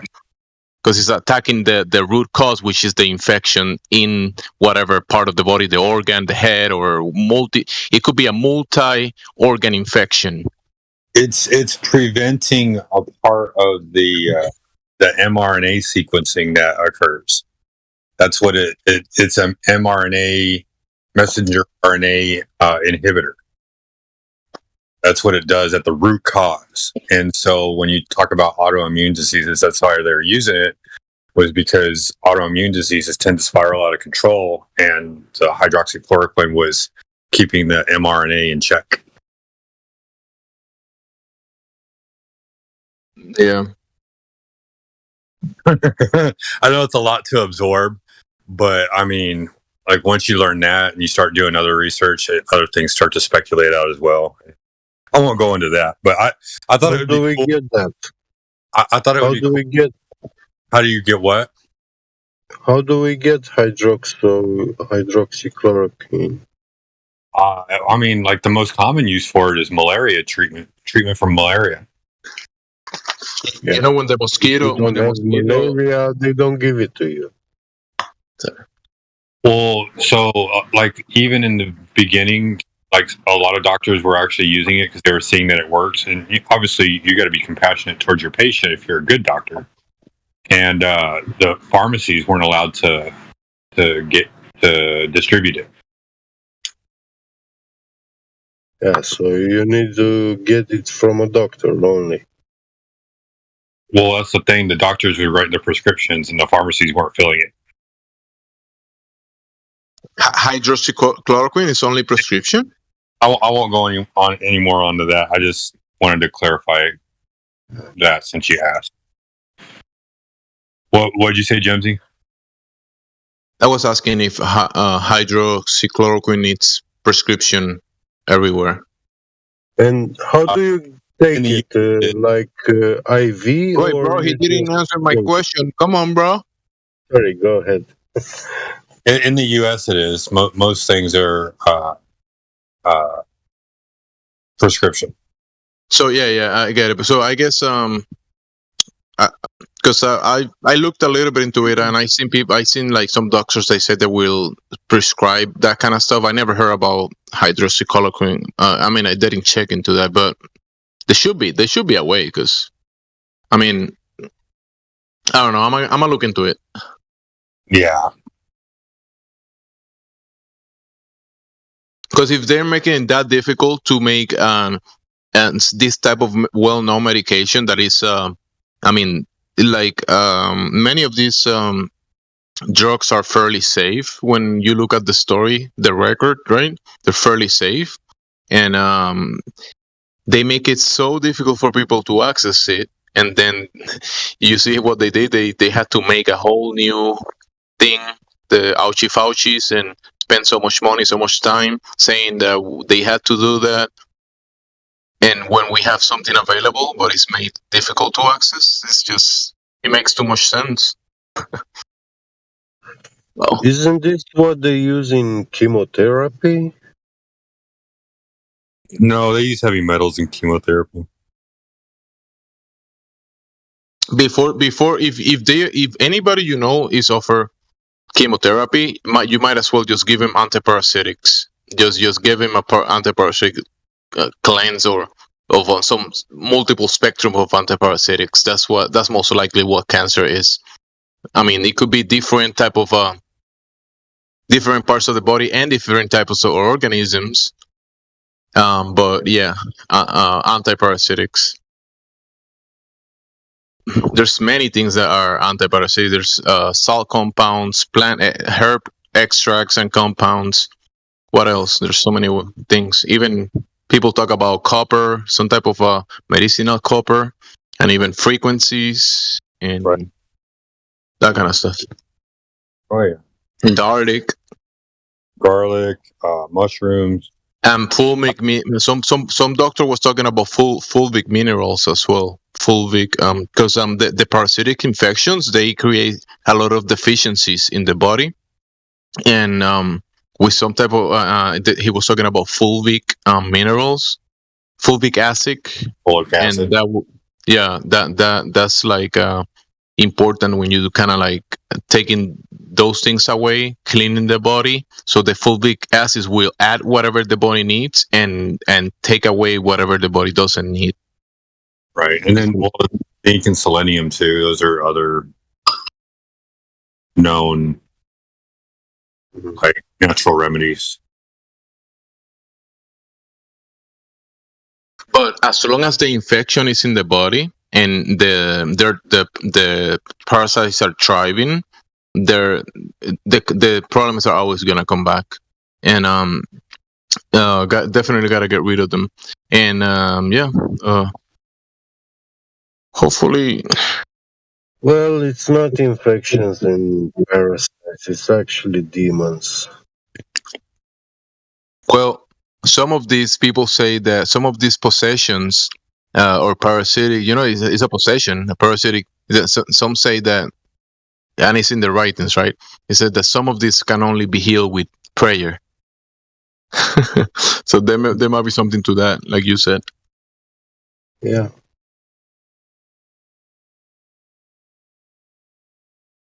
But anyway, yeah, I don't know, I didn't know if y'all knew about the whole, like they always talked about the off label, but there was more than one just off label. There's always more than one off label. Like I'll give you an example. Ozempic is actually a new treatment that they're using for like to help with weight loss.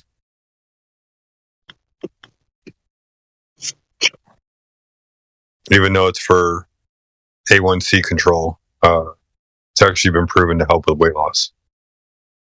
What's that? Ozempic. What is that? It's an A1C drug to help control A1Cs. A1C? You mean like what is A1C? Sugar, like glucose levels? Yeah, it's a precursor enzyme. I'll look if I can find a good article on it. Okay.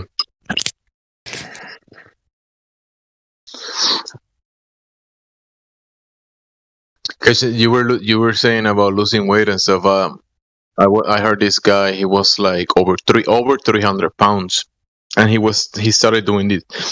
I think he was doing ivermectin or something like that, or sometimes these antiparasitics. And he said that after months, he lost over 100 pounds. So yeah, it's really helping him.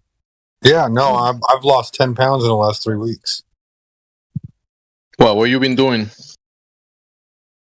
Just that. I mean, I take testosterone, but you know, I when you're on testosterone, it's like you would think it would be easy to lose weight because muscle burns fat, but like it didn't matter if I ate like 8 times a day or 1 time a day, I was not gaining or losing weight. It was the weirdest thing ever. And then so I talked to my doctor. I was like, I gotta lose. I'm at 240, and My son, you have a Fauci deficiencies. You gotta give you some of this. That's what you need, my boy.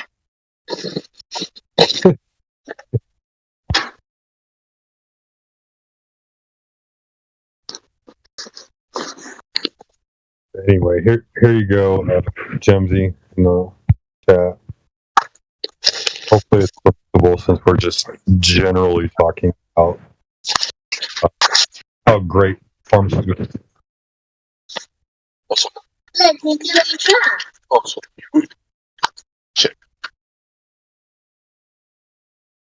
Or talking about general health, I should say. Hey, what were you saying about not losing or gaining weight?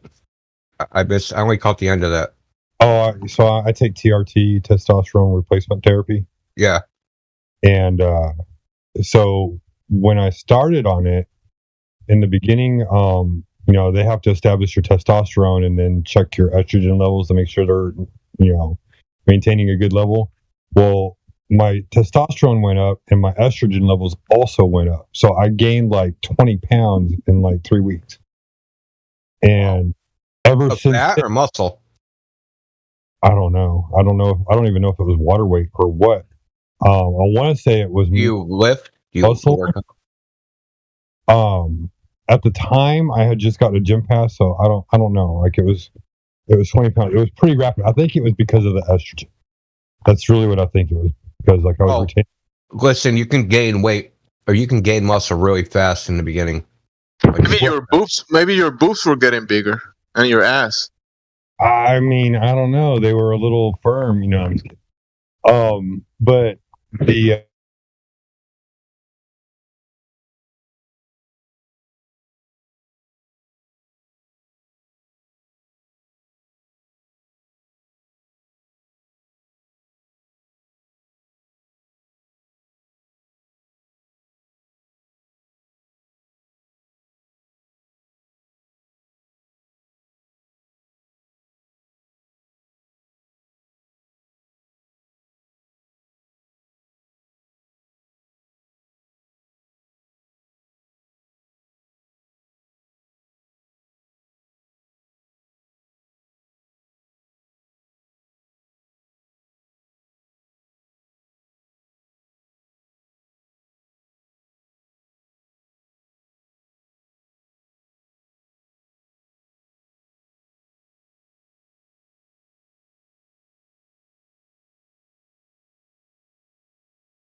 Well, that must be why they have all the mathematicians are in Russia, man.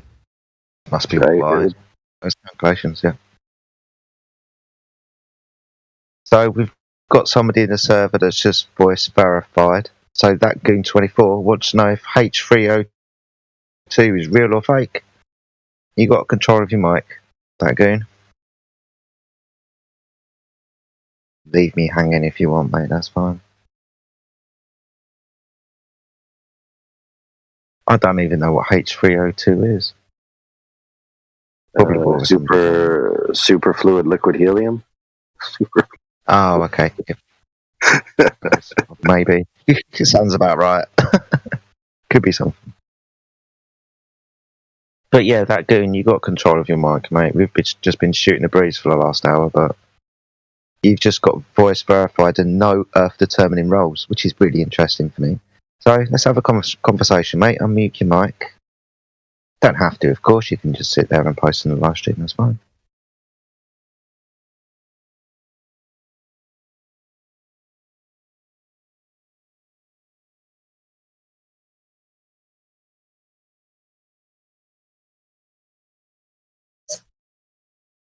We've also got somebody in the server called Rhinosaurus. He's a globe earther. Hello, Ryan. How are you? You've got control of your mic, Rhinosaurus. Yes, sir. How you doing? Yeah, really well, thank you, my friend. How are you? I'm doing okay. Awesome stuff. What brings you by our server this evening, mate? I'll be honest, this isn't the first time I've been by. I've been here multiple times. I can tell that. Can you answer the question of the day? The question of the day is, if the Russians shoot off 50,000 artillery rounds per day, how many Coriolis calculations is that?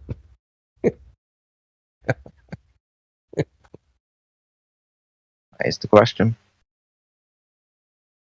Or are you asking me? We just played a clip of him with AI. Oh yeah, that's right. Yeah, so yes, buddy, I know you've been in the server before, but why this evening? Something on your mind, saying you want to talk about? That's to you, Ryan. No, I like stopping by every now and then. Listen to you guys. That's good. It's interesting to me. It is an interesting conversation, mate. Definitely. Absolutely. And the main reason is because, Chris, I love your accent. I can't get enough of it, to be honest with you. Thank you very much. That won't be the first time somebody said that to me. I appreciate it, thanks. Just don't send me a DM. Sounds like someone might have parasites. I was about to send you my dick pic, dude, so I'm glad you said something. Thank you. Yeah, no, don't do that. Don't do that. Fair enough. I'll post mine if you don't mind. It's gonna take a while to upload. You guys keep talking. Nice. You guys keep talking. I'll find it. Hold on. Good one. I saw mine will probably send in instantly, but I heard a girl say the way to get guys to stop sending you dick pics is that when they send you one, send one back. Yeah, I can imagine. Well, I mean, if you think you're sending a dick pic to a girl and then you get a dick pic back, you might be like, what the hell? Especially if it's bigger than the one that you sent, yeah. Yeah, exactly. Like, oh shit. This girl's got a bigger dick than me.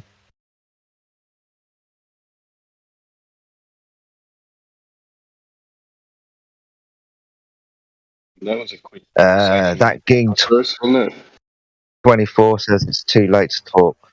Oh, sorry, Timbo, mate. What was that? Ah, you're all right. I was just saying that was a quick conversation with Rhinoceros. Short and to the point. Yeah. That's how I like it. So what do you think about other globe earthers, Rhinoceros, the ones that come in here and go like mentally ill? To be honest, I haven't heard a lot of other ones. Really, when I'm in here, I feel like I'm the only one, and everybody else is against me, and so we're not against you. Not personal. I guess We are actually Well, as long rooting. as you're honest, like there's nothing personal. I've talked to all of you guys before. Chris, Indio, I'm sure other people. Have I ever been dishonest? I don't even know if you guys remember me, but I mean, I wouldn't. that's fair enough. I'm not upset. It doesn't hurt my feelings or I anything. don't know about. you guys. I mean, I would say like mild delusional. When I say mild delusional, it's like if you ask a girl, rate yourself on a scale of 1 to 10. She said she's a 7, but she's a 6. She's mildly delusional. She's not fucking totally out there. She didn't say she was a 10, but she's just mildly delusional. You're mildly delusional. Interesting. I don't think you're being dishonest. Well, I mean, sometimes your answers are just like. Sometimes so you do remember. Like we can like feel the bias, right? You're just trying to like. I mean, I guess. So you do remember me? Yeah, I remember you. My man, dude. I love you. I'd kiss you right now if I could, but. God damn! Don't you have enough to handle with Jedi? The fuck? The hell, man. It's not that kind of party. I would say that your answers about the scientific method and the independent variable, I think you're being dishonest in those situations. I don't think I'm dishonest. Pretending that you I don't think I understand. understand where you guys. I don't Okay, get let me that ask whole you a debate question. with the independent variable and how some things are not an experiment because you can't manipulate a certain variable. I think that's where I get confused sometimes. Okay, It's because not you our guys are opinion. claiming to know causes. That's the thing.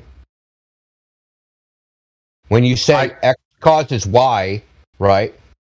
Then there's a certain procedure to determine that.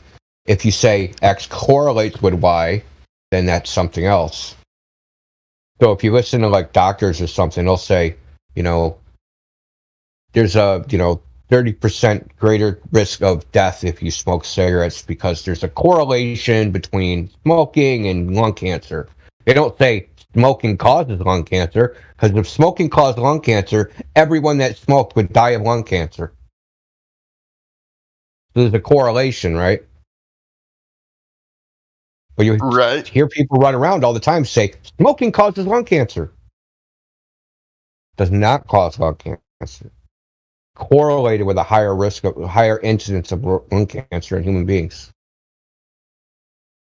Right. Do you understand all that?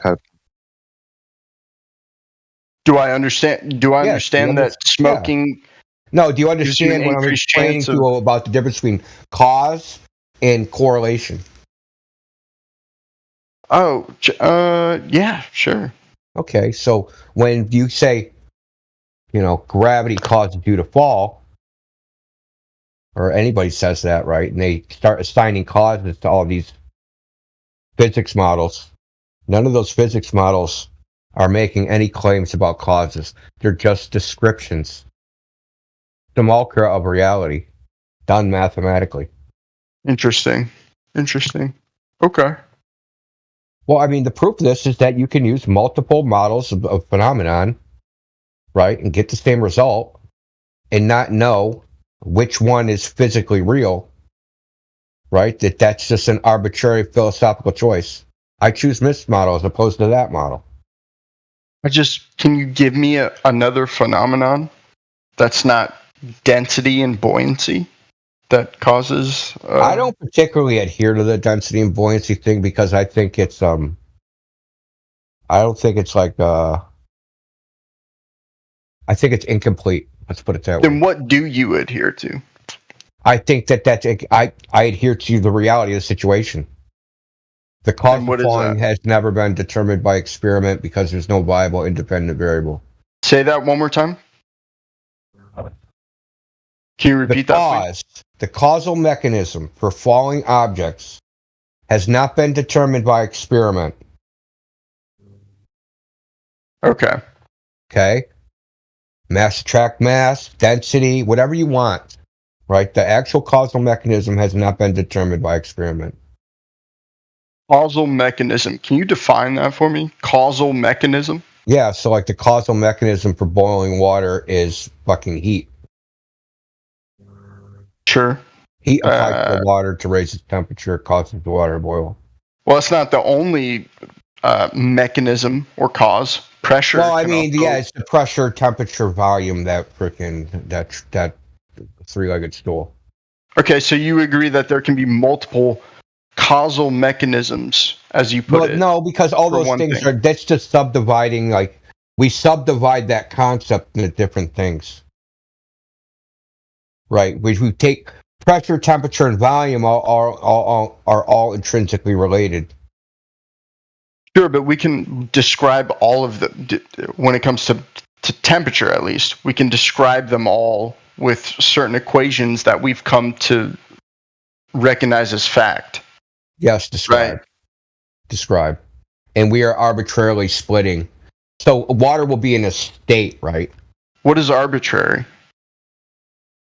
Arbitrary is that we've decided to look at, okay, so let me just go back to the beginning. Water's in a state, right? Sure. It has a temperature, it has a pressure, it has a volume. But we've picked those things, right? You could find the temperature without knowing the pressure or the volume. You could find the pressure without knowing the temperature or the volume. You could find the volume without knowing the temperature or the pressure. But we know that if one of those changes, the other two will change, or one will stay the same and one will change, right? We know that they're all intrinsically related to each other because they're all manifestations of the exact same thing.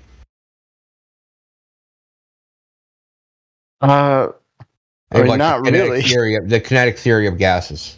They're connected to each other. I agree with that. They're the same thing. Temperature, right? When we say pressure is just one way of defining temperature, right? I would disagree. So pressure is the ballistic force, the kinetic energy of a molecule or atom smashing into the wall of a container. So that has an energy. And we measure that energy, it has a pressure. Yeah, I agree with that. The temperature, how do we measure temperature, right? Yeah, so how do we measure temperature? Right? We take a thermometer, we stick it in something, and because the motions of the molecules increase, right? It expands.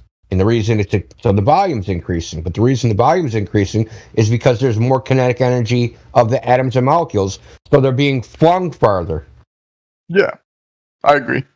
But to us, at the macroscopic level, we see a volume of mercury expanding, but what's actually supposedly happening is freaking little mercury molecules are flying all over the place faster than they were before. And because they're flying faster, they go farther. Right? It's the whole random walk fucking model. That the molecules are bouncing around randomly. When you add energy, they bounce around randomly faster. And then when they don't hit something, they fly off farther in that direction. So if I have a mercury thermometer, at the top of the mercury volume, right, there's a gap. There's space. And there's enough kinetic energy for the mercury to fling itself up into that space and increase the overall volume of the mercury.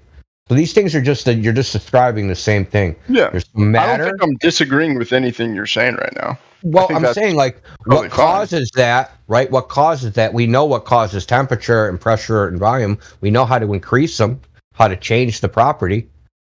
Is we take something that has a higher property than that and we fucking put it next to it.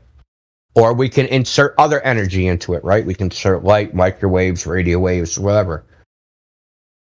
Right? Which actually also, sure. The energy in freaking light microwaves, they also have a kinetic energy. Right? There's something called radiation pressure. Haven't heard about it. I'll take your word for it. Yeah, there's a radiation pressure, dude. You can test this with you need like a piece of gold foil, really thin, like gold leaf, and you can actually take a laser, like a handheld laser, and actually push it with a laser. Oh, I think I know what you're talking about, actually. Yeah, there's a radiation pressure because light. I've never heard it. Because light has a momentum. What? Who said something? I was just saying for their friend there that it's the same concept as a solar sail. Oh yeah, exactly. Right. Oh, if I said space sail, he would automatically know what I was saying. Okay. No, I understand a solar sail. I got that reference for sure. I think That's solar actually- sails are due to the momentum of photons, I believe, is how I've always heard it described. Although you could describe a photon as an electromagnetic radiation. Yeah, So that's what it this radiation, what did you say? Some force? It's called radiation pressure. Radiation pressure. Okay. I think we might be talking about the same thing, but we're using talking about the a same different term for it. So that's totally fine. Well, I just That's here's the where thing I get about a physics is here's depending on where the I get a field, little weird with things. They'll be is that talking when about. you, I'm sorry. Well, go ahead. But yeah, there's a lot of instances in like physics where one particular field will be talking about the same phenomenon but use different terminology. You know, I'm sure you've encountered that, even though they're talking about the same thing. Like if I'm sorry. Say I mean, they use it like it's like so many examples. Just like trying to like pick one. Like there's Go just ahead, a lot give me your best one. Just like electromagnetic radiation. Say I did like okay, so an example would be electrical engineering. I'm right? familiar. Yeah. So you know what impedance is, right? Sure. Okay. That's the same thing. Impedance is the same thing as resistance. The index of refraction. Not in maybe in in photonics, but not in electrical engineering. I would never describe impedance as. They actually have the that same way. formula. Give me the formula. Square root of the electric permittivity and magnetic permeability. But in electrical engineering, it's the square root of the resistance and the capacitance and inductance. The square root of capacitance and inductance. Capacitance and inductance. Inductance is its own. Wait, that makes no sense. Can you say that one more time?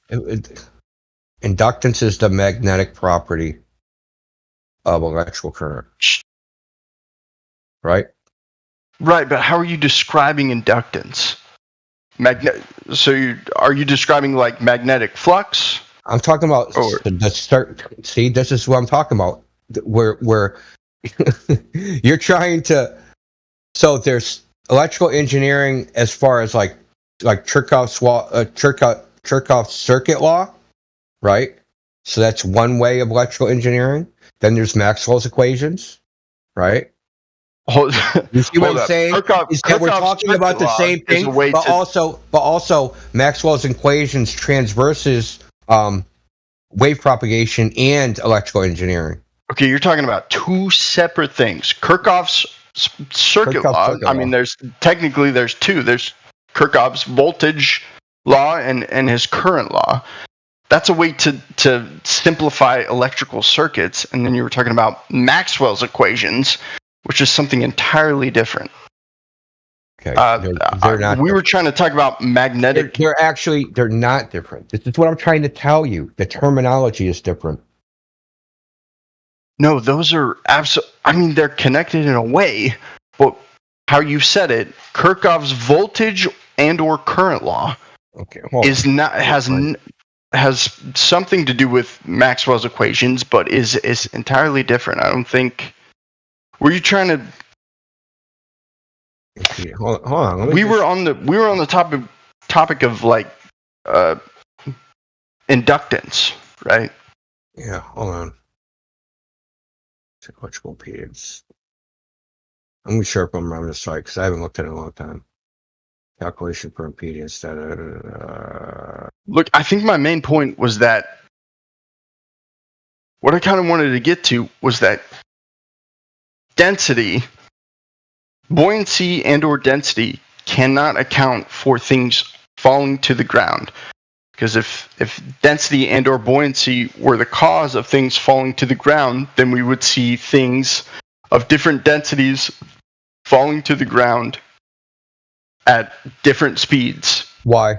Or velocities. Why? Because something of a higher density should fall to the ground faster than something of a lower density. As an example, lead should fall to the ground much faster than aluminum, right? Because they have vastly different densities. So why is it that no matter what you drop... Oh, you're thinking about it wrong. Think about it like this. I don't think I am. Look, okay. Go ahead. The lead is denser, but it's a lot denser, right? So with surface area to volume is completely different than, say, a balloon. Right? Yes, I would agree. Absolutely. Okay. And then it falls at a rate, right? And there's a terminal velocity. Okay, terminal velocity comes into account only when the air molecules that it's falling against are enough to push back on it to where it doesn't gain any more velocity. Okay, so suppose there's a vacuum terminal velocity. A vacuum terminal velocity? Yeah, a vacuum terminal velocity. So if you stick something in a vacuum, it falls at 9.8 meters per second squared, right?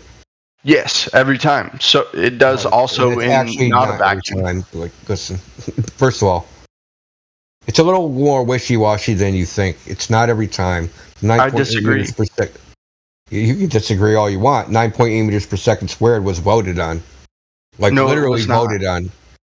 No, it was not. I love you guys, man. You guys are so funny, dude. Oh, man, dude. I think you guys are funny. It's not. I'm gonna post it. It was voted on, dude. I mean, it can. There was we have to. Back in the early 1900s, they had a conference on weights and measures, and they're like, "Oh, what's the speed of acceleration? Let's have a vote. 9.8 meters per second squared." How do you think they got that measurement? Like, how do you think they came to that? Do you think they were using, because you have to have a distance, right, and a time, right? Okay. Yeah. Let me ask you this question. As our measurements get more precise, as our instruments get more precise, we can get a more precise measurement. 9.8 meters per second might have been voted on, as you say. I'm using air quotes, but like we can have a very precise measurement depending on the instrument you're using to measure things. Okay, you know what I mean? Let me ask you this: if you're at the North Pole in the equator and you drop something, are they going to fall at the same speed? To what? No, not at the exact measurement. Okay, then. So why are you arguing with me? To a significant figure, they absolutely will. I bet you if you go, you will measure 9.81 meters per second at the equator and the poles. But if you get down to the thousands, hundreds of thousands, then you might start getting a difference. But Well, I've seen figures where it's off by 1/10 of a meter per second. 1/10 of a meter? So like 9.82? 9.7. 9.7? Where?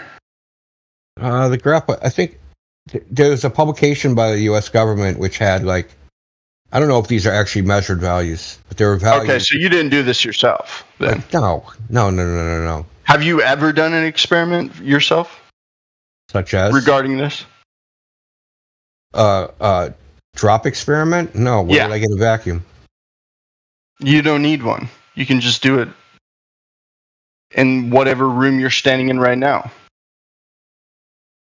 In what? So right now, my ceiling ain't 9.8 meters tall, dude. What? My room ain't 9.8 meters tall. Like, what? It doesn't need to be. You can extrapolate. I mean, your room. You could drop something from a meter high, and measure when it hits the ground, and then calculate the acceleration. Okay, you can't calculate the acceleration from that. I need at least 2 data points. You have 2 data points. Because it's a function, dude. I'm only going to be able to get, I'm not going to be able to get the acceleration. How so? I'm confused. Oh my God. I let something go at time 0 when it hits the ground at time 1, right? 1 meter Okay. off the ground. So it went 1 meter per second. That's not an acceleration. That's the speed. If you want the acceleration, you need the second derivative. I need at least 2 data points so I can fucking figure out what the rate of change of the speed is. So if I drop it from 1 meter and I measure like half a meter off the ground, I get I take that time and then I measure the whole time. Now I can get I can take the difference of those times and guesstimate an acceleration. Now that's totally imperfect, but you get the point. I can measure the change. Gotcha. How long it took to fall the first half a meter, how long it took to fall the second half a meter. Right. So those times, if it's accelerating, those times won't be the same. The second half a meter will be elapsed in less time.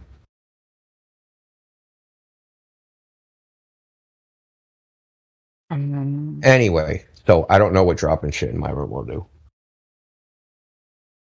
So anyway, but they've done like tests that, like there's a GNOME, what's called the GNOME experiment. So there's a company called Kern Precision Scale Company. So they make scientific instruments, and one of the scientific instruments they make happens to be a precision scale. Right, it costs thousands of dollars. They sell it to scientists all over the world to measure weights. So as part of a promotion, as part of like a public relations scheme, they took a garden gnome and they took the scale and they shipped it, right, to like Los Alamos, CERN, Edmonton Station, Oak Ridge frickin' nuclear facility in Tennessee. They shipped this thing all over the place, this gnome and the scale. And everybody at all these places weighed it. And all these weights, right? So you got all these data points, and it should follow a function that the weight of the gnome varies by latitude. But guess what? That's not what happened. Okay. Okay, and I'll post it in the live stream because just for ha-has. It's 8.8 meters. I hope you're posting like something like real, like an actual it's peer-reviewed data, dude. It's actual journal, data. like data. Fair enough. Okay, if it's straight data, that's perfect. That's fantastic. Something that somebody could recreate if they wanted to. Yeah. Why are you guys obsessed with peer review? I don't know Because why. peer review means somebody can recreate the shit. Do That doesn't mean it's just I said. Everyone agreed on Let it. me ask him a question. I want to ask a question. Ryan, do you think people that peer review recreate the experiment they're reviewing? That's usually what peer review means. No. They're just making sure the fucking data and the math are correct. They're not recreating experiments. You think fucking the Nature Journal fucking like, oh, they sent in this thing and they did this experiment. Okay, boys, back to the lab. We're going to recreate this. They don't do that. What made you think they did that? But look, we're talking about scientific fact. We're talking about scientific laws. No such thing right? as scientific fact. So, like, if we're gonna talk about some obscure shit, like how many times do penguins reproduce per year?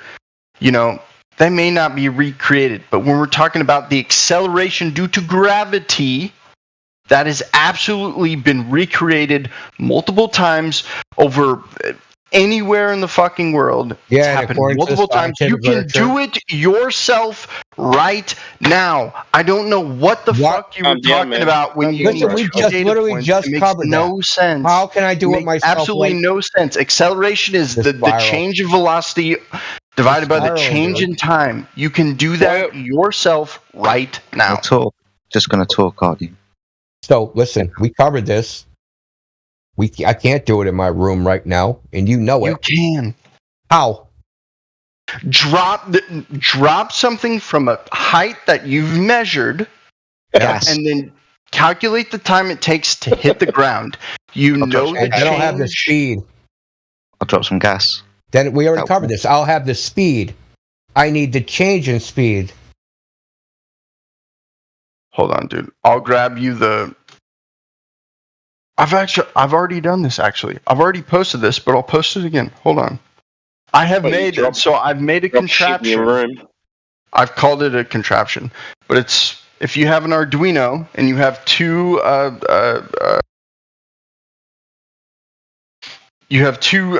distance sensors, then you can do this yourself. Hold on, let me find it. I don't have an Arduino or any distance sensor, sorry. Well, you should fucking get one, dude, because it's cool as shit. Okay, cool. Before you continue, how many reference points in free space do you have for your acceleration chart? 2. Holy fuck. Holy fuck, he says. Because you have a speed, dude. You don't have an acceleration. Man, dude, if you have two, listen, you may have misunderstood. You may have misunderstood my question. Okay, if you have 2 reference points, the starting and the finish line, the only thing with those 2 data points that you could ever infer at best or know with the data is speed. Time over distance. Point A to point B. You need multiple points. This is like the first thing they teach you in calculus, dude. Dude, if you really think you could get an acceleration with 2 data points, you're the most retarded person I've seen in like the past 3 minutes. Because you were here 4 minutes ago. Dying. I love you guys, dude. I love talking to you guys. Why'd you go from sounding quite normal to ending up sounding like an idiot with those voices? I mean, you're having a normal conversation, and then you started. I don't know. And this is, like, I started off asking him like what he thinks about Globers that go crazy, and then he's the Glober that goes crazy. Like, what the hell? Did I go nuts? Did I go too far? A bit. I feel like I sound upset sometimes, but I don't mean to. I think that's the thing, yeah. You sounded really emotionally involved with what you were saying. Did I? I'm sorry. I don't mean to. Alright. I'm just having a conversation. I'm just talking. So. Well, no, you see, you're just talking, but your subconscious is trying to protect you. Hey, dude, fuck you. No, I'm just kidding. No, I'm dead serious. Okay, the Globe Earth paradigm to which you're so emotionally invested and psychologically connected on an ego identity level was implanted in you as a child when you were emotionally and psychologically vulnerable to that very type of information. They imprinted it upon you, and it's now part of your identity. Right. So if someone challenges it, oh, dude, this isn't even up for debate. This is just the facts of life in the Western society and most of the world. So go look at the site. Yeah, for real. Go look at learning theory, childhood development theory, psychological development stages of a child, and go look at the time in which those certain things are learned and what they're teaching you during those stages. Okay. And you'll find that Let me ask you a question, my friend. Can I ask you a question really quick? Are you okay with that? Sure. Is that okay? Well, it depends. Okay, here's my question. Here's my question. What evidence, if I actually gave any of you evidence that the Earth is actually not flat and is actually any other shape than flat, if it's round, if it's a fucking triangle, would you accept that? If I gave you actual proof, would you accept you have to make, okay, hold on. First, you'd have to actually make a coherent statement, because you just said a triangle, round, and flat as if they're mutually exclusive. You can have a flat triangle, and you can have a flat coin. I think you're misunderstanding what I'm asking you.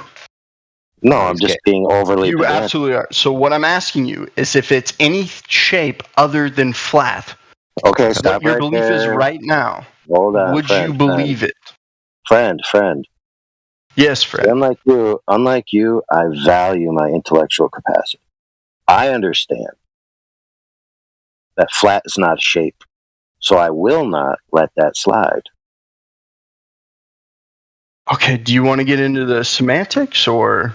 No, I'm I sorry, want you didn't to think make we're being this specific about it. I want you to make a coherent, logically consistent sentence that I could actually answer. Gotcha. Okay, here's my claim. If I gave you evidence that the Earth was a three-dimensional geometric shape that wasn't a rectangular plane, or sorry, a cuboid rectangular plane, would you believe me? If I gave you evidence that the Earth was actually spherical in shape or a pyramid shape, would you believe it? It's a very simple question. Depends what evidence it was. I mean, if we're talking for evidence that the Earth is a shape, then you'd need direct measurement and observation of that Earth being that shape, right? Something that we could falsify. Depends what your evidence. Sorry, Oh, no problem. I'm just duding. Was it yes or no, or I didn't hear an answer? Well, Jedi was giving you credence because he kind of gathered what you're trying to say, even though your statement was still incoherent. Oh, it was okay. How so? Yeah, well, because a rectangle is a flat, ideal shape. I said a rectangular cuboid shape. Okay, we'll go with that. Cuboid. All right, cuboid. A cube is a shape, three-dimensional, sure. But who says it's cuboid? I mean, it's not even. It was an example. Right. So yeah, but it's like if a this or a that. I'm just. Do you understand what I'm trying to ask you don't have to parse it out that much. All you have to say is if I gave you, because look, this is about the globe versus flat. That's what it's about. It's not about an infinite permutation of platonic. Flat's not a shape. You just told me that. Why are you saying that? What? You just said, is it flat or is it a globe? You just told me that flat isn't a shape. Why are you saying that? Your brain may be stuck on the word shape. Okay? That's fine. I recognize your limitations. I'm trying to meet you halfway. The argument here in this server isn't necessarily about a shape per se. The general argument is the Earth flat or is it a sphere? Then why did you get all up in my dick about saying flat when you said flat isn't a shape? Why are you guys so upset about because that? you categorized it as a you categorized it as a shape. Nobody here is unintelligent enough to categorize flat as a shape. Flat's an aspect. Okay. It's a description of, flat's an aspect or a description of a surface, right? It is not a shape itself. Okay, I agree, but it's a colloquial term that we all use, and you guys got all over my ass about it. That I use flat. Yeah, but it's important the words that we use, right? And especially when we use them incorrectly, people are going to think that you're stupid. Then don't get upset at me when I say flat. Hold on. We're not upset. We're just trying to make sure that you understand the words that are coming out of your mouth. We ain't upset about it. Trust me, I do understand them. Oh, okay. So next time, don't use the same sentence like that. You understand them so well that when I criticized you on the differentiation between the categorical logical error, that you scratched your head and were like, "What the frick just happened?" No, I was just wondering why you guys got so upset about me using the term flat when you guys use it all the time, and then you guys just show me again that you don't care about using the term flat. No, dude. You got upset about me. Doesn't get it. It's not a dichotomy of choices between shapes. It's not like, are you on a cube or are you on a sphere?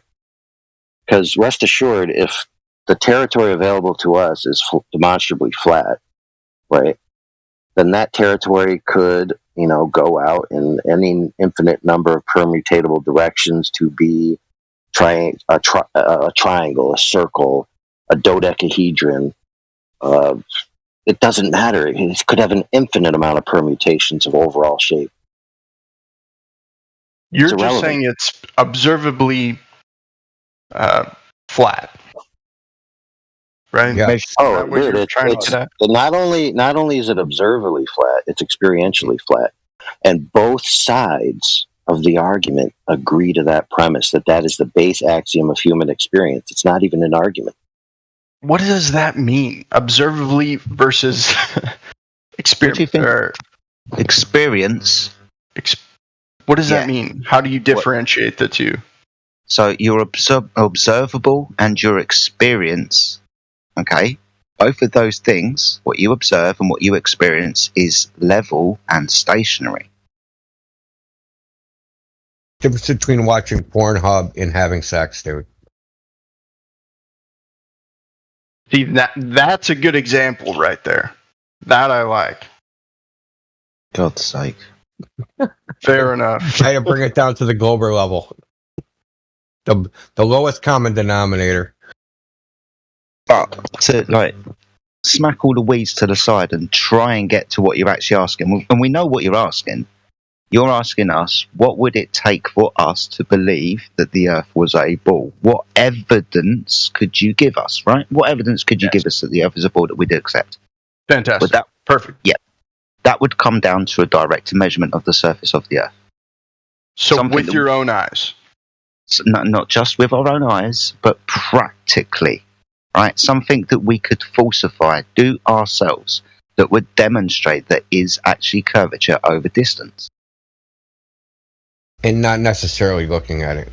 Looking at it is, while it's useful, it's not definitive. So what experiment have you done to falsify it? Look at lasers, buddy. Looking at lasers? Is that what you said? Lasers. Using a laser. Using a what? A laser. A laser? Okay, that's what I said. So there's been multiple experiments done with lasers. Right? Beamed across water. I'll post one in the chat with more data. Fantastic. I love me some data. Oh, you're going to love this. Dude, I can't click your links, dude. I don't click links. I'm sorry. Then what do you want me to do? Want me to upload the PDF? Give me something I can Google. Fucking Christ, dude. Give me a name. Dude, I'm sorry. Nobody should roll the Google Earther. You guys don't click links either. I mean, it's bad practice. I do. Honestly. No, you shouldn't, is what I'm saying. Why? Because it's dangerous. Dangerous to who? To you, to your computer, dude. I can infect your shit with network porn security for 20 years. I've never worried about clicking any link ever. All right, dude. Fair enough. You go ahead and click all the links you want, brother. And I don't run an antivirus. Okay, so I never have. It's antivirus. Living life on the edge, there, my friend. No, I respect it. Don't believe the hype, man. Somebody's been watching too many movies. Dude, what the heck, man? He takes a hacker in the movies they go into cyberspace and they see formulas like the Matrix fucking letters falling. That's Christ, dude. Dude. It's literally a PDF. Here, hold on a second. Freaking painful, bro. Here, I'm gonna click it. See what happens. Do you want to go to this drive? Sure. You're gonna die, man. Hold on, it's circling. Hold on, I have it embedded somewhere. Exactly. That's what I was gonna do. Embed it for him. Oh, you know what it does? It immediately opens up the FE Core PDF. Go download. Freaking download. Oh my goodness, dude. Dude, I saved a life today, everyone.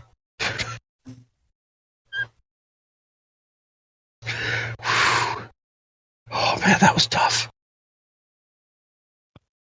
Look, right? So if I take a laser and the laser light's straight, right, and the Earth's surface is curving, the laser and the surface of the Earth should get farther apart with distance, right? Like if it's at My one God. height 1 mile away, it'll be at a different height 2 miles away, and it'll be at a different height 3 miles away. Right? The separation of the surface of the Earth from the laser should increase, right? I think I know exactly the experiment you're describing. I'm almost positive, and this was in a very popular Netflix documentary. No, it wasn't. Was it not? You guys have all seen it, right? You guys know what I'm talking about. Okay. You've seen it. You didn't actually pay attention to what you saw in the Netflix documentary because there was no laser involved in that. That was a flashlight. They started with a laser, but they burnt it out because when you use a collimator on the laser, you only turn the laser on for a short period of time or it'll melt the collimator. And that's what they did. They melted the collimator. So they ended up using a flashlight. What? No. Yeah, they used a flashlight. And Is that right? Yeah, Okay. that's why it didn't work. I'll take your word for it. Bro, the one with the laser like from a different network. You didn't watch it. He heard about it. Yeah. Okay, there's three main ones that were on major productions. They were all on different networks. They all covered different things, and they all had different people there. Okay? Oh.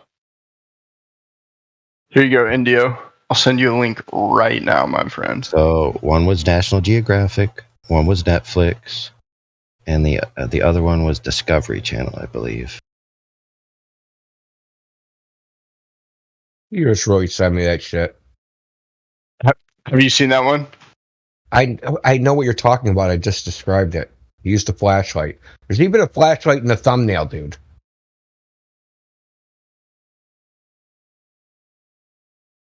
Yeah, so Indio's rethinking his life choices before he met you. You could check much. out in the live stream that I posted the PDF directly as a PDF document in Discord embedded. Okay, so you have no excuse not to click on it. I'm not going to click on that link, dude. I don't give a fuck. Dude, it's not a what you say. freaking link. Oh my goodness, dude. Think I'm a sucker, dude? I'm not trying to look at gay porn, okay? Dude, when you go to the message and you open You're trying the to make message gay porn. Anyway. When you click it, dude, it's a direct Discord PDF. It's not even a link. I just Man, uploaded dude, the file. You think I'm such a sucker that I'll click on your gay porn link? I'm Dude. kidding. I'm sure it's fine. I'm sorry. It's just like a thing that I have. I just, it makes me uncomfortable to click on links. Listen, I understand. It does say, if you read it quite fast, it does say Feker experiment. So I can understand your aversion. There you go. Fair enough. Okay, so let's just describe it since you just don't. Yeah, go ahead. Do you want me to deal with your little freaking thing that you got bamboozled by? Yeah, dude, unbamboozle me, please. Okay, so first of all, let's just deal with him saying that's interesting. That when he says that's interesting part wasn't even part of the experiment. They clipped that in there. He said that 4 hours before this happened. I believe that genuinely. So, but that's not the point. This so-called experiment could have never worked just on principle, and I'll tell you why. Because there's something called beam divergence and diffraction. So when you shine light through a narrow aperture, like a tiny hole, right, it spreads out. So he's shining a flashlight that already has massive beam divergence through 3 holes that are, I think the distance is 1.6 kilometers. So why don't you think about this? Say you had 3 pieces of paper, and you took a pin, a needle, and you punched a hole in those 3 pieces of paper. And you lined the pieces of paper up just like this experiment with the 3 holes, and you took a light at one end and tried to see the light through the hole on your end, through the 2 other holes, do you think you could see the light? If the Earth was flat, then yeah, I think I would. No, you wouldn't see the light. Because every time the light passes through the hole, it spreads out. And then when that light, whatever little light hits the next piece of paper, and whatever light goes through that hole, that small fraction of light, it spreads out again. And then you got the 3rd hole. So a small fraction of that even weaker light is going to go through that, and that's supposed to be picked up by a camera. The camera's never going to get enough light to see the light. But then, when you pick the light up over the boards, there's no holes there anymore. There's nothing blocking the light. I wonder why I can see the flashlight now.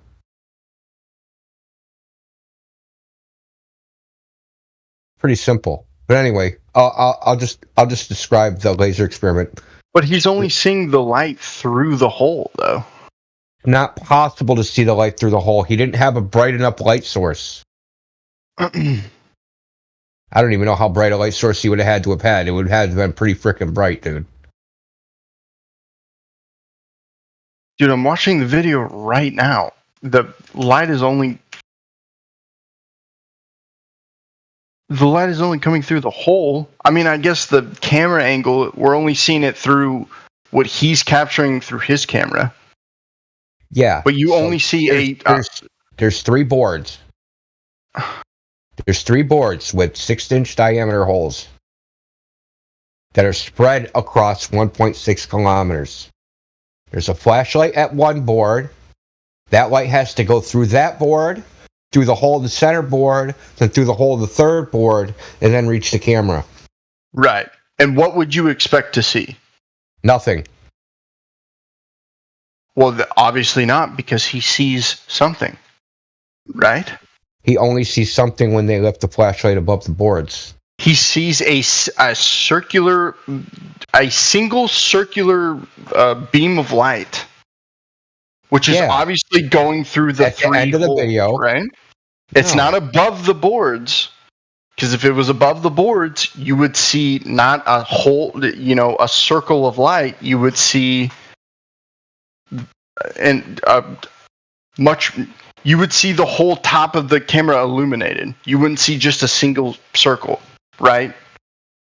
Does that make sense? I mean, that makes sense, right? No. Why not? Holy crap, bro. That's painful. What would you see? You would expect to see, if he put the light source above the boards, you would expect to see a circle of light? How does that make sense? Friend, what general small handheld flashlight can illuminate a 6-foot radius over a kilometer away? I'll wait. Oh. I see. Okay. Fuck's sake, dude. Even their graphic is wrong. So if you look at their graphic in the thumbnail, right? So you see it shows the flashlight, the beam is spread out. But then when it goes through a hole, it's a straight line. That's not how it works. The beam spreads out again. It's called beam divergence. Well, it's called diffraction. It's well known, dude. I agree with you. The beam does spread out after it goes through the hole. And it will spread out again. And spread out again. I agree. There's no issue here. You would still see a circle. What do you mean still see a circle? After it goes through the last hole, you would still see a circle of some diameter. You don't get... Right? Dude. The light has to have a certain level of brightness to see it, right? Like, what if you used a match? Would he see the match? If he lit a match instead of used a flashlight, would he see the match? No, probably not. Okay, why not? Because the match ain't bright enough. No, because there's not enough light coming off of the match. That's the same fucking thing, dumbass. Jesus Christ, dude. Hey, man, let's relax a little bit. We're friends, right? Relax, dude, but, like, come on, dude. Come on, man. We're friends, right? It's okay. Yeah, but you're trolling at this I'm just point, asking, man. dude. I'm just asking questions. It's cool. We're So good. but the thing is, you're acknowledging that whether he sees the light depends on its brightness. Yes, it absolutely. Yes, definitely. Okay. Flashlight is not bright enough. Really that simple. Because the holes are consuming most of the light. You understand? Or the boards. Because he has to get through all the boards. But he's only a little teeny bit of the light is getting through the board. A fraction of it. You're not getting the entire beam. You're not getting the entire brightness of the flashlight. You're getting a small fraction of it because it's being stopped by the board, and only a small fraction. I mean, there's equations where it would be what they call the photon flux through the surface. You know the equation, bro? I wouldn't even know the equation. Give me the fucking equation. You would I do mean, the equation. look, I agree with you in a sense. So you use the inverse square law, but you would actually calculate the photon flux for that surface area of that sphere of that distance, right? So because there's the brightness of the light, but all that light falls off inversely proportional to the square of the distance, and then only a small fraction of that bubble of light, is going to pass through that hole. And then once it passes through that hole, you have to calculate another bubble, and then that bubble is going to hit another hole. And only a small fraction of that bubble is going to pass through that hole. It's just called the photon flux, the amount of photons that pass through the hole. Well, there's a minimum number of photons that are necessary to activate a camera sensor. And they're actually less than the human eye, way less. Or not way less, I mean way more than the human eye. You need way more photons. I think for the human eye, you need like 8 photons per second or something. I disagree with you, but I love you at the same time. So doesn't matter if you disagree. It really doesn't matter. But anyway, yeah, fair enough. This test couldn't possibly work. It was ill-conceived. It was idiotic. I mean, maybe it would have worked if you used a laser, but I doubt it. I don't even think that would have worked. It's too hard. Sure, he tried to use. I mean, he did try to use a laser, but again, the beam became too large for his specific experiment to work out. What does that mean? So he was trying to use a laser, right, to go through these 3 boards, but he couldn't do it. The laser beam became too large. It diffracted too much. So the beam divergence, dude. Yes, because I mean it works the same as a regular light source. A flashlight that has like a multiple of 40 times the beam divergence worked, but the laser failed. No, he couldn't get it to settle on the point that he wanted. He wanted like a singular beam, like how they saw coming out of the laser. They wanted to see that on the end, but like you said, like a regular light source, like a flashlight would do, it like diverged. You know, it became a huge circle on the board at however many miles down. I forget how many, but you're just making shit up in your head. So I'm not, dude. Go fucking look at it yourself. I don't care. It's whatever. If the laser was uncollimated, right? It was essentially just broadcasting. Why would it matter? Why not use the laser? I'm sorry. Say it again. What were you saying?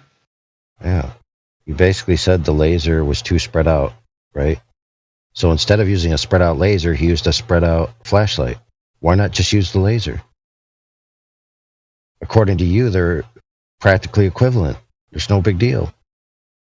He did. I mean, it was his decision. It doesn't matter. He got the same result either way, using the laser or the flashlight.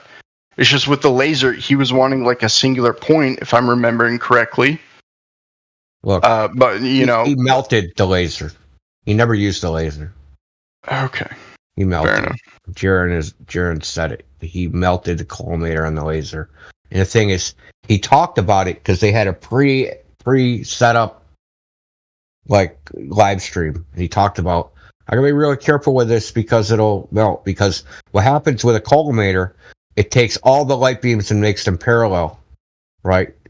But the thing is, when it does this, it's getting focused, and it makes the collimator lens super hot. You can only run it for a short period of time, like 7 seconds. After 7 seconds, it just melts. So he fucked up. But it wouldn't work with anyway. the laser that powerful, Think about how hard it is to do this as a practical matter. Oh, for sure.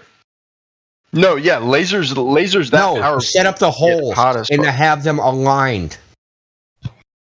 I'm sorry, say again. To set up the boards in the holes and have them aligned over that much of a distance. Oh yeah, that's a serious engineering feat. That's a serious engineering feat. Yeah, you know what you need to do that? A collimated laser pointing straight down so you can line them up with it. I mean, I respect the fuck out of that guy because he actually tried to go and do some actual science. He tried his best to. I respect the shit out of that guy. Hey, want to know something, bro? You want me to tell you heart to heart? Yeah, brother. He regardless of what happened, okay? He clearly wasn't up to snuff on the professionalism level to know what he was getting himself into or to prepare everything properly. Okay? Which is why it's neither here nor there, for the reasons Indio just explained to you. However, there's another test that was actually done by engineers, people who are actually qualified, who built equipment, who planned everything. Okay? We'd love to tell you about that one, and not the sham from Netflix. Why do you say that guy wasn't qualified? Do you think you have to be a fucking engineer to be able to do science? Hey, you need to be an engineer to set up 3 boards with freaking 6-inch holes spread out over 1.6 kilometers and think you're going to shine a light fucking through it. Yes. Imagine like you hired a construction company to do this. Yeah. How would they do it? I'll tell you how I'd do it. Why don't you hire me and I'll tell you how I'll do it. So here's how I'd do it. I'd get a big-ass collimated laser, and I'd shoot it out straight, and then I'd line the boards up with it. And then you'd cut a hole. And then you'd I'd cut the holes. Look, no matter what you guys say about the guy, I respect the shit out of him because he actually went out there and tried to do an experiment. Okay. He got paid for it, so like you keep saying this, but the problem is we've already dismissed this and upped the ante. So you can keep lauding this ham shackle job, or we can move on to the meat and potatoes. I don't even know what the ham shackle job. What the fuck are you saying? I'm just telling you I respect the guy for trying to go out and do some real science.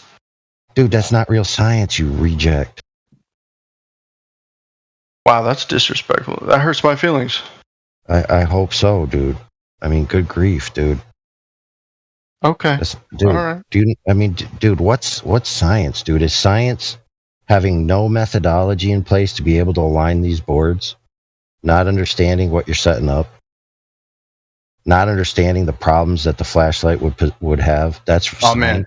This is great. AI, please tell me what scientific experiments have you done? Please provide me the methodology, the results you got. Give me all that good shit. And then go ahead and tell me that this guy's a fucking fraud or whatever. He didn't do a scientific experiment. Okay, tell me one that you did. Dude. I think I probably did. I boiled water this morning. He doesn't have one. I just told you I boiled water this morning. Dude, give me another one. This is equivalent to a gynecologist telling a woman about her anatomy, and she tells me, "Oh yeah, talk to me when you have a vagina."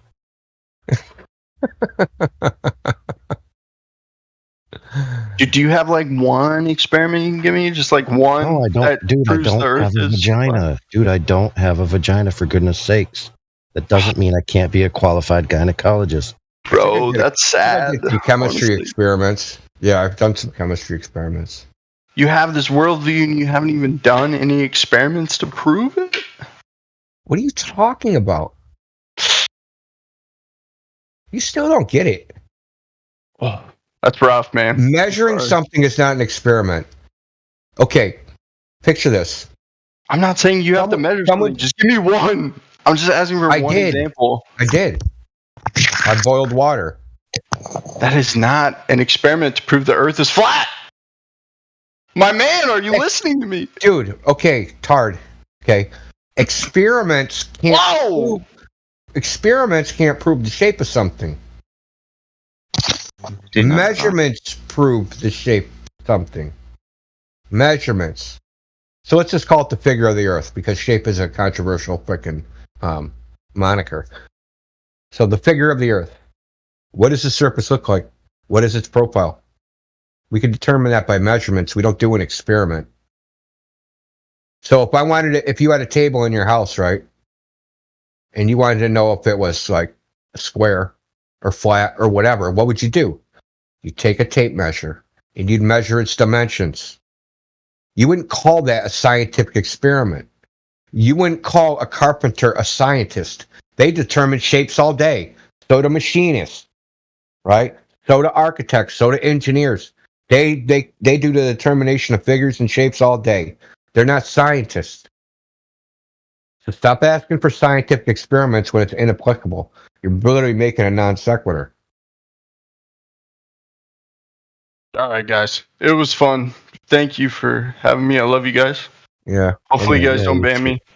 Yeah, I'd you love to be back. successfully I love derailed talking long with you guys. enough to get away from the point proper until it was pressed, and then you bailed. Good job.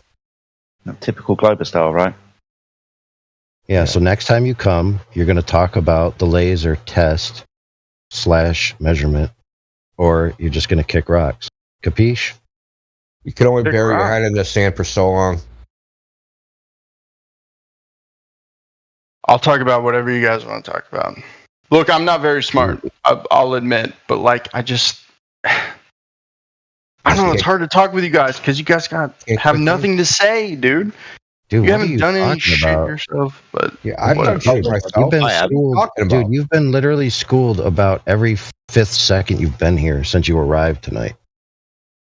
Hey, why don't you go peer review something? Yeah, good grief. I'm gonna go peer review your mom. I'm just kidding.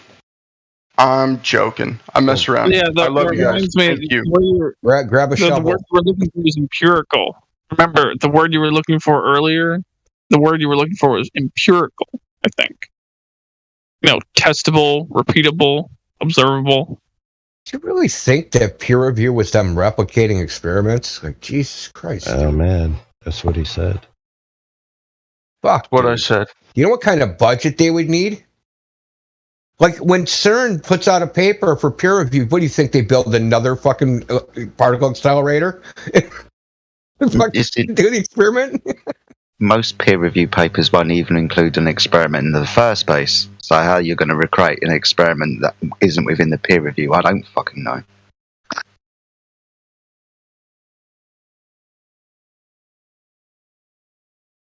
Got me down, dude. You guys got me good there. Thank you. I love you guys. All right, I'm gonna head out. Good night. Have a good night. Thank you. Rest in pieces. You know what? He is a good sport. Yeah. But a typical example of a globe earther. Clip it.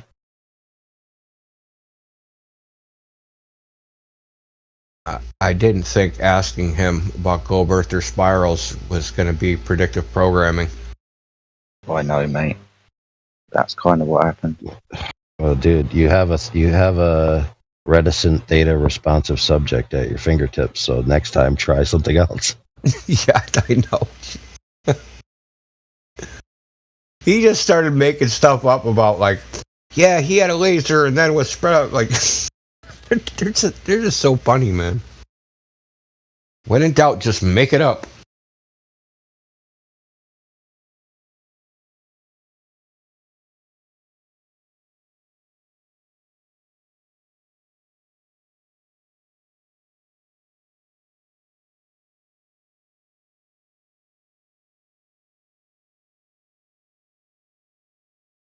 Someone else in here. Dougie. The hell?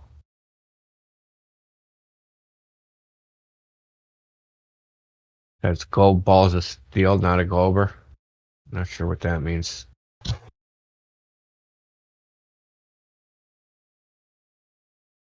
Alright, Dougie, you there? Are you with us? Got control of your mic, mate? His profile says gold balls of steel, not a glober, so I have no idea what that means.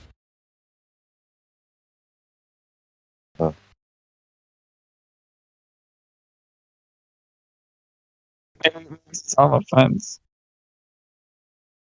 Yo. You guys talking about me? Talking to you. Oh. Or trying to. We're talking about you behind your back right in front of you. Yeah. Yeah, upside down from you if you think you're in Australia or if you're in Australia. I don't know. I was going with that. I'm in New Zealand. So, Dougie, why haven't you got any Earth determining roles? Earth determining? Yeah, No so one. Flat Earth or Globe Earth. No one's bothered to give you one yet, no? No. Which one would you want? Flat Earth. Why is that, mate? What makes you understand that the Earth is level and stationary? Because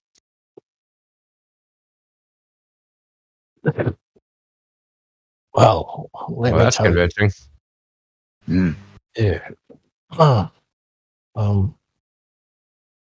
Yeah, there's many reasons. But probably because it's not moving. Yeah, I suppose like I reckon the stars are moving and all that.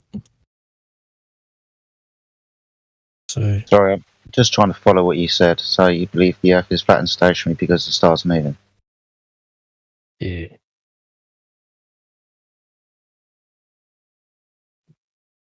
How long have you understood the Earth to be flat and stationary, mate? About 1 year. About 1 year. What was the first thing that kind of got you onto the subject? I was watching a documentary about Adolf Hitler, and then same guy that put that video out was saying that the Earth was flat. I was like, oh, I suppose I should check it out. Like So, Eric yeah. today. No, it wasn't. Someone else. That shoot or something. Yeah. You done anything yourself?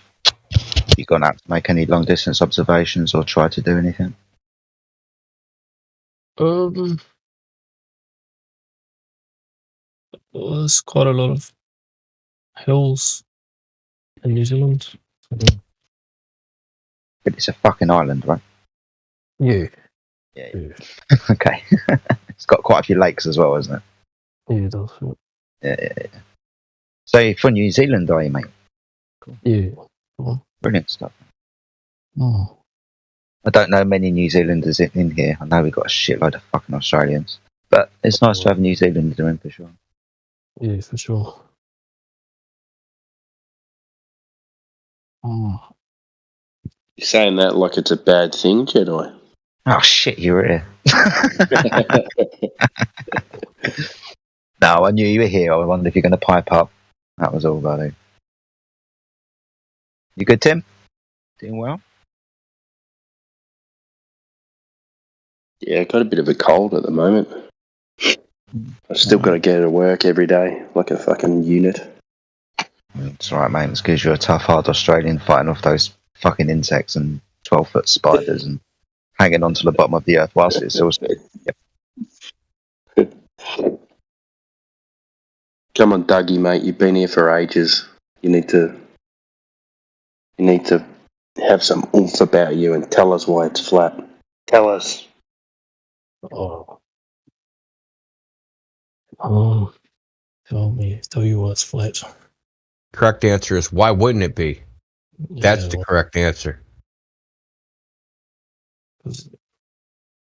Yeah, because I can't see any curvature. Suppose. How about because I've never seen a television set? Oh. Yeah, I don't actually watch TV. Well, I'll see. That's a good start.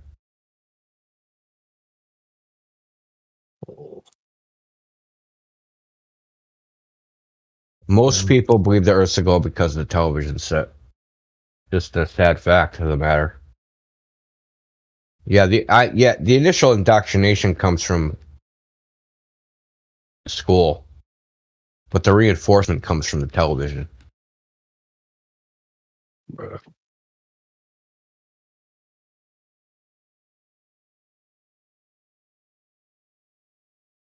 Unfortunately, the thing about school is they just never give you any evidence for it. So it kind of sucks. They just say, yeah, the Earth's a globe. Trust us. If you don't trust us, you're stupid. Don't be stupid. Hey, it's on the test. Yeah, that's right. Make sure you write down globe on the test. Well, it's the carrot and stick, right? If you don't buy it, you're going to get the stick. And if you do buy it, you get the carrot. Get the stick. Oh, yeah.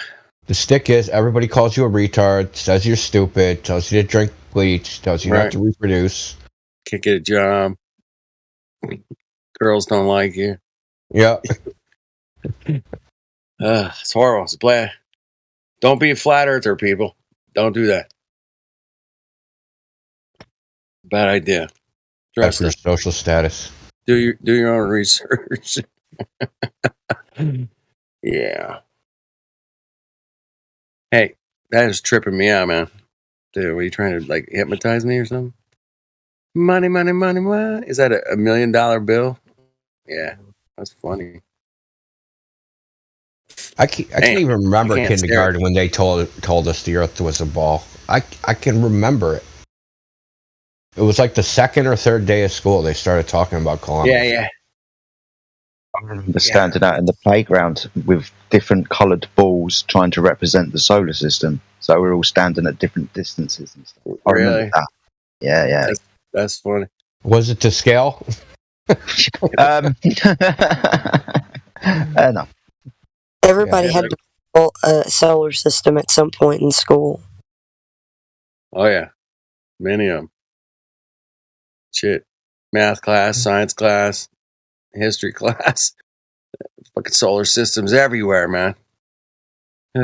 Oh, it was really important to learn the names of the planets. Oh, yeah. Even the ones you can't see, especially those ones. Right. Do you remember Holst, the composer that composed a tune for every one of the planets? Yeah, we listened to those at school. It was like topic subject. So 1 week we'd be talking about Mars, the next week we'd be talking about Uranus.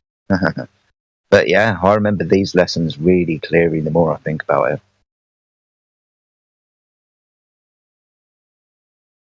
There was a Discovery Channel or something like that, one of those History Channel, I don't know, Science Channel, where they went out to the desert and they made this giant solar system, man. And they had these different size lights, balls.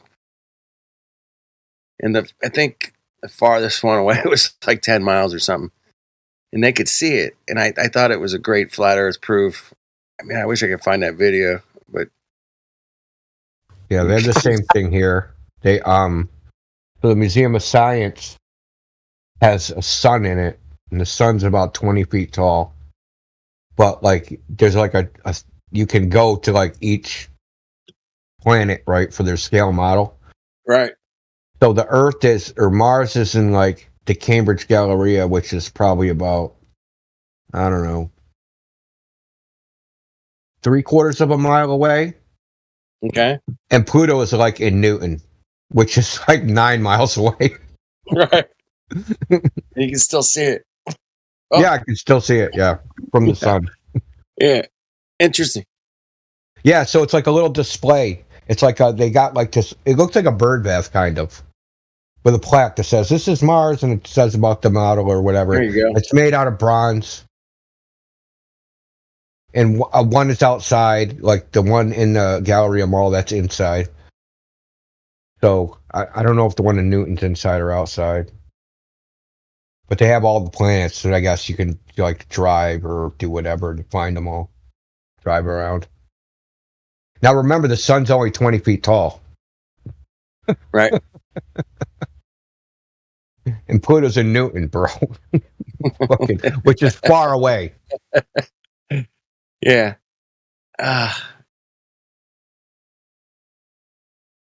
Oh man. Yeah. All right. He dropped the video in the voice text there. That's great. I gotta watch that later, man. I hadn't seen it in years. Yeah, check that out later. Mucho gracias. Mucho.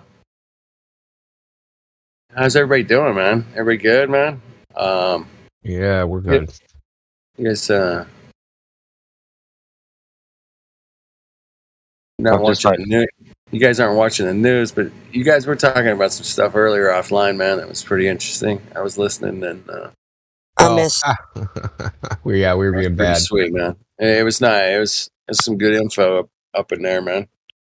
Yeah, you miss out if you're not in the VC sometimes. I was, but I was driving all the way to Mobile, and it kept cutting out on me, and I couldn't piece together everything. Yeah, you can't go back and listen to that. That was a little heavy. It was good. Anyway, I did not know that about Ukraine. I was not hip to what's really going on over there, but that was interesting. All right, we got Ofon is like server muted. He's a flat earther. Flat earther. Did he piss somebody off or hot micing or something? Yeah, one of those two. One or the other. It's the only two reasons you get muted, right? Hot micing or you're pissing somebody off. There you go. Yeah. I'll unmute him. See what happens. Yeah, hot mic I think was the answer. I'll mute myself. All right. Yeah, I've hot mic'd. Damn, I really totally try to not do that. Sorry, it's just that I hate doing the what's that called? Push to talk. So yeah. Yeah. Indio, you use push to talk, right? Sometimes. Not usually. Not usually? Oh, okay. I'm pretty good at mic control. I fell asleep once in the live stream a couple years ago. Like, been better after that. I was snoring or something. I love a good snore set, man. I usually like to let them roll for a while. Yeah, it's like cool. I advocate for them to be silenced. Silenced.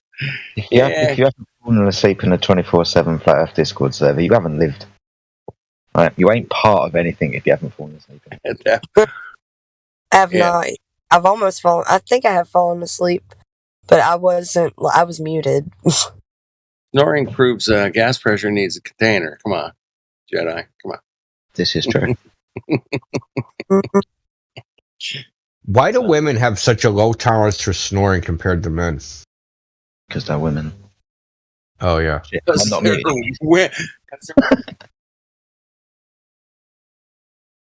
I don't really know what that means. No, like you have to snore pretty loud for it to annoy me. Like we're talking about window rattling loud. Oh, I wasn't saying that I get annoyed. I just, if it was me, I would want somebody to, silence me.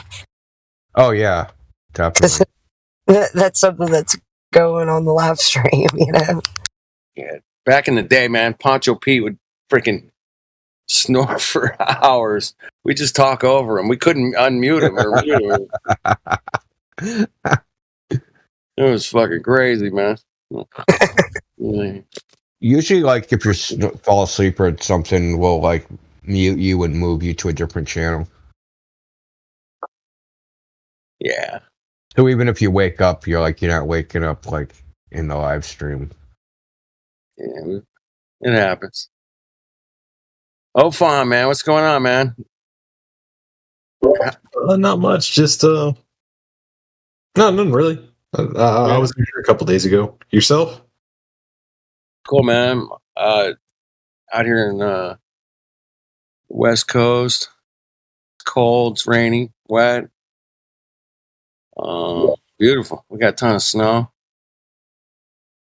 Hopefully, I'll get up the mountain there at some point. What state in the West Coast? California. Oh, are you in the South? Yeah. Oh, yeah. It's weird as hell how it's snowing there now. It's like snowing and cold, rainy, hail. Yeah, it's crazy, man. You got some really nice weather this year, man. It's been great. I'm really enjoying it. I was hoping for it to cool a little longer in Texas here, but it's like 85. Oh crap! Yeah, March. It's kind of strange. It's strange. So you got this cold front coming in that we're dealing with. It's headed your way. It's going to catch up to that heat, man. Watch out for some tornadoes, man. I got an idea that something could happen. I'll take a tornado. more than another fake moon or the next what's it called? Are they're talking about like Mars or something, right? Artemis shit. I don't even it's infuriating. Kind of laughing. They have to fix the spacesuit, so it got delayed to 2025. Hey, the company that's making those spacesuits is fucking just down the street from me, bro. It's Collins Aerospace, something like that. They fucking got the contract. Yeah.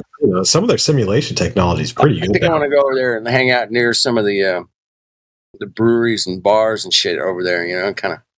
I'm working to work over there. Give them the truth serum. You know, like, what's up, baby? Yeah, let me get you a shot. So what's up with the spacesuits, bro? Yeah, come on. Give me some dirt, man. Give me some info. Anyway, that's... Yeah, they probably don't know anything, though. Yeah, they know it's going to be, delayed, obviously. You're just getting a specification. Like, that's how you delay things, right? You give them a specification, they make it, and then, like, you say, I don't like it, and then you change the specification. Like, the same way as, like, Or you take a young lady at the, at the department store looking for something nice to wear that keeps going in the changing room. How do you like this? Do you like that? Do you like this? It's never correct. So, like, you're there forever. Oh, I fucking hate that shit. I imagine, they get close, they get some good ideas, they get some good product stuff going, and then they say, yeah, it's not going to meet our standards. And then they just take it and they, hand it off to a different company that knows it's all looking hokey pokey.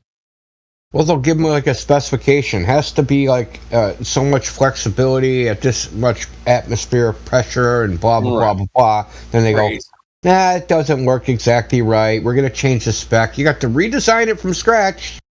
Right. Oh, don't worry, we'll pay you. Not our money. It's not like it's our money. Yeah. So, I was always fascinated with the moon landing. Watch like Apollo 13, any space moon shit. I don't know, something about the moon, going to the moon was always a forefront of my mind rather than, like we're going to live there or something. And I never thought that, but I thought, man, that's cool, man. I went on a camping trip on the moon, bro. That's hot. I seriously don't think I ever believed it. Like ever. Like even when I was a little kid, I don't think I believed it. I don't know if I believed it, but I was just interested. It's like, Star Wars is more realistic to me. I could believe Star Wars before I could believe the moon landing. I do remember being actually in 6th or maybe 7th grade. It was in middle school science class. And it was when I think they were talking about the Mars rover back then, right? And I remember, like the teacher had us watching some live news broadcast, and then they were saying like, Mars rover footage coming up after this commercial break. And then we watched it. I'm just like, I didn't really understand why it was so disappointing. Probably just because like it didn't really look real, right? And then didn't have that Hollywood flair to it, baby. Oh yeah, I remember what it was because I think they were just showing like a simulation of it, but it's like, why can't they show the real footage if they say there's like footage from it, and I never really understood why. They were always like showing these shitty cartoons. Sorry about the cursing. Oh shit! $5 and put it in the kitty. I didn't know there was a rule around here. I probably owe like about $1,200 at this point, man. I'm sure.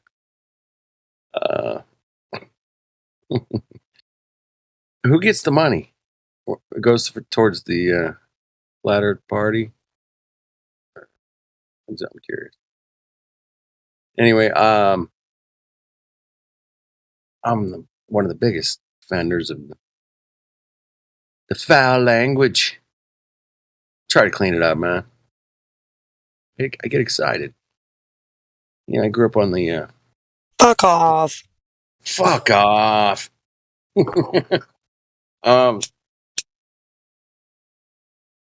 Well, you got to call the BS when you can see it, and that's one way of telling them that it's BS. F off.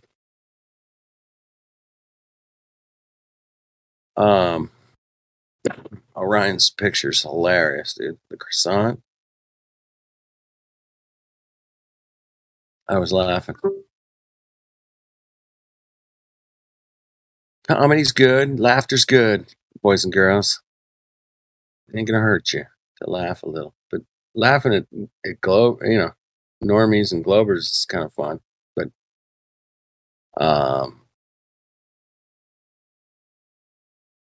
it's just a yelling and calling each other names. Not cool, man. I just never turn off from that usually. Tune out. Drop out. Right.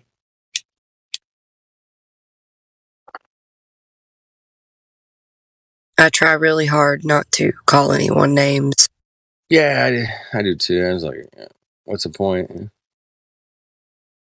I think I don't ever just revert to calling somebody a name though, so it's not super hard to avoid it.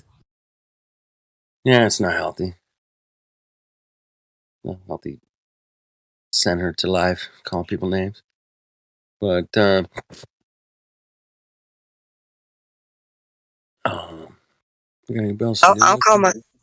call myself a name before I'll call someone else one. I might do that too. I am a Mongo.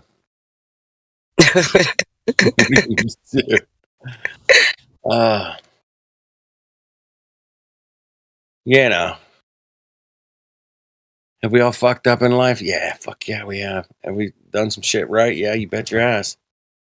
It's a weird balance, but when you're honest with yourself about where you live, that makes it like way more dealable. Well, I don't have a lot of just wonderful stuff happening to me, but I do have wonderful things in my life that I'm grateful for. Yeah. Like when it rains, it pours, but when it's good, it's good. So that's it.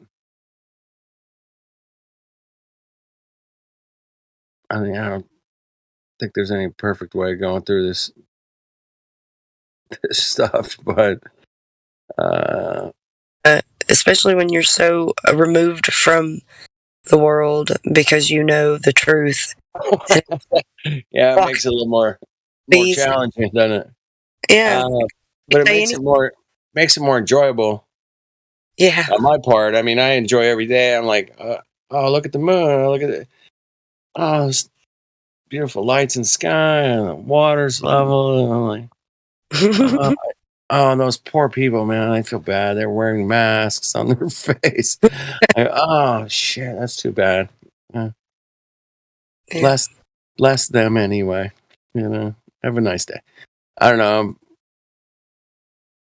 I can look at the good and the bad and kind of process it the same sometimes. I'm like, the worst of the worst, man. I've looked at the worst of the worst shit out there. I'm like, oh man, that's messed up. After you go through that, it's kind of like a MK Ultra's program at this point. It's like, am I just desensitized to that shit, or am I just super aware of it? Yeah. Aware and not surprised. Not surprised at all. You know. Yeah, I see stuff all the time. I'm like, I'm shocked that the government's cheating the people again. Oh my God. There's just so much. There's so much stuff being put out that is absolutely dismissible that people will latch on to as if it's something like, I don't know. It's not something you need to be parroting around. Nope. So you really want to do that? Then keep that shit to yourself. That Fox News and CNN shit. Well, water cooler talk, I call it, where whatever you watch on Fox News or CNN or whatever, and then you go to work and go, "Hey man, did you see that thing over there with the?" And you're just parroting whatever you just saw, rather than going out and experiencing the real world, which it's stationary and it's level. It's the consensus news. This is what everybody can know. Right. There's a war here. There's this going on there. Stay at home. Okay.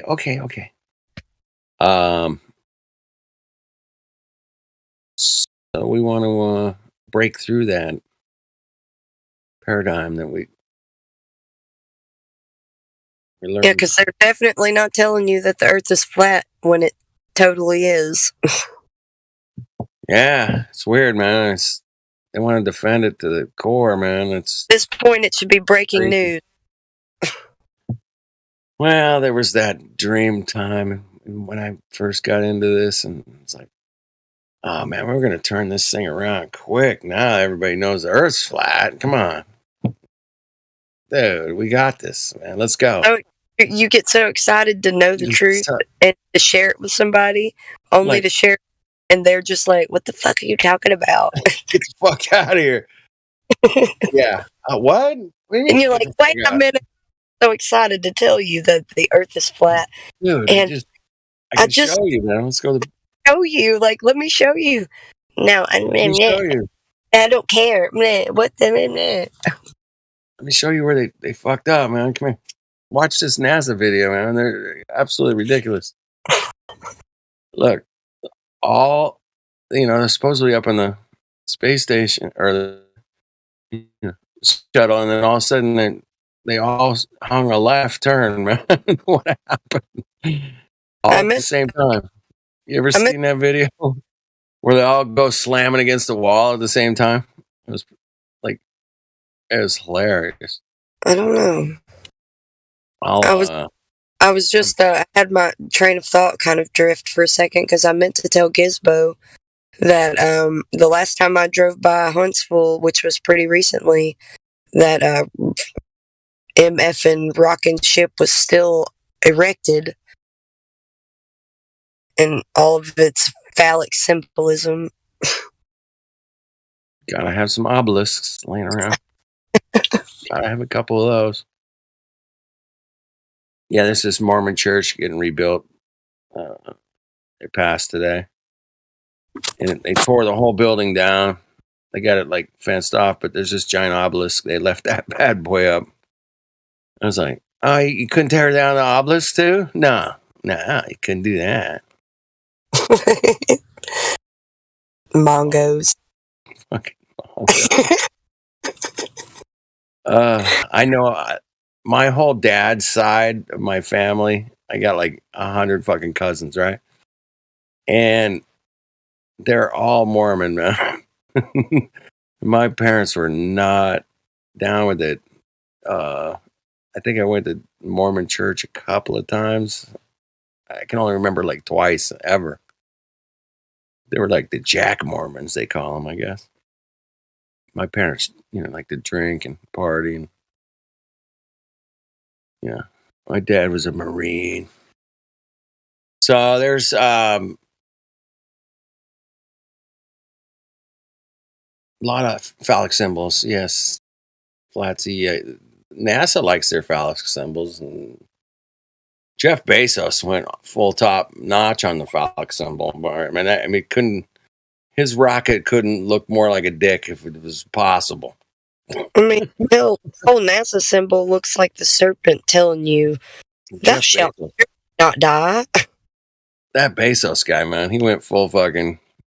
I think he even put a couple set of testicles at the bottom there. I'm pretty sure.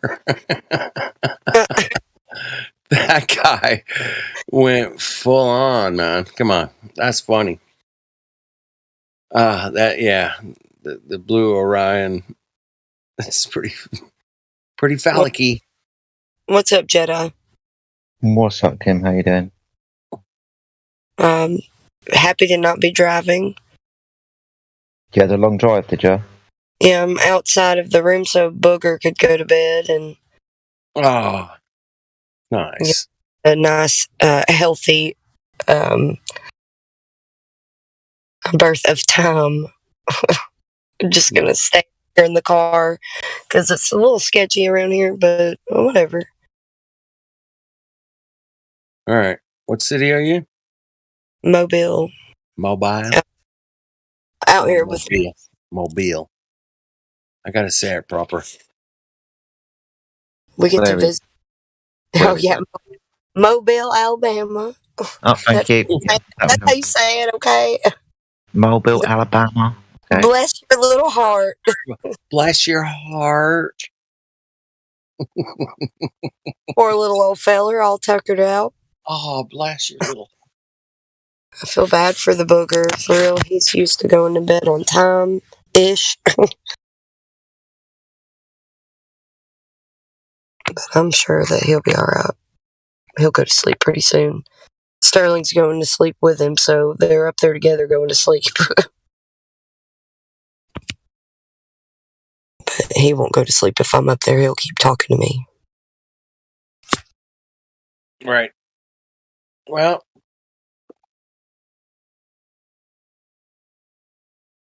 Anybody catch the sunset today? The early twin stars in the sky there? Twin lights? Anybody I saw that the other day, or maybe yesterday. I saw it. Right next to each other tonight. It was pretty crazy. They were close to each other yesterday, or for sunset. Yeah. But I mean, they were just perfectly right there together. Yeah, before beautiful, man. I had never seen that before. I was like, whoa, what? Well, those patterns. Venus and Jupiter. That's why the patterns with those wandering stars there. They'll go in certain directions that make them line up with other things, whereas some stars don't do that. So it's really cool. They have their own little pattern that they'll meet up sometimes in certain areas. Beautiful. It was absolutely. I was like, what's that? I mean, it's been raining here and cloudy, so I hadn't been able to really look at the lights in the sky lately. When I saw that tonight, I was like, whoa, that's trippy. Yeah, those are looking really tight. I think they call it the kiss of Venus and Jupiter or something like that. Well, all I know is that they lie about what those are, but we know better. But yeah, they were kissing. They were right next to each other. It was cool, man. I've never seen anything like it. Like, whoa, it's so bright. Both of them are like super bright. Cool, because that means that they were like crossing paths. Mm. And they're like special orbit around Polaris, which it's just ridiculous. Or maybe it's not I don't know. However, they all do their sidereal rotation. Pretty cool, because some of them do other types of. That's why they're called wandering stars. They move. Oh, yeah, they wander. They got a nice cycle to those beautiful wandering. I think it's important to know the constellations with those, and interacting with them. Yeah, that's something right there. Fascinating, good stuff. Where's what's his name? The astronomer dude that he comes in here. Okay, I think he's banned actually. You mean I don't know. No, it's Professor Dan? No, Phil? Dan. Professor Phil? Was it Phil? No, maybe it was Phil. Oh yeah, the one They're that one of those guys. I can't remember. Oh, okay. But, I remember Heretic had something really funny to say about him, but I can't remember what it was. I'm trying to remember. Well, it's late. I gotta go to bed. I do too. Same. Hey, Timbo, take over. It's your show. Almost 8 o'clock in the morning there. I haven't even been to bed yet, so yeah, I should probably. All right, Chris, go to bed. At least get a wink. Get a wink. I don't know. At this point, is it even worth going to bed? They always no. said. They always said no sleep on flat Earth. There's no sleep. What? Well, it is so much fun when you get to interact with a Glober that is worth interacting with. Sometimes they're just not, or sometimes it's really fun to just, I don't know, do what we do. Flat smack. Hang out, yeah. Flat smacking. Flat smacking. I never loved that term. It's like we are very we're earth smacking, man. well, we're very shielded on here because most of us are anonymous, you know, and you're able to flat smack and it not necessarily directly affect your everyday life. Right. Yeah, so less intrusive. Yeah, exactly. I mean, I got a silly face. I'm already doxxed. I've already doxxed myself. Yeah. My videos for my music, man. You can figure out where that is. Pretty simple. Damn good music. Stick with that. It's fun to do, that's for sure. Yeah. Yeah, it is, man. Music's a great thing, man. I love when I played. I love playing guitar, but man, I love messing with my voice. And let me just go ahead and bring it back around with the vibrations of my voice in the air. That proves flat Earth. My ship just fuck off into the void of space, if not. Funny. All right, everybody. Y'all get some sleep or drink some coffee. One or the other. You have a good one. Cheers. Take care, guys. See you later.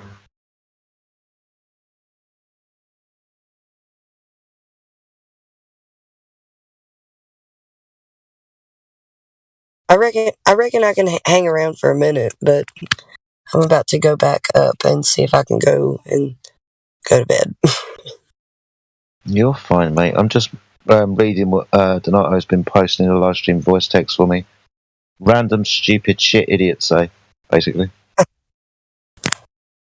It's just nice to not be enclosed in the car with the booger. He's been screaming and pitching a fit because he dropped shit and I couldn't get it for him. Oh, God. I mean, he got over it because I'm like, sorry, too bad. You know, I've just got to kind of be the harsh parent at that point. You're not just going to freaking scream at me because you want me to get something that you dropped. Not my fault. I'm driving you.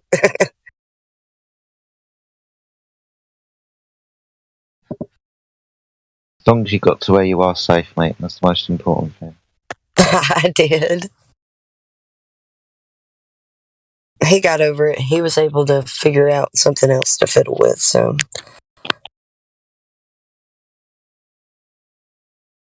It was a nice flat earth journey. That's right. That's how I brought that back. I liked it. That was good. That was really good. Have you taken in any decent conversations recently, mate, or have you just been travelling today? Just traveling. I just got here not too long ago, so I'm hoping tomorrow, Bug and me can go check out the bay. Mm-hmm. Maybe get some good observations, long distance. Awesome. Have you got a camera or anything? Or I've got this phone. That's it. I'm sure I can take something with my phone. It'll be all right. you can just see what you can see, mate. Most important thing.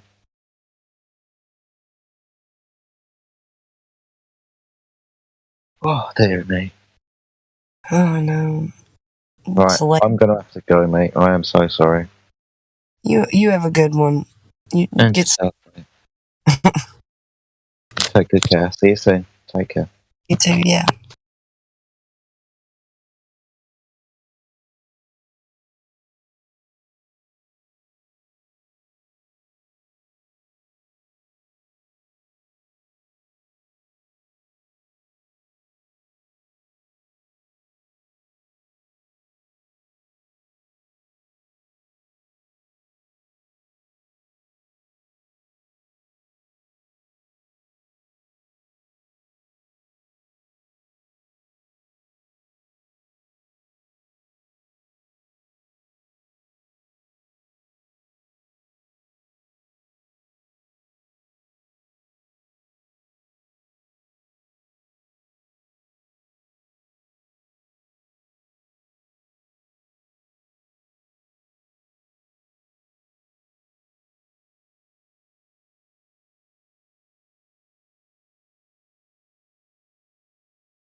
Can you show us how this would work? If I had a sextant, how am I measuring this?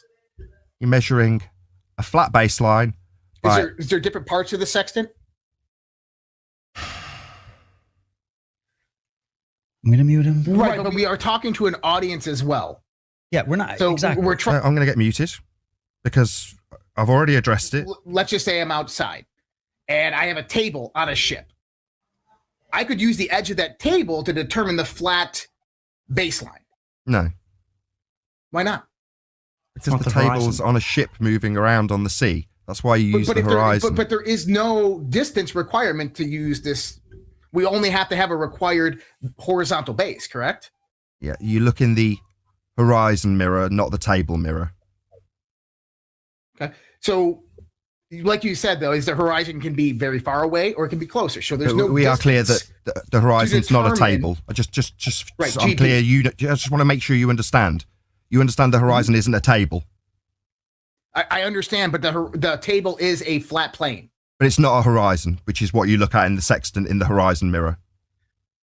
Correct. And that's kind of where I was saying and that's because the distance from a person to the horizon is predominantly flat because the curvature is insignificant at that level. No, you're using the horizon to establish a flat baseline that could extend thousands of miles beyond the horizon in order to get the GP position of the star so that you can navigate by finding your position with that GP across a circle of equals. My bad, still in the middle of explaining how Earth's flat to you. My bad, just proving Earth's flat to you. My bad. I'm going to mute him.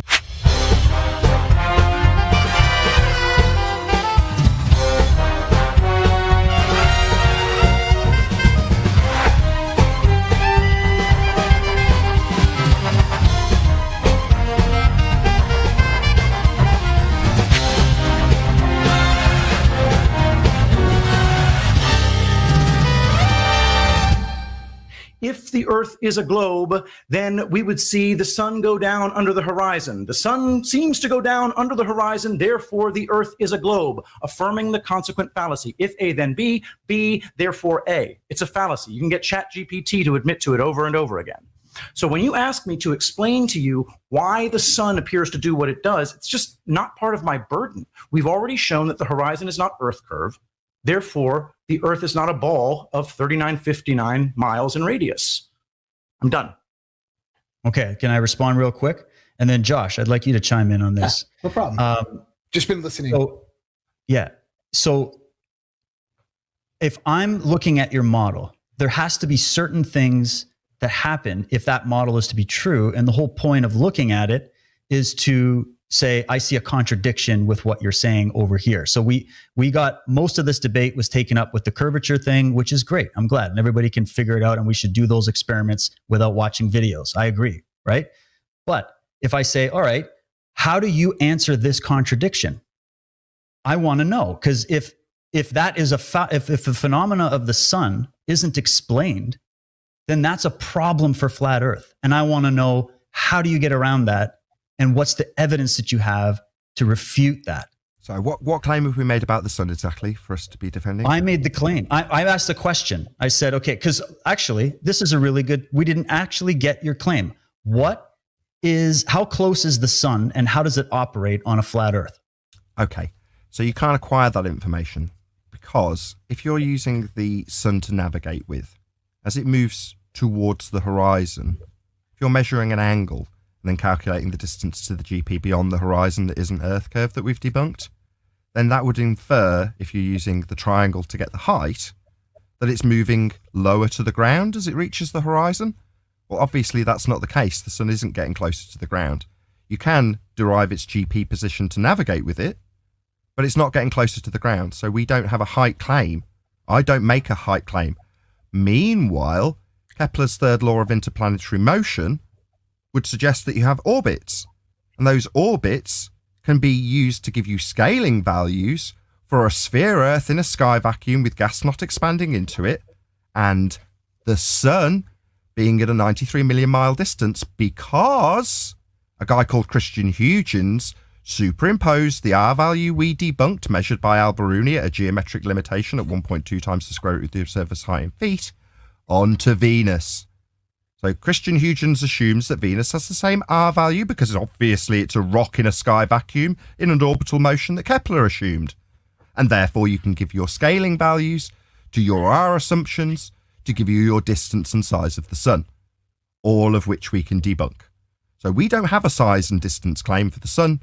You do. This is a burden of proof reversal fallacy. You're the one with the positive claim of size and distance for the sun, and asking me why it does a not actual size change as it moves through its not actual position in a refracted non-geometric Earth curve world is irrelevant because I don't have a claim about it. You have one about a distance and size to your sun in a heliocentric model.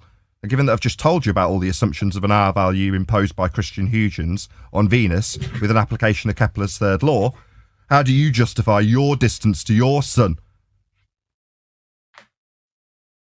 I'm just talking about observation, man. That's what I want to know. How does it work on a flat Earth? If the Earth is flat, and I disagree with Patrick's assumption that there's somehow not the phenomena of half the Earth being lit and half the Earth not. I've got friends that live in Australia. We can experiment all the time and go put cameras out our windows and observe how pitch black that it gets in one area without any kind of faint light going on that you would expect if the sun is going away. You have pitch black and you have full daylight on the other side on it, right? So if the flat Earth model is to actually work, the contradiction I'm pointing out is that the sun would have to change angular size throughout the day. And what we observe, what I have observed, it doesn't change angular size, not even one little bit.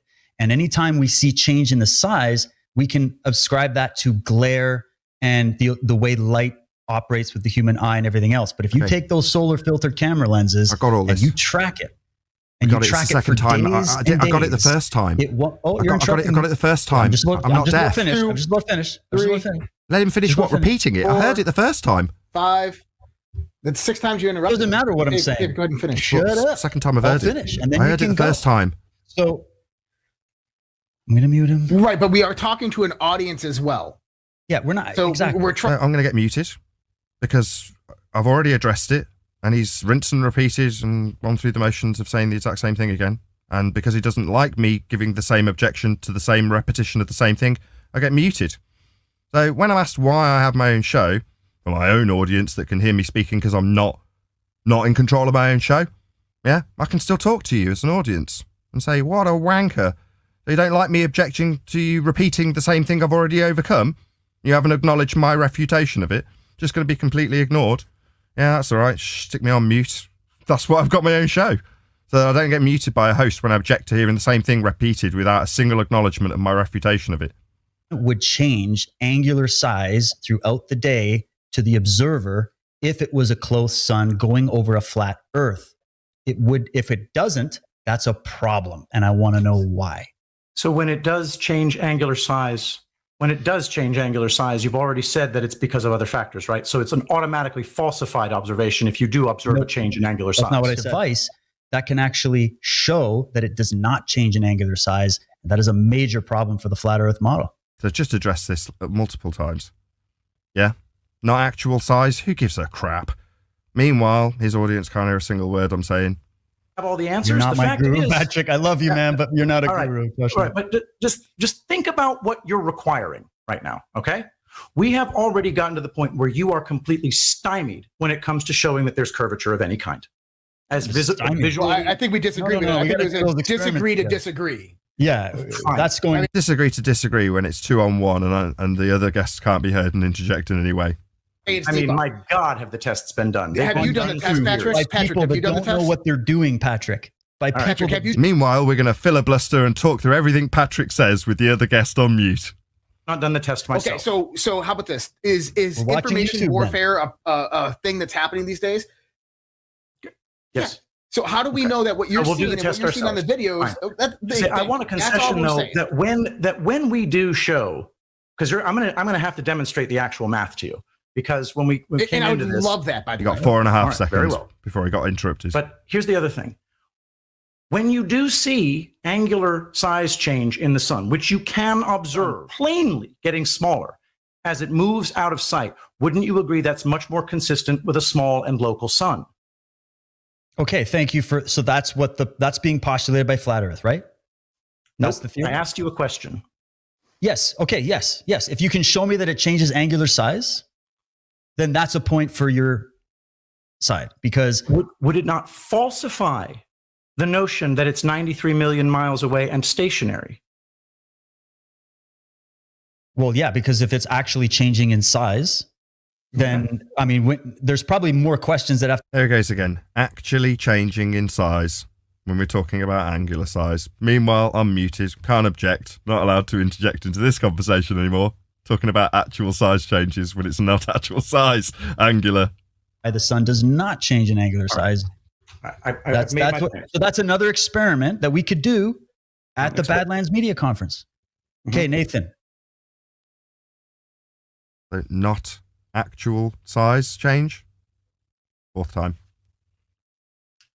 Change in angular size. Change in apparent size. Not actual size. Not actual. Right. Perspective. Yeah, exactly. I'm not saying the sun itself shrinks and expands and changes and turns into gummy bears. I'm saying, from my perspective, I should see the sun vanishing and moving in and becoming big. It would be the same with the moon. It would be the same with a lot of things, right? So we got to test that. And one way to test it is to get a high quality zoom camera with a solar filter mounted on an equatorial mount. And then that way we can track it over a period of days and then see if the sun itself actually changes in angular size. Actually changes in not actual size? My God. Sorry. No worries. Let's just move on. It doesn't matter. Five times is enough. I'll just get muted again if I try and refute this, or, Josh, my second attempt to refute it's now getting currently talked through. Okay, even though I've pointed out not actual size is an actual size change. This is a very simple observation that we can Obviously, I'm going to get completely rumpus and talk through. Yes, you are. Yes, you are. Yeah, every time I've talked, I have. So why would I expect anything different? Oh, yeah. This is me angry. This is me getting angry, right? No. You're just annoying, and that's just the fact. Winning. So yeah, it's annoying for people who think they're really confident about Earth being a globe. Keep telling yourself that, buddy. Josh, how about you give a shot on this? What do you think about this? I'm not allowed to give it a shot? Oh, right. I was just on mute for 5 minutes. Okay, actually, Josh? I just wanted to say, I'll go ahead and concede to Nathan if he wants to go ahead and give it. Excellent. I thought Nathan had already answered it 5 times, as he said. So the equatorial mount, where does the concept of the equator come from? Do you know? Go ahead and tell us. It's your claim. You were talking about how wonderful the equatorial mount is for a flat Earth. I'm talking about how the equatorial mount has a problem because it would have to rotate on 2 different axes in order for it to work, but it doesn't do that. And we're going to get to it, and I'll put the argument up for people to look for themselves. I want you to answer about the sun. Let's go with the sun. What do you say to that? Well, I thought we covered it. Why does the not actual size of the sun not change in not actual size as it moves from its not actual position throughout the day? Actual size. My bad. I was in the middle of summarizing your position. Obviously, this is me being angry, right? Me being angry, interrupting you. So why does the not actual size of the sun not change in not actual size as it moves from its not actual position? I'm not going to answer that, but I will carry on with asking you if you know where the equator for the equatorial plane has come from for a second time. Well, it's based on the concept that Earth is a sphere. So there's an equator. Wrong. And how is it derived then from a sphere? Tell me. I don't know. Tell me. Why did you make that claim then? Hold on. I'm replying to him. You just asked us to answer it. He didn't know.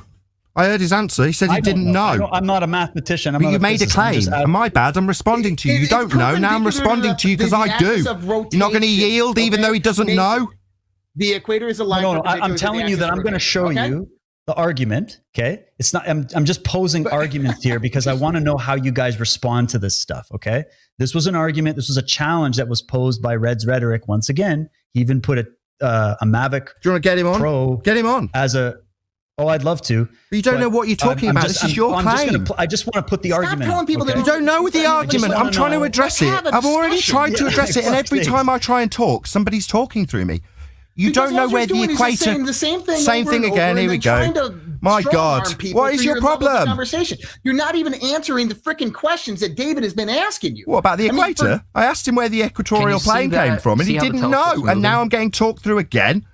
Yeah. You don't know where the equatorial plane came from, or what the equator's. My bad. I'm never going to get this statement out. Never going to get the statement out. And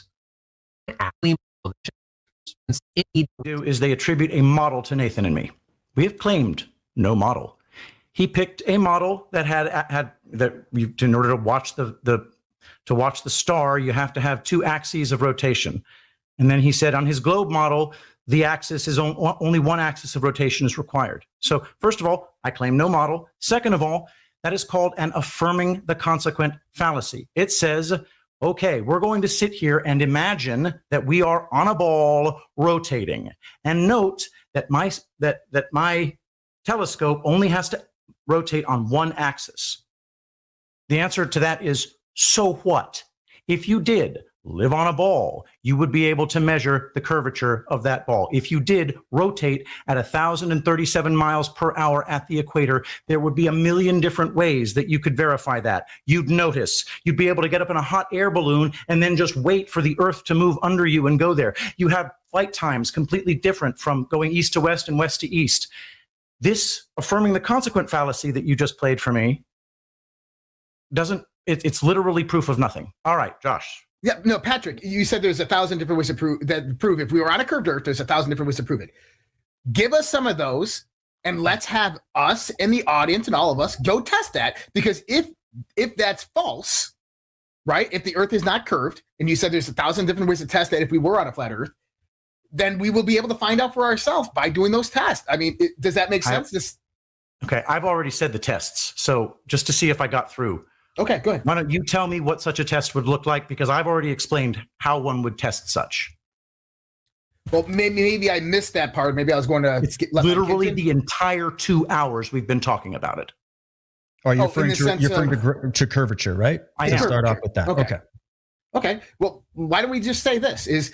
Let's propose certain tests to each other, right? I don't think that we're ever going to come to any agreement on this conversation discussion. I think we can all understand that, right? And look, I'm open to new ideas and concepts. I'm here to learn on this planet, right? I'm here to expand in knowledge. And so what I would like is, if the Earth is flat, great, prove it to me. And the same thing with you. If the Earth is curved, great, prove it to you, right? I mean, this is kind of where we're at. And so let's propose. You guys come to us and say, okay, we'll test this. I don't want to test that the Earth is curved. I want to test that the Earth is flat. How would I do that? Celestial Give me navigation. those experiments. With celestial navigation. With celestial, as you explained before, taking the sextant to the horizon. But I'd already said this, but we're talking about 69 miles, 75 miles that we have 1 degree of curve. So curve is negligent at shorter distances. So it's going to appear horizontal. That was my argument. Whether we'll measure the angle of the sun in the sky and we'll come up we'll see what we can do, right? These are things that we can do instead of going back and forth. I mean, Patrick, you said there's no model for flat Earth, or that you claim no model for flat Earth. The same thing with you, Nathan. And I completely understand that. I don't want to sit here and try to break down a flat Earth model when you guys don't have a model. But my question is that if we're going to claim that the Earth is flat, how do I know this? And it can't come about through debunking curved Earth. Does that make sense? Because all of the maps and models that you use, including a globe, were made using flat Earth elevation angle measurements to Polaris. Without exception, your globe model included, they're all flat. They're all derived from flat measurements. The same flat measurements that you use to navigate. That's an elevation angle measurement off a flat baseline. When you describe the 1 degree for every 60 nautical miles, that's 1 degree of declination of the star in your sextant, not 1 degree of a curved Earth. You're measuring. Well, I'm actually, Patrick. Nathan. I'm my bad. I'm just answering your question after a long, prolonged request for us to prove the flat Earth to you. I'm just answering that. Not lots of waffle and prefacing. Just answering on you. What I said, so I wanted to correct that. If that's okay. Is that okay to do that? If you made an incorrect assumption on what I said, I took the circumference of the Earth, divide by 360, you get 69 miles. I was given an approximation of about 75 miles. And this equates to 1 degree. If a circle is 360 degrees, I think we can all agree on that. If we divide 360 by the circumference of the Earth, as in the sense of the globe Earth model, we should get 1 degree of arc length. Can we all agree on that makes sense? I can agree that if you beg the question that the surface is a spherical one, that you can get 1 degree of 360. However, in practical application, when navigating the surface of the Earth and referencing elevations to sea level, you can measure the declination of stars in the sky based on a flat Earth angle. Yes, I appreciate you can beg the question that means the surface is curving, but you can't get elevation angle measurements from a curved surface. But see, and so for everybody out there, and so kind of what me and Nathan are saying is I'm not disagreeing with him on the sense of how a sextant works. And I did say that before. Am I correct on that? That proves Earth's flat then.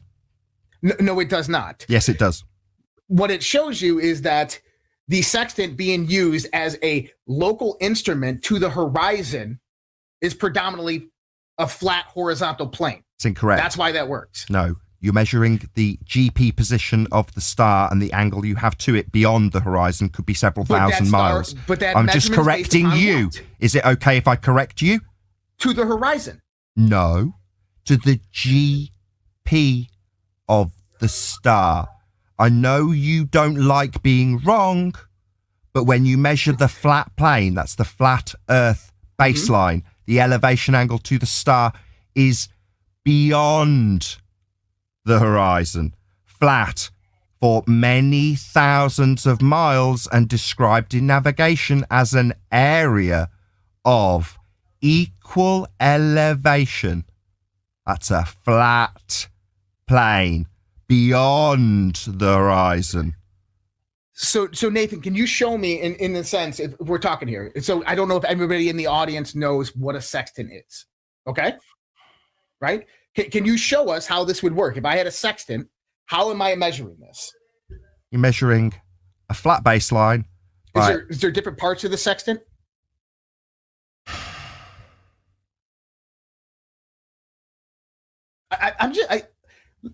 We got an audience here as well, man, right? So I'm just trying to extrapolate as much information for everybody as possible, right? Sextant is going back and forth with this.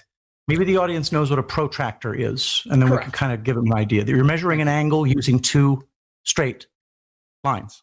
One of which is acquired by pointing the sextant at the horizon and leveling the tool. If you're on a ship, obviously rocking back and forth. Correct. You rock the sextant to get it lined up with the horizon. That is what you do to establish the baseline. That's a flat line to measure an angle. You'll be measuring that baseline, and once you've got it, you can measure the angle to the star.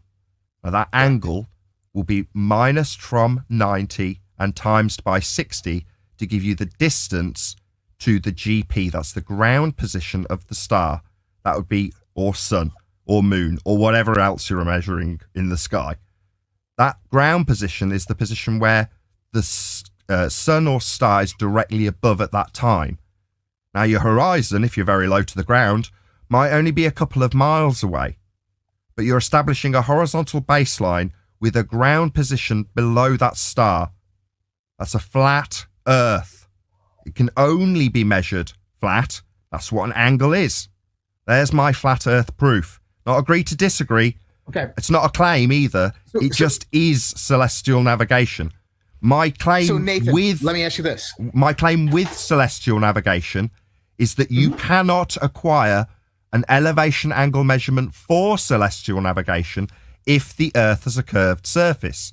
It can only be done. It's a prerequisite that Earth must be flat to perform celestial navigation. Is there a required distance for that horizon to be for this to work? Yes or no? No. Oh, so I could do it so if I was, let's just say I'm outside and I have a table on a ship. I could use the edge of that table to determine the flat baseline. No. Why not? Because the table's on a ship moving around on the sea. That's why you use the horizon. But there is no distance requirement to use this. We only have to have a required horizontal base, correct? Yeah, you look in the horizon mirror, not the table mirror. Okay. So, like you said, though, is the horizon can be very far away or it can be closer. So there's we are clear that the horizon's not a table. I'm clear. I just want to make sure you understand. You understand the horizon isn't a table. I understand, but the table is a flat plane. But it's not a horizon, which is what you look at in the sextant in the horizon mirror. Correct. And that's kind of where I was saying is I agree with you on how the sextant works. But With that a flat does plane. not equate to the Earth being flat. It can't not be. It can't measure an angle. If one of the lines is curved, then it wouldn't be an angle, would it? Well, it's not a precise instrument. It's not It is. 100,000%. It's an angle accurate. measuring It's an device. That's approximate pretty precise. instrument. Yes, it is. You're wrong. It's pretty precise. Very. It's an approximation. Yeah, very. It's an Pretty angle. It just precise. measures angles. Right. And that's because the distance from a person to the horizon is predominantly flat because the curvature is insignificant at that level. No, you're using the horizon to establish a flat baseline that could extend thousands of miles beyond the horizon in order to get the GP position of the star so that you can navigate by finding your position with that GP across a circle give of me an equals. My example bad, still of in the the middle of horizon explaining how Earth's flat to you. My bad, just proving Earth's flat to you. My bad. A circle, I'll try again for a third time.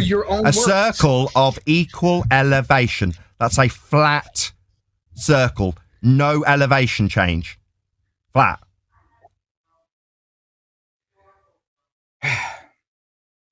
Anyways. Seriously, Nathan, I appreciate that. Josh, we have been here. We have been here.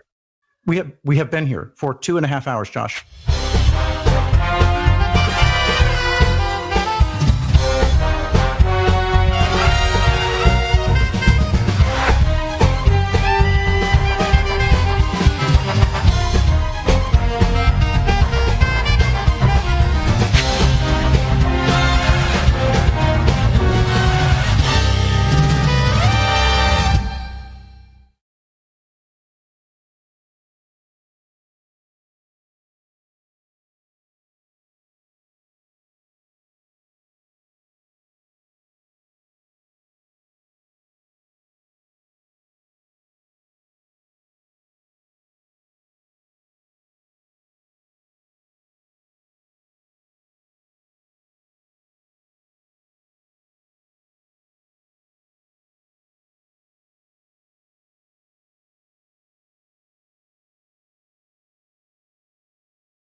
Recently spent some time in the city of Freiburg, a charming place in southwest Germany in the Black Forest. Now, this area of Switzerland, southern Germany, has historically had great thinkers and great professors and highly acclaimed universities. And I found out one of the world's top astrophysicists, Dr. Bergigina, was here. She is looked at as a world expert in how the universe works and in exoplanets. She does TED Talks and is well known in astrophysics circles. Out there in the universe. And the Earth is just one of them. In this universe, we are really tiny. We put Earth in the center of the universe. Then we realized something wrong with it, so we put the Sun in the center of the universe. Again, it was a little mixed. We put Milky Way in the center of the universe. Not so bad. And we found out in the end that there is no center of the universe. Our planet is just a single blue dot among billions of other stars and billions of other planets. We use these plants as prototypes of photosynthetic organisms in the universe. And then we build models for alien lives, how they could look. And when we puzzled with this question, how aliens can look like, we actually find answers in the backyard. When we detect life on other planets, we will understand and learn that we are not alone and we are not special. I wanted to interview her, but how? I thought about it and I created an alias, David Howard from Oxford University Media Society, and created some online material supporting this front. After some well thought out, tricky and delicate emails, I got the appointment, and with the backstory that I was collecting information for young students at Oxford. As I waited in the lobby of this advanced university astrophysics centre, I could see that this was a business, with funding, hierarchy, secretaries, etc. Now, before we get into the interview, for those new to the channel, know that gravity is just a theory, and my blog in 2015 explained the errors with gravity and that it can be explained away by density and buoyancy. This blog had over 50,000 views, with not one person debunking it. Also worth knowing is that in 1931, a book called 100 Authors Against Einstein was published in German, and is in the description. This shows 100 scientists stating Einstein was leading science into pseudo-mysticism, abstraction, and speculation. It was crushed by mainstream science. Also know of the Dunning-Kruger effect, a cognitive bias in which experts mistakenly assess their cognitive ability as greater than it is. It's related to the cognitive bias of illusory superiority, and also comes from the inability of people to recognize these experts' lack of ability. Obviously, in this interview I couldn't say what I really wanted to early on, as I didn't want her to walk out. I wanted her to cover more subjects and get more answers. So take a seat and buckle up, and this gets more interesting as it continues, and presents a big key, one the truth community has needed for a while. Okay, let's play. Yeah. Okay.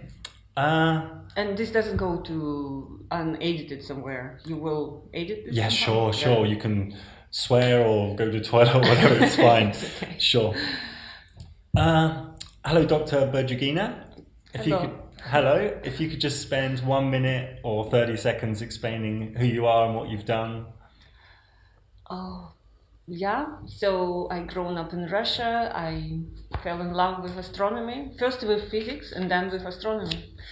And I realized that I want to understand the universe. I cannot live on Earth without knowing what's above my head. I just felt like I need to know. I went to the university, studied astrophysics and mathematics, a lot of programming, because when we were studying astronomy, we were told that astronomy is not just science by itself, it's very interdisciplinary. So to be an astronomer or astrophysicist, you need to know physics, mathematics, programming, And I must tell right now, lots of social skills. Yeah, sure. Great. I've got a few questions for you, mainly going to go to teenagers.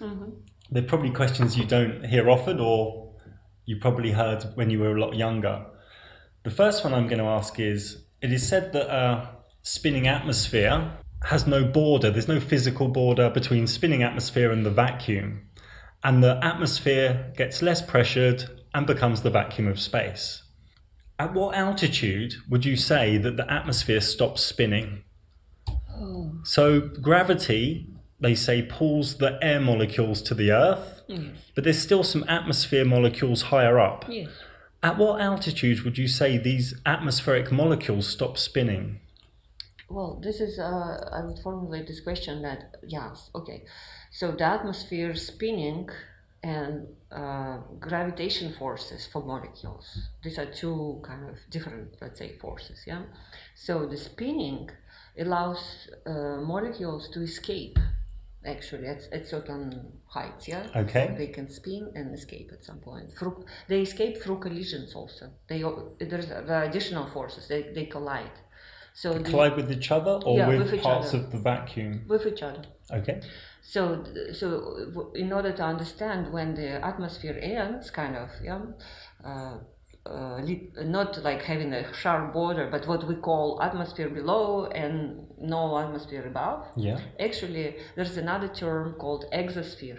Okay. It's nothing to do with exoplanets. Yeah. It was terminology before exoplanets were discovered. It's called exosphere. So that part of the atmosphere which escapes. So below that part, the atmosphere, if it exists, it's called atmosphere. And it's spinning. And it's spinning.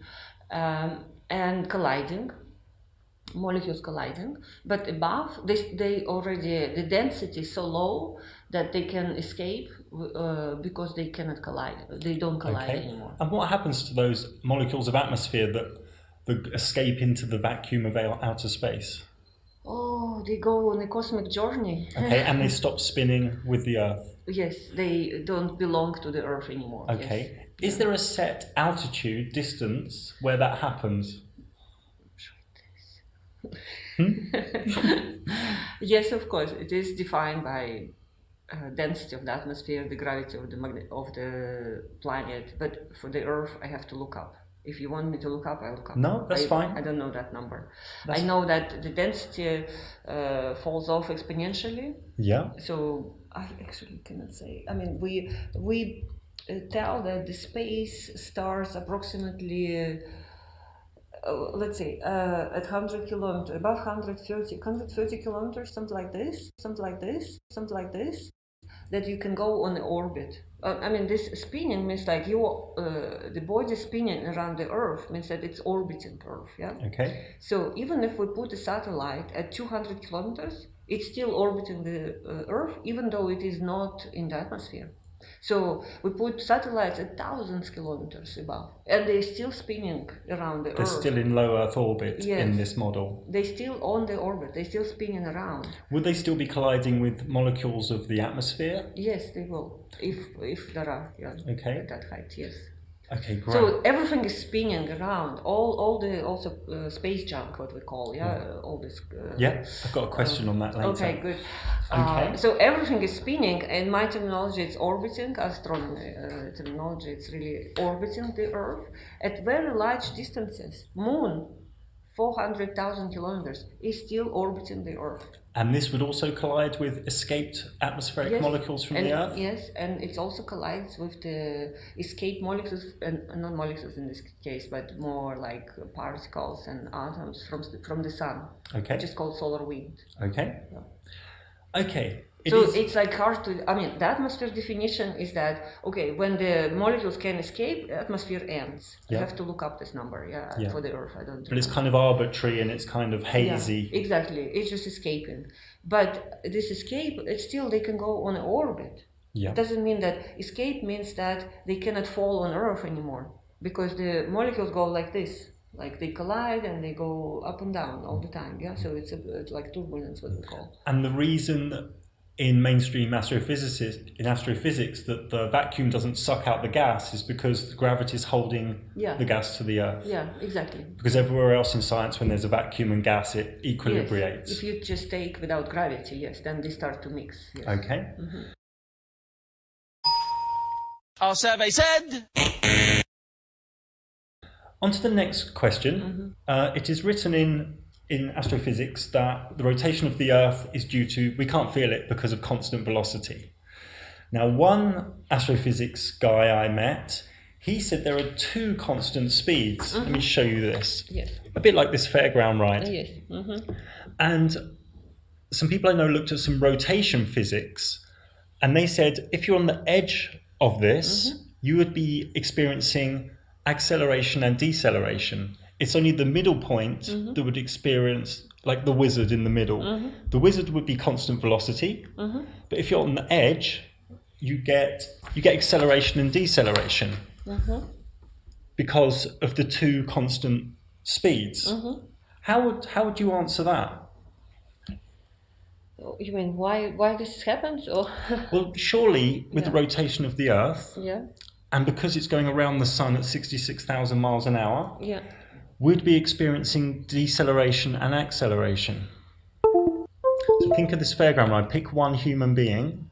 So pretend that's the Earth. So you want to include all the velocities involved, also Earth just two rotation. The Earth rotation on its axis, 1,000 miles an hour, and 66,000 miles an hour around the sun. If you're on the edge of this sphere, like a human being, you would surely be experiencing deceleration and acceleration. Exactly. How does astrophysics at your level explain that?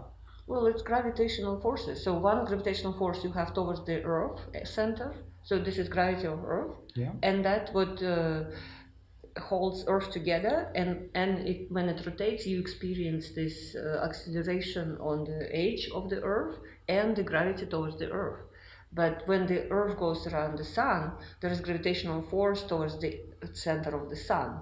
So two gravitational forces produce this effect of acceleration and deceleration combination.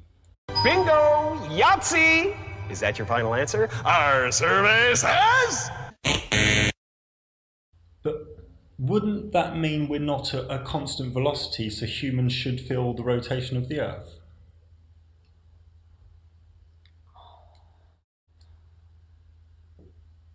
That is interesting. It's an interesting one. Yes. The astrophysicist I met, he did a model showing that it should show acceleration and deceleration. So I could actually show you a video where this goes around the sun, and it shows, and even you can go onto the International Space Station, which is orbiting the Earth, and this also should be showing acceleration and deceleration due to the two constant motions, just like the fairground ride. Right. Well, probably need some homework. Yeah, I need some thinking. But it's an interesting one, yeah? It is an interesting question, yes. We usually think, that the pull, we have to compare this acceleration to the gravitational pull. Okay. That I would start with, because velocity is one thing, but acceleration is the other thing. So we have to compare acceleration due to rotation to the acceleration due to gravity. Yeah. And it's very possible that gravitational acceleration is larger. That's why we just don't feel this side. I think we would need three different answers. One for the Earth, one for the International Space Station, and then one, imagine an astronaut outside the International Space Station. Yes. How would he be staying with the space station? Because they're all doing this they're all acting under these two constant forces, two constant motions. Exactly, yeah. So this is a question I can't get answered. It's a very interesting one. Yeah, but in this case, space station and the astronaut in space, they are like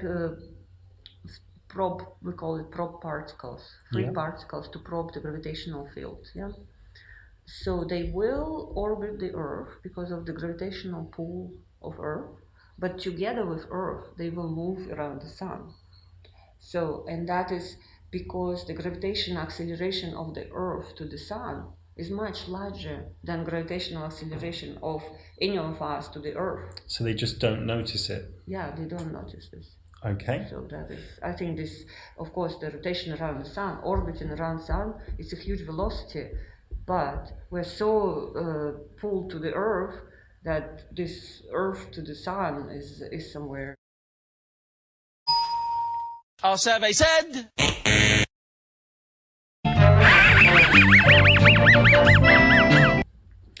Yeah. In the 1700s, on the same theme, James Bradley did an experiment which was redone in 1871 by a G. Airy. Obviously, this is a long time ago. And also the Michelson-Morley experiment in 1887. All these detected no rotation of the Earth. It's a bit of a silly question. No, they detected no ether. No ether. Yeah, I've read this. Yes, no motion of the Earth with respect to the sky. Motionless ether. That's the measurement. So they disprove that there is ether. Okay. Yeah, this could be interpreted in many ways. So what scientific method, instrumentation or experiment would you say proves the Earth is rotating? What would be your first, number one best proof if you were doing a lecture? That we see sunsets and sunrises. Okay. Moonsets and moonrises, yes.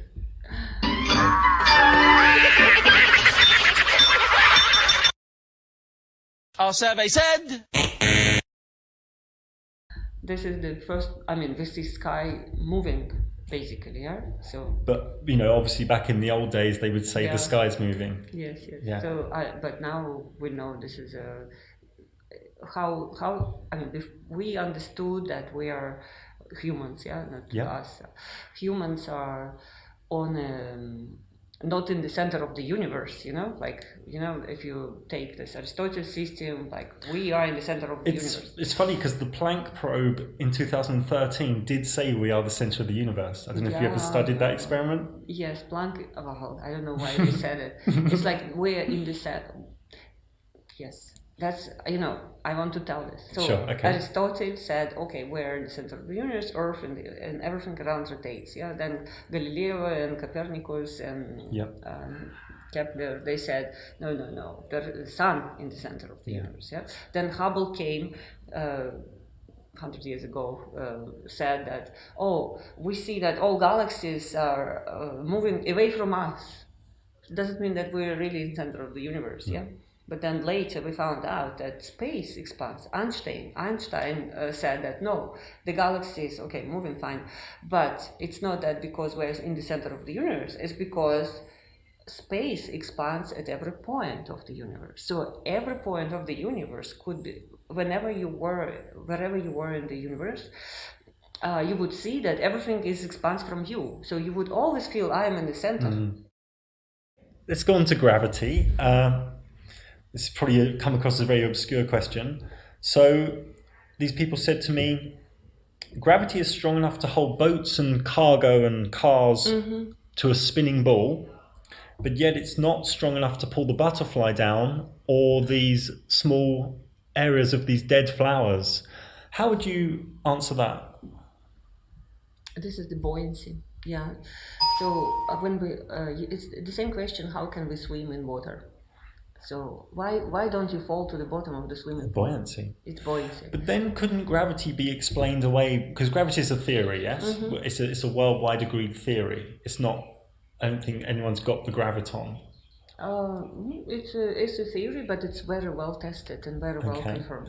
Even though we don't see graviton, it's still very well tested, yes. Could gravity be explained away with density and buoyancy? It's not gravity. I said it's buoyancy. It's combination of buoyancy and gravity. Back to the butterfly. Yes. Yeah. So you swim in a swimming pool or ship on the water. You have two forces again. So in every physics study, this for students, they need to take all forces into account, which are essential. So in this case, one goes down, gravity, and one goes up, is buoyancy. And you can swim when on the surface. When at the surface, these two forces are equal. So if you go down, gravity will be stronger, but buoyancy also will be stronger. So then you can float. How does that affect the dead part of the flower? It's the same. Atmosphere is the same as a swimming pool. There is atmospheric buoyancy. Okay. So it's the same for light creatures like butterflies and dandelion. I don't know how they call them in English. And how these things are called in English? It's called a dandelion. Yeah, the whole thing. But this one? I don't know. There's no such word. So they're also floating. because the buoyancy for these things is much larger than gravity. The mass is very tiny, but they are puffy. So for them, the volume is bigger than the mass. It's the mass ratio volume to mass, basically. Okay. So, and the volume is much bigger than the mass, and so the buoyancy is much larger than gravitation. And for the butterfly, I guess they can coordinate that. And it would be the same answer for gravity strong enough to hold the moon in orbit. Yes. But astronauts can float about and pretty much choose what direction they go in. No. Astronauts are like, for astronauts to move, again, so space, let's assume it's empty. There are photons here. We know from Planck mission there are photons, but let's say, and there are particles, but let's say in the first approximation it's empty. So there is no buoyancy there. There's only gravity in space, yeah? Our survey said. And move on to your subject, exoplanets. What percentage surety do you have of there being other Earth-like planets? Are you 100%, or are you 80%, or are you 65%, or do you change each week? I think we are 100% sure that there are planets like Earth out there. Okay. We are, say, I don't know what's the error bar, like say 80% sure that there are 30% of those planets habitable. No, Earth-like. Yeah. That out of all planets in the galaxy, 30% are like Earth. This is our like estimate. Yeah. But we're 100% sure they're there. It's just the question now in this science: how many, and how close they are to the Earth. So that is the questions. But this question, if they're there, we already solved. It's there.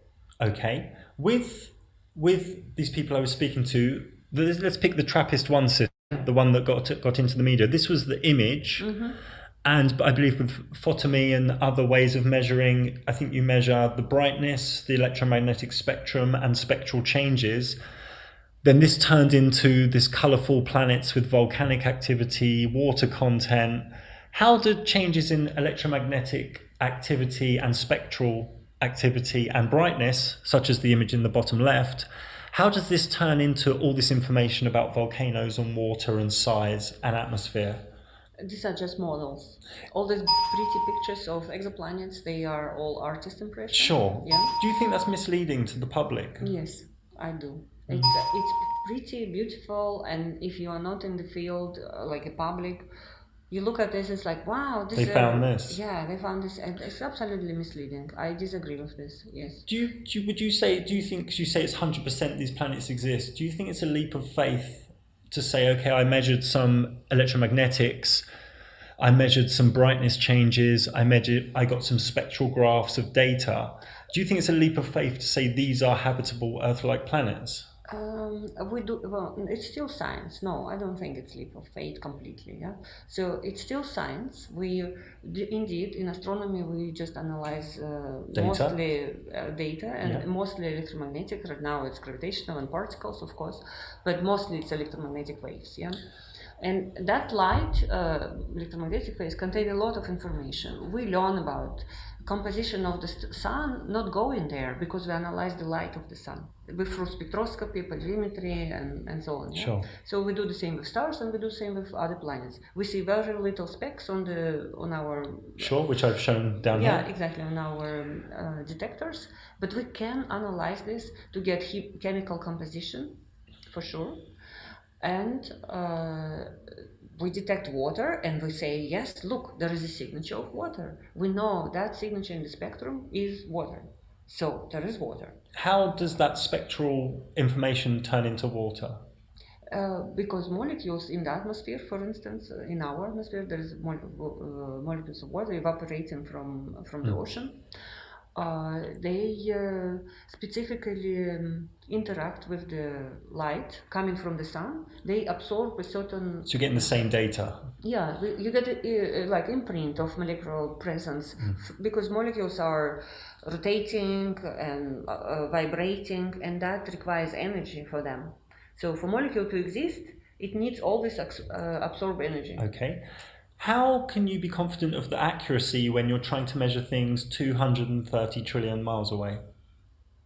How can you be sure of the accuracy when you're going 232 trillion miles away with a little instrument on Earth? Yeah, that is quite amazing, probably to understand. But this technique of spectroscopy is basically distance independent. If you see imprint, of course, the problem is to collect enough photons. So when you go further away, light photons. Yeah, light photons. You need to collect them enough in order to see the defect due to water absorption, what we call. And for that, for example, if defect is 10% relative to the total flux, then you need, let's say, at least 100 photons to detect it, you know? So that it depends on your detector. Let's say you need 10 photons would be probably not enough to detect it. You need more, maybe thousands of photons. The more data, the more patterns you can get. But it's really distant independent in this case. So if there is water, it doesn't matter is it here or 1,000 kilometers or in the lab. So what would be your number one proof? You're at a dinner party, someone says, what's your number one proof, scientific method of Earth-like planets existing in the galaxy? So far, we know they exist through transit techniques. This is our... these are not, like you have a curve there, this is not a direct detection of a planet, it's indirect, means that the planet transits across the disk of the star and then we see this dip. This is not water, this is just a presence of a planet. And by amount, how big is this dip and how much it lasts, we can say whether it's small planet, big planet, on which orbit it is, you know. And through that, we know that there are these kind of small planets, yes. Okay, great. I have a couple of questions about the moon. I'm sure this is just an error with NASA. This is a famous image called Earthrise, but there's a problem with it because the Earth's too small. Okay, moon viewed from Earth is this size, and Earth viewed from moon should be a lot bigger. Well, the moon size also changes through month and through years, because orbit of the apogee, perigee. Yes, orbit of the moon is not exactly circular. Sure, but the Earth should still be a lot bigger than it is in that very famous image. I didn't compare it, but we have to. I mean, in principle, one has to calculate what was exactly distance at that time of the picture, and then calculate the size of the Earth from that distance, angular, and then... I've had some physicists do the maths on it, and they said it is a big error. I see. It's very interesting. Yeah. Well, this is like to the stories, maybe they were not there.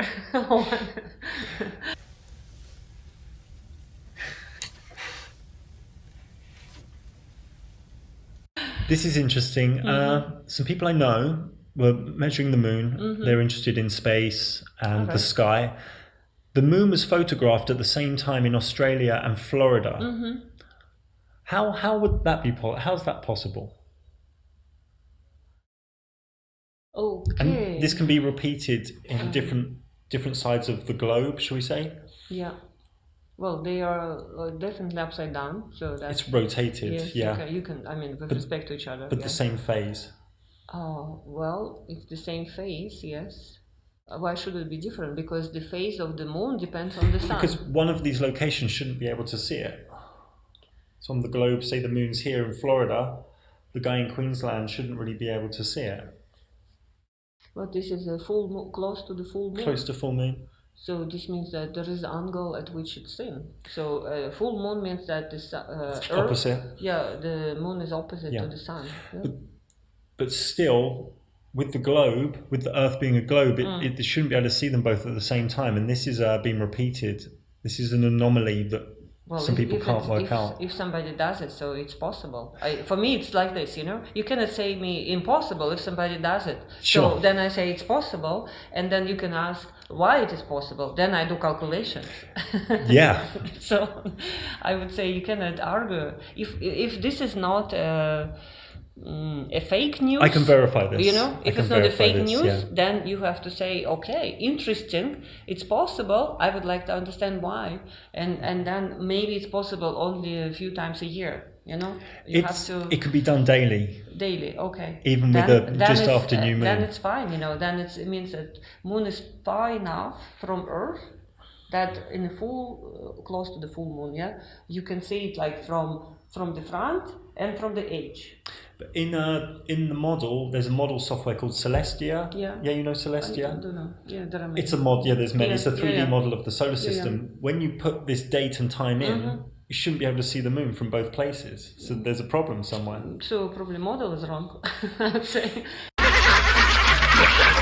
This is for me, as a scientist, we're always like, okay, there's a puzzle, there's observation, which is true data, and there's a model which cannot confirm the data. Then I'm sorry, the model is wrong. So you would say direct experience is the king. Yes, absolutely. I agree with you. Absolutely. Yeah, I totally agree with you. If this is possible, like you... The data has to match then the model is wrong. Then your program probably... Because that's science. Yeah, exactly. Yeah.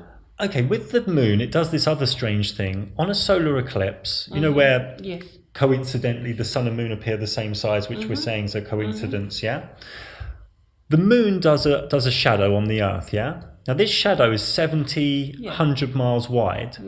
This is the only phenomena in our experience here in this reality where the shade is smaller than the object casting it. So you can do 1 million experiments with shadows. The shadow is never smaller than the object casting it. And here we have the moon, it shrinks its shadow.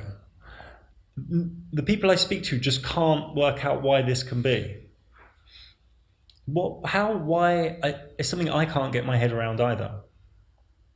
Because it should be this is thousands of miles. This is a parallax. So this shadow and the toy is long way from the light. Okay, the shadow is decreasing. No, it's not. It's always the same size. It can't go smaller than the object casting it. It says tiny shadow. This word here should really say same size shadow. Yes, it can. If you do it from the top, then the shadow is very small. There's another image somewhere. So think of sun and clouds. The clouds will always cast a shadow bigger or the same size as the cloud. There's no phenomena in this reality where, say my pen, can we get light? My pen, and the light comes on my pen, the shadow can never be smaller than the pen or my bottle. Say the sun's out today. Yeah, but look, if the sun in the zenith and you are standing under the sun, your shadow is much smaller than you because it's from the top. Okay, say the sun was right above my head, like the solar eclipse. The shadow would not be smaller than my head. You with me? Yeah, the cross section. It wouldn't go smaller than my head. So say I was 50 meters up in the sky, and the sun was right above my head, and it went on me. The shadow on the ground would be the same size or a little bit bigger. This is the only phenomena in our reality where something creates a shadow smaller. This is a problem. I don't think it's a problem. Maybe you caught me on a spot, but I have to think about it. Some of these questions are I don't solve every day. Sure. This is why I have to think about it. But this is science. This is why we question things. Absolutely. I mean, this is I don't think this is unexplained. I'm sure it is explained. I have to think about it. Yes. This is a quick question a friend wanted me to put in. He said, with the lunar lander, there's one rocket. How would that land with one rocket when the spacecraft is asymmetric? Like we haven't seen on Earth a craft landing. I mean, the SpaceX one they say lands, but that's very symmetrical. So it's a very asymmetric lunar lander. Surely we'd have seen that being tested on Earth, or we'd see things now. It's jumping, yes. Did you see the movie of First Man, it's called? How he practiced, I mean, in the movie, he practiced landing on this. And it was jumping like hell, like this. And he said, I will practice until I make it, so it's probably some also human skill involved in there. Maybe a bit like when they did a manual docking with the ISS. Yeah, it's all. I mean, this Apollo 11, it's all manual. Hmm. If you go to Smithsonian, it's shocking. They use the calculator smaller than we use 4 in our kilobytes memory. smaller than we have in our telephones right now. It's all manual. Yeah, and they had when the lunar lander took off, they filmed it. You know that piece of footage? The lunar lander takes off from the moon, and they created a film. It was like a 10-second film of it taking off. Mm. And my friend asks, who filmed it and who? How did that? They left probably cameras there. That's fine. And then went back to get them. No, they get through radio pictures through radio. Yeah. So in the 1960s, they sent videos, digital videos, back across space. Well, it's radio. So let's say they can take pictures. But they only had a 4K memory lunar lander, and now you're saying they had like a 20 megabyte ability to capture video.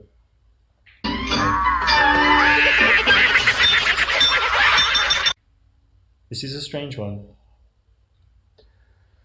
Come on, we have pictures from the missions. But as scientists, we can't take pictures as proof, can we? I don't know what was the technology, but in 1960s, this is 69, okay? So there were already missions to Venus, Mars, also lunar orbiters existed. They all sent pictures. Pictures from the back of the side of the moon were sent before.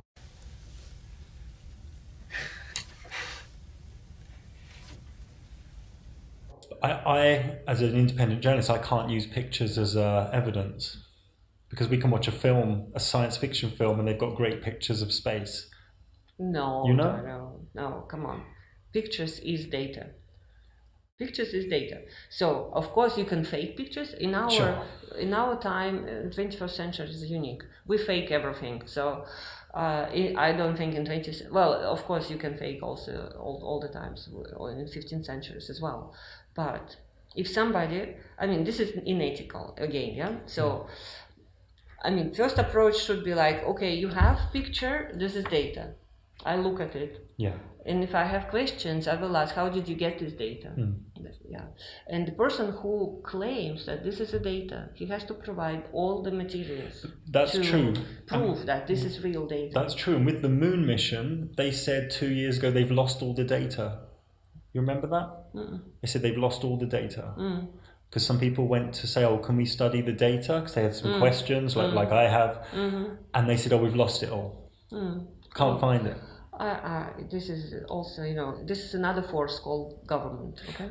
Things get a little shady sometimes. Yes. Sometimes governments want to hide things, we know this. And they can say we lost it instead of sharing them, for instance.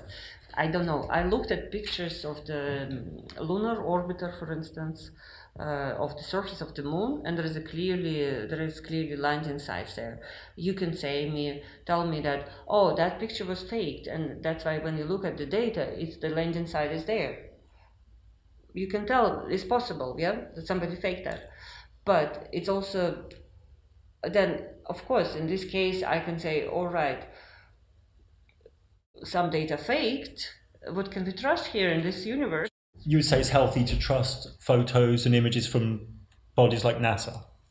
Well, I mean, what can we trust then? You know, I don't know. I mean, if we question everything, then we end up crazy, maybe. Yeah, we should hold on something, you know. Yeah. And NASA, I think, safeguard its reputation. I would say, trying very hard. And all of us, all scientists do that. But when the government is involved, I don't know what happens. So that I can imagine that there are forces saying like, we don't want you to share this data. And then the scientists are constrained. And then you can call it unethical from our outsider point of view. But for those people who work there, this is maybe a threat of life, you know? Sure. And so it's a controversial thing. Yeah, because NASA is a government agency. Yes, exactly. So I don't know what they hide. I cannot prove or disprove because I'm an outsider. Sure. Two questions about the space station. I think a year ago they had some cracked glass on the space station due to space debris. This was put all over the internet and mainstream media, but yet they still did spacewalks a week later. Would you think that's a bit dangerous to do if you're getting the screen cracked by space debris? surely if you're an astronaut, you'd be like, hey, I'm not going out there next week because my spacesuit, I'm going to die. There's a good chance of dying. Well, this space debris is being tracked. Not everything is known, but there are telescopes on the ground which tracking this little specks in the space and calculating their orbits. There are catalogs of this space debris, and they are like not homogeneously distributed all over. There are like packs of them, like in that, remember the movie Gravity again? Like they say, oh, it's coming, you know, like this is space debris from particular mission, and it's true that they are distributed unevenly. So there are some dangerous times and there are not so dangerous. So you think they're just brave astronauts? God, it's another force. You have to do things, you know, it's your job. And of course, I'm sure the government takes all possible care that people are not damaged there. But if it's a job, you just do your job. Yeah. You given the order, you do your job. You know, I think this is military style. Yeah. Going on to something a bit interesting here. This is recognized all around the world as the spherical trigonometry of the curvature of the Earth, yeah? So, do you prefer kilometers or miles? I prefer kilometers. Okay. So, if we were to look, let's try and make this brighter. If we were to look 50 kilometers, there should be 195 meters below the curvature. It's 195 meters drop. Does that make sense? So if I walked in a straight line 50 kilometers, I would have dropped. Okay, because of the curvature. Because of the curvature of the Earth. This is, how much is that? 195 meters. Okay. Yeah? So for 20 kilometers, there will be 31 meters drop. This has been verified through universities and physicists. What if I told you I knew some people who, over 4 years, have done about 50 to 100 experiments, and they can see lighthouses and have done laser tests over between 30 and 60 miles. So like a laser hits a mirror across a long lake, like Lake Constance, near Constance, near here, and seeing things like Chicago's skyline from across Lake Michigan from 50 miles away. And they factored in the height of the person and all the maths, and that these people actually cannot find the Earth's curvature. For instance, I didn't understand what they say. For instance, I have a video here. I just want to show you some tests. So this guy has done some tests.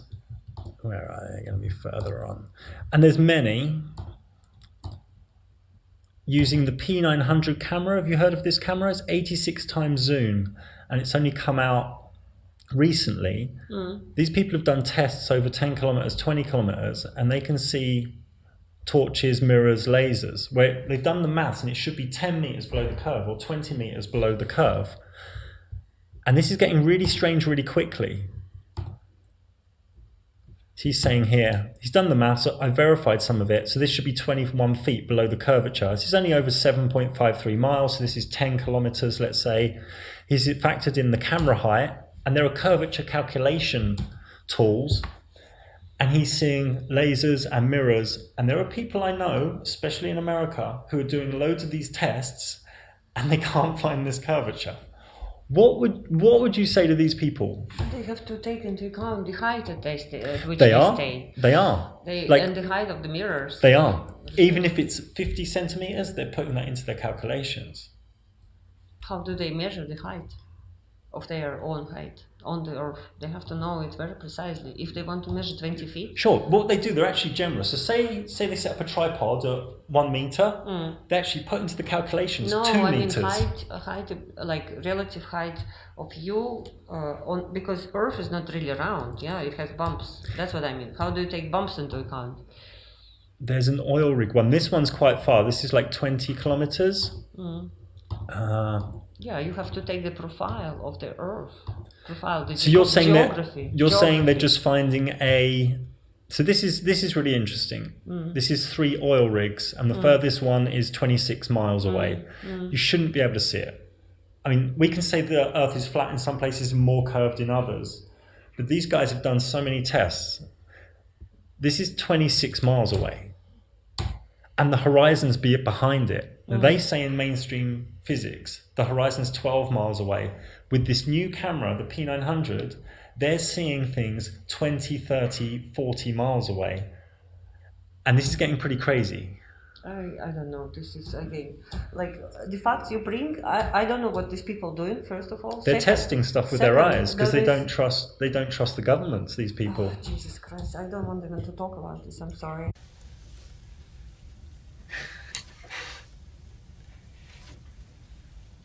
Why don't you want to talk about it? This goes crazy.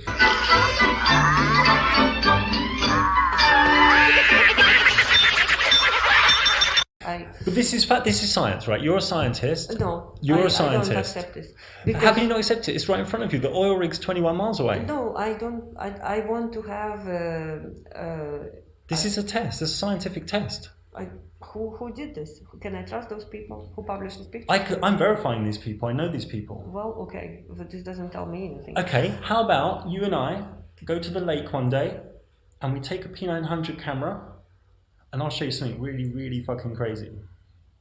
Well, again, there are forces in the universe, yeah? So there is atmosphere, you have to take refraction into account, you have to take geographical profile of the surface. It's not that, oh, I take a camera. You know, I have these people visiting me sometimes. But they're not doing it, but they're doing lasers as well. You know there's lasers that cost $2,000? I know. And there are people who've done 25 miles, 30 kilometers tests. I can see mountains 40 kilometers away. Yeah, but they're high up. Why do you claim that this is not high up? Come on, you're smarter than this. Say you have a lake, 30 miles, water's, yeah? And you have a person here firing a laser, and you have a person here with a mirror. And why do you claim it's on the same... there should be curvature. With the official size of the Earth, there should be detectable curvature of about 30 meters in some cases, maybe more. And people can't find it. There are other things to be counted. Not only just claiming, oh, there's no curvature. You have to count shape of this thing, where the water is, how it feels, what's the gravity there. The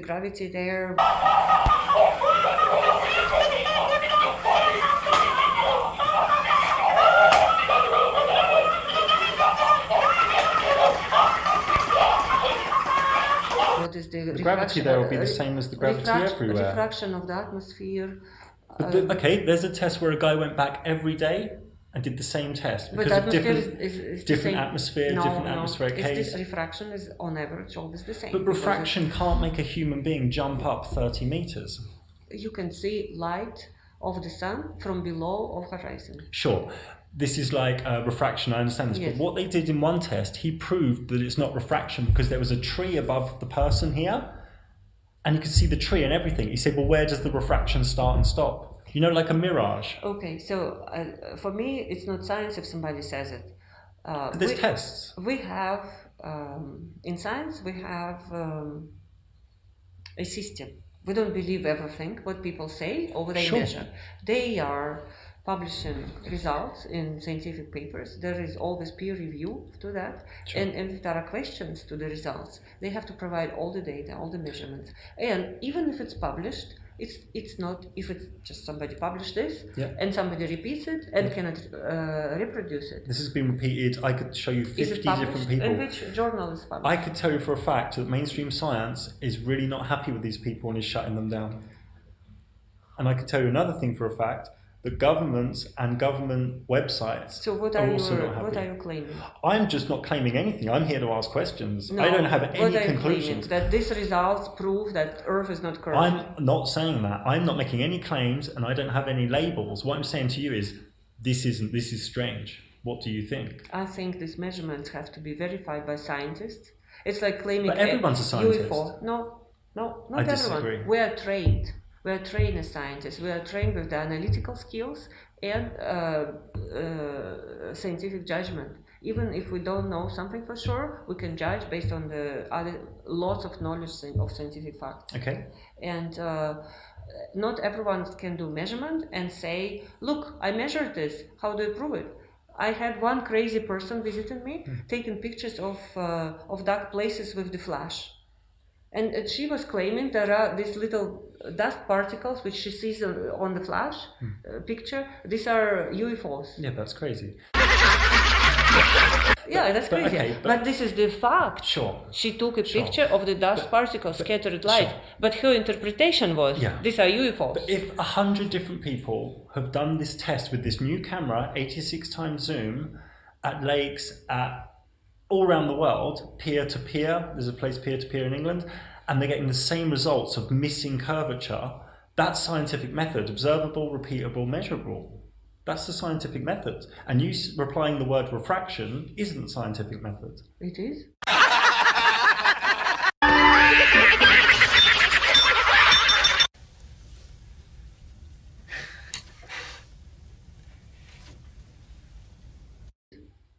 Refraction? Well, where's your results that show refraction explains these tests away? I can see sunlight from the behind of the horizon when the sun is down. That doesn't mean that humans can jump up 30 meters. What do you mean jump? Okay, so say this human and this tree should be 30 meters below the curvature. You can't use the word refraction for them jumping up 30 meters, the tree and the person. Why do you claim that your calculations are right? I'm not verifying right now. I'm pretty smart. I'm pretty smart. And I verified. I have to trust you. I see you first time. But that's what I say to you. I could send you some data for you to do some. Thank you. But that doesn't make you a scientist. No. It means that I don't want to do this particular project because I'm interested in many other projects. But you're coming to conclusions without doing tests. That's not very scientific. I'm not making a conclusion. Any. But as an astrophysicist, surely you'd want to look at something like that. No. Why not? I'm not interested. Why would that be?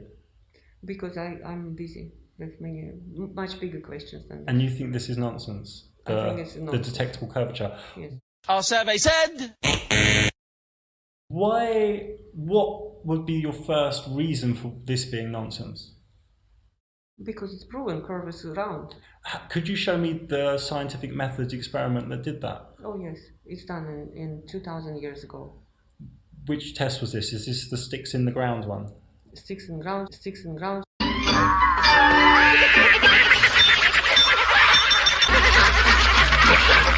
Ships on the horizon. I could show you with this camera ships, they go over the curvature. I could show you them coming back. Okay. Reappearing. So it works? Huh? So it works in your case? What I'm saying is the human eye has a vanishing point in these tests. I'm not making any claims. I'm just trying to find things out. The human eye has a vanishing point. That's not curvature, it's the human eye's vanishing point. Ships go beyond the vanishing point and people say it's the curvature. I can prove to you today if you want, with this P900 camera, the ship comes back. I didn't understand that. Okay. It's okay, fine. I'm not going to talk to people who claim that Earth is flat.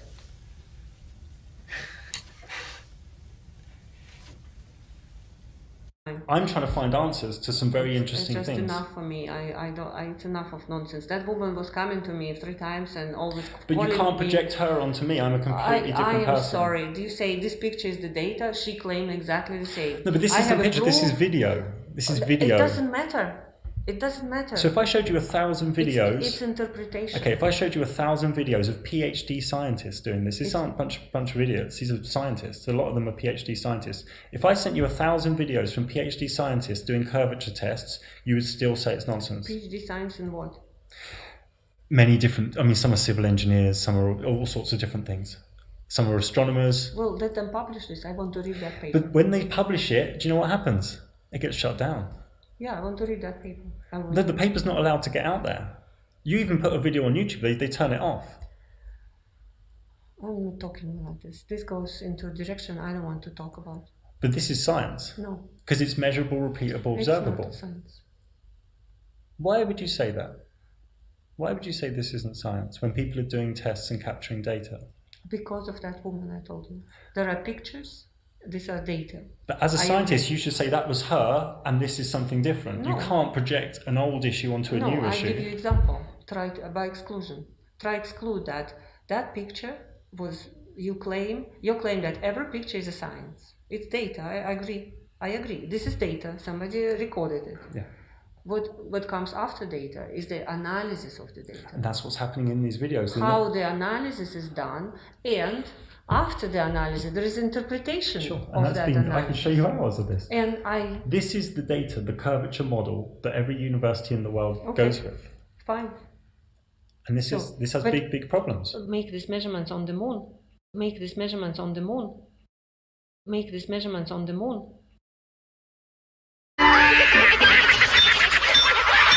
How would we And get you to will the be- moon? They said they lost the data recently. And you will go to the moon yourself. Go to the moon yourself. But we can't go to the moon. Yeah. So what can I do? But NASA said that last year they can't go to the moon because they lost all the data. Well, sorry. We live on the planet with the water and the atmosphere and gravity and uneven shape. And if somebody measures something which doesn't fit exactly circle of the Earth, I'm sorry for this person, because this is idealistic model. You think they just got lucky and found a flat area? I don't know what it's probably. It's just whatever. It's randomness.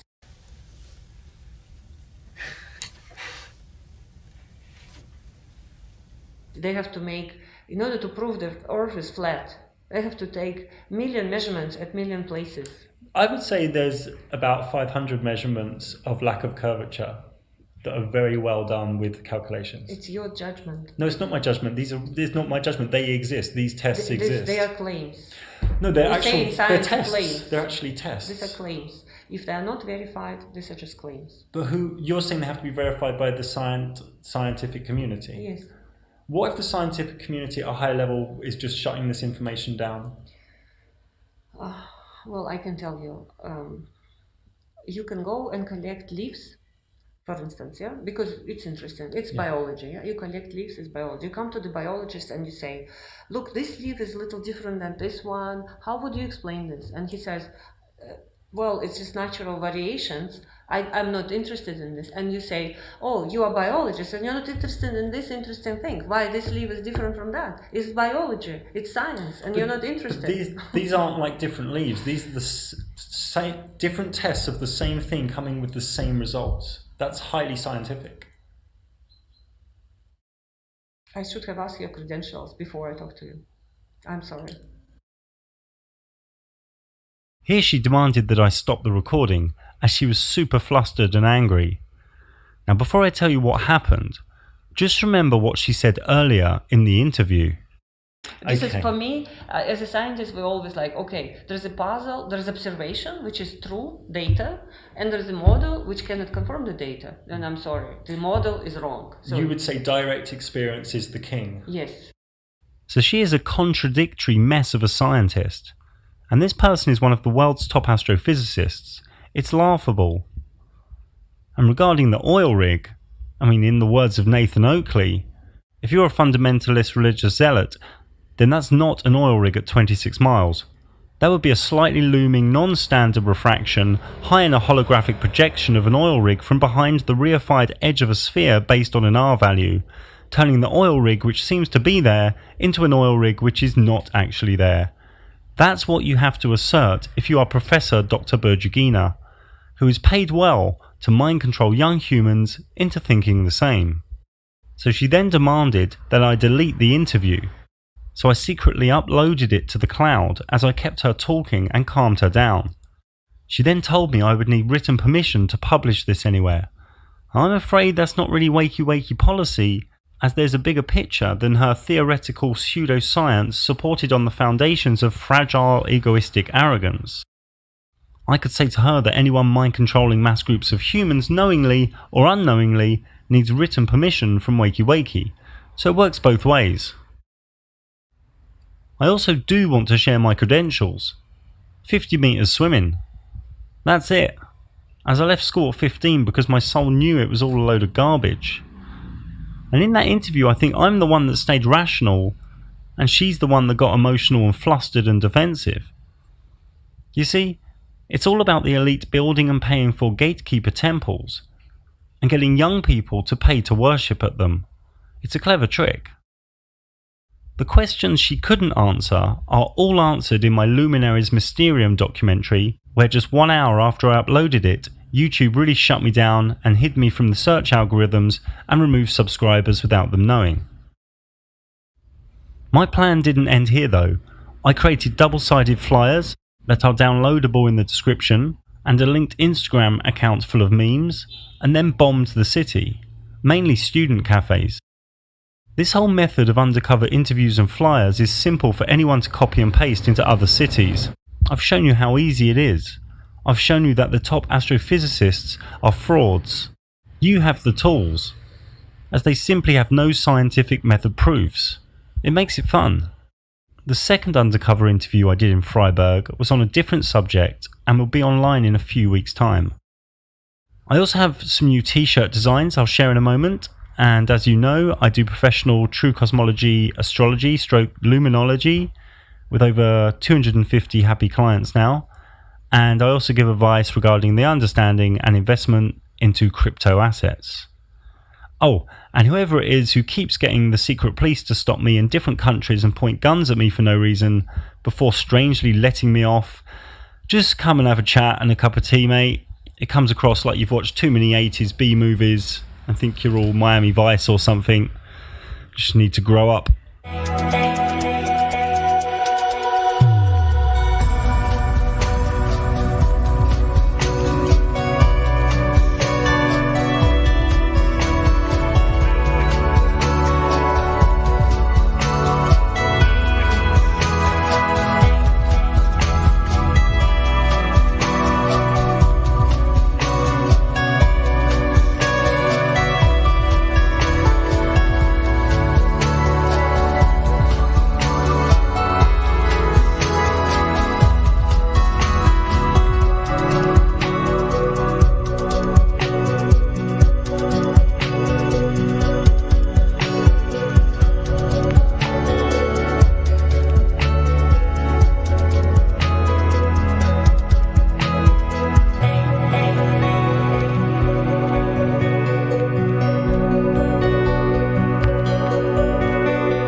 Most fucking Americans don't really like flat earthers. They like planets and spaceships and stuff like gravity too. Most fucking Americans believe they're NASA and they're JAXA and ESA and some dude named Musk. Most fucking Americans don't like to worry about the spinning because they say it does it so slow. Most fucking Americans have an education and think the globe's real because they took science and got a B. Most fucking Americans love their sticks and their shadows and their well holes and their gyros. No, no. Most fucking Americans don't like to launch rockets without using fisheye lenses to make the flat earth round. Cause don't it make a fly like Earth? And that's all I got, man. How do you like it? Hey, far out, man. Yeah, that's a good song, man. Well, I wrote my own one while I was listening to you sing yours. You want to hear it? Oh, yeah, man. That sounds pretty awesome, man. Let's hear it. Yeah, man. It's kind of like a protest tune. All right, man. Here we go. Globers! Globers! Hey, you like that, man? Oh, yeah, man. That's pretty far out, man.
the use of power gained from the assistance or control of evil spirits. Whether employed for theatrical or more sinister purposes, the key principle of magic is the same. You know, there's a word, misdirection, that's used by lay people a lot. It's a magical term, it's a term of art, and the way lay people use it is wrong, because lay people often use it as a synonym for distraction. Like, hey, look over there, do something sneaky here, and then you look back and the trick's done. That doesn't fool anyone. The way we use the word misdirection is kind of a curating of attention, giving the audience a story they can tell themselves that lets them not really know they were distracted. We're going to do a trick right now using misdirection. In the words of magician T.A. Waters, misdirection is the cornerstone of nearly all successful magic. Yet to talk of magic, sorcery, and witchcraft as separate entities is nothing more than a play on words.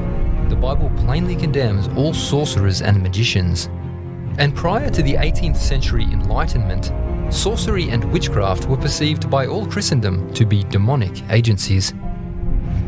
In our enlightened age, however, magicians are thought to exist purely as entertainers, while the spells of witches are considered superstitious nonsense. Although logical explanations can be found for the supposedly supernatural happenings of magic shows, the tricks are played upon the minds of the audience and not the objects themselves. If the evidence of one's senses are believed, then in the mind, the magic is made real. So what if, in an age where witchcraft is dismissed as superstition from a bygone age, the spells of sorcerers have taken hold over the minds of men like never before? What if our more refined society has fallen for more refined sorcery under the guise of scientific evidence presented to our senses?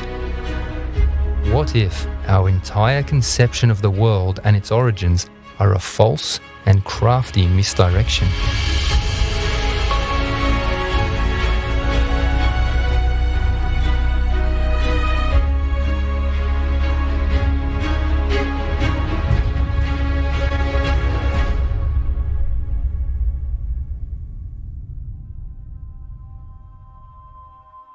Prior to the mid-16th century, sun-centered cosmology was an abandoned concept, laying dormant between the dusty pages of ancient manuscripts. Whether noble or peasant, none denied the witness of their own senses, which testified to the truth of what Scripture declares, that the earth beneath their feet was at perfect rest, while the heavenly bodies moved overhead. That this geocentric view of cosmology was widely held is confirmed by historian Andrew Dickson White, who was both an evolutionist and supporter of the heliocentric model. In his book, A History of the Warfare of Science with Theology, White points to a time in history when faith in the biblical record began to unravel. In the latter half of the 16th century, these evolutionary theories seemed to take more definite form. For there came, one after the other, 5 of the greatest men our race has produced: Copernicus, Kepler, Galileo, Descartes, and Newton. And when their work was done, the old theological conception of the universe was gone. The spacious firmament on high, the Almighty enthroned upon the circle of the heavens, and with his own hands, or with angels as his agents, keeping sun, moon, and planets in motion for the benefit of the earth, opening and closing the windows of heaven, letting down upon the earth the waters above the firmament, setting his bow in the cloud, hanging out signs and wonders, hurling comets, casting forth lightnings to scare the wicked, and shaking the earth in his wrath. All this had disappeared. These 5 men had given a new divine revelation to the world, and through the last, Newton, had come a vast new conception, destined to be fatal to the old theory of creation. These men gave a new basis for the theory of evolution as distinguished from the theory of creation. As the adept magician draws attention away from that which would expose his deception, the captivating theories of these 5 men directed the eyes of the people away from the one reliable detector of error. We will soon see that these 5 men of science were in fact devout pupils of the earliest of magicians, their ideas springing not from observation and experiment, but from the ancient writings in which they were engrossed. To understand why such an attack was expedient for the sorcerers of this world, we must go back to the time when the heated dispute over cosmology began, the dawn of the Protestant Reformation.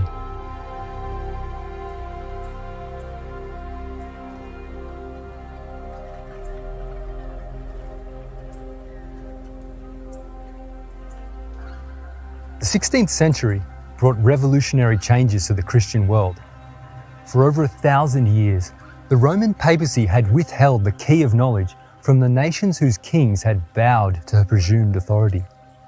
During these dark ages, popes and priests blasphemously sat in the place of Christ as mediator between God and man. Locked in a prison house of superstition and fear, the people were taught that outside of Rome's favour, there was no salvation. As for Rome, her usurped dominion over the minds of men stood for as long as the words of life were concealed from the people. Desperate to perpetuate the moral paralysis, the clergy alone were permitted to read the Bible, the common people being forbidden under pain of death.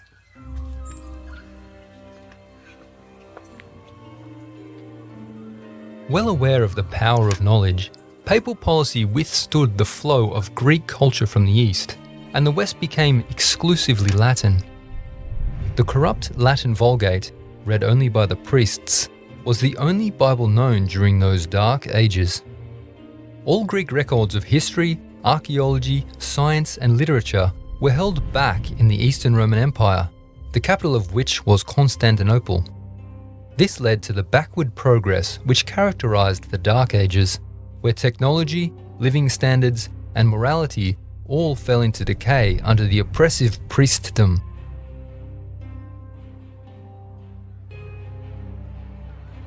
It was the absence of the light of knowledge, particularly that of Scripture, that made those ages dark. Yet through the dreary centuries, brave souls at times stood up among the Roman clergy, daring to oppose the darkness. One such soul was John Wycliffe, who, in defiance of the spiritual tyranny, translated the Latin Bible into the English language. So great was Rome's fear that this Bible alone would expose her fraud, that over the following 2 centuries she publicly burned all who were caught with this English translation. Such was the fate of John Huss, who took up the cause of Wycliffe in his native land of Bohemia. Meanwhile, the precious Bibles, bought at such great price, were tied around the necks of their possessors and burnt with them. The Augustinian monk Martin Luther was one of many who groaned under the popish gloom. Frequently retiring to a Latin Bible chained to the wall of his convent, the superstitious fog began to lift from his mind. With enlightened vision and a heart stirred by the Spirit of God, Luther grew indignant with the corruptions of the Church. Casting off his monkish works, Luther bent his energies towards reform. Many shared his frustrations. All Europe needed was one to take a bold stand. All the while, the papacy reposed blissfully unaware of the gathering storm ready to sweep away her captives. In 1517, Tetzel and his band of extortioners came to Wittenberg selling papal indulgences. Through this artifice, the papacy promised the remission of sins for a bargained price. Seeing through the pernicious scam, Luther vented the unspoken protest of thousands by nailing his 95 theses to the door of his local church. This move of a devout monk was no petty act of rebellion, but the expression of a love for the truth which he had found between the pages of an old Bible.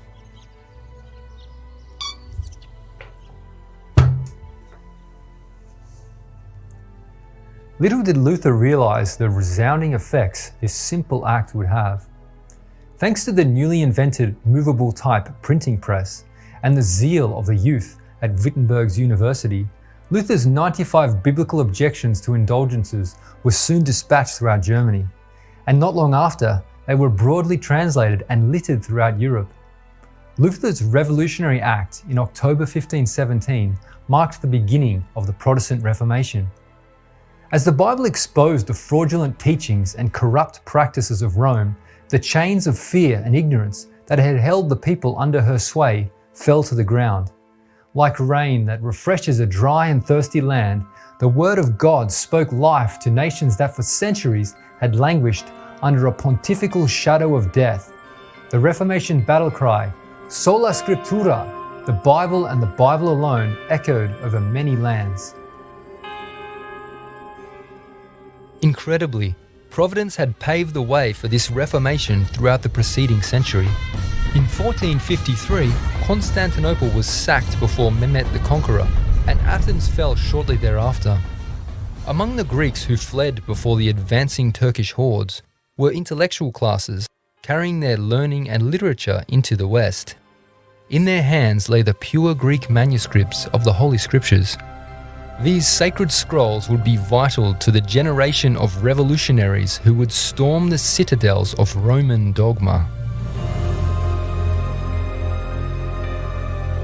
The fruit of these rediscovered treasures ripened 1 year before the Reformation began. Erasmus of Rotterdam deeply desired that all men should have the Scriptures in their native tongues.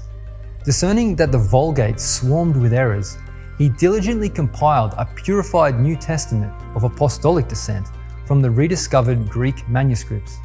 In 1516, Erasmus completed this work, which is known as the Received Text.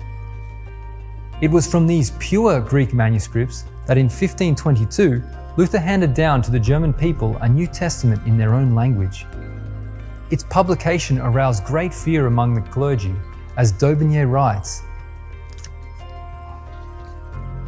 "Ignorant priests shuddered at the thought that every citizen, nay, every peasant, would now be able to dispute with them on the precepts of our Lord."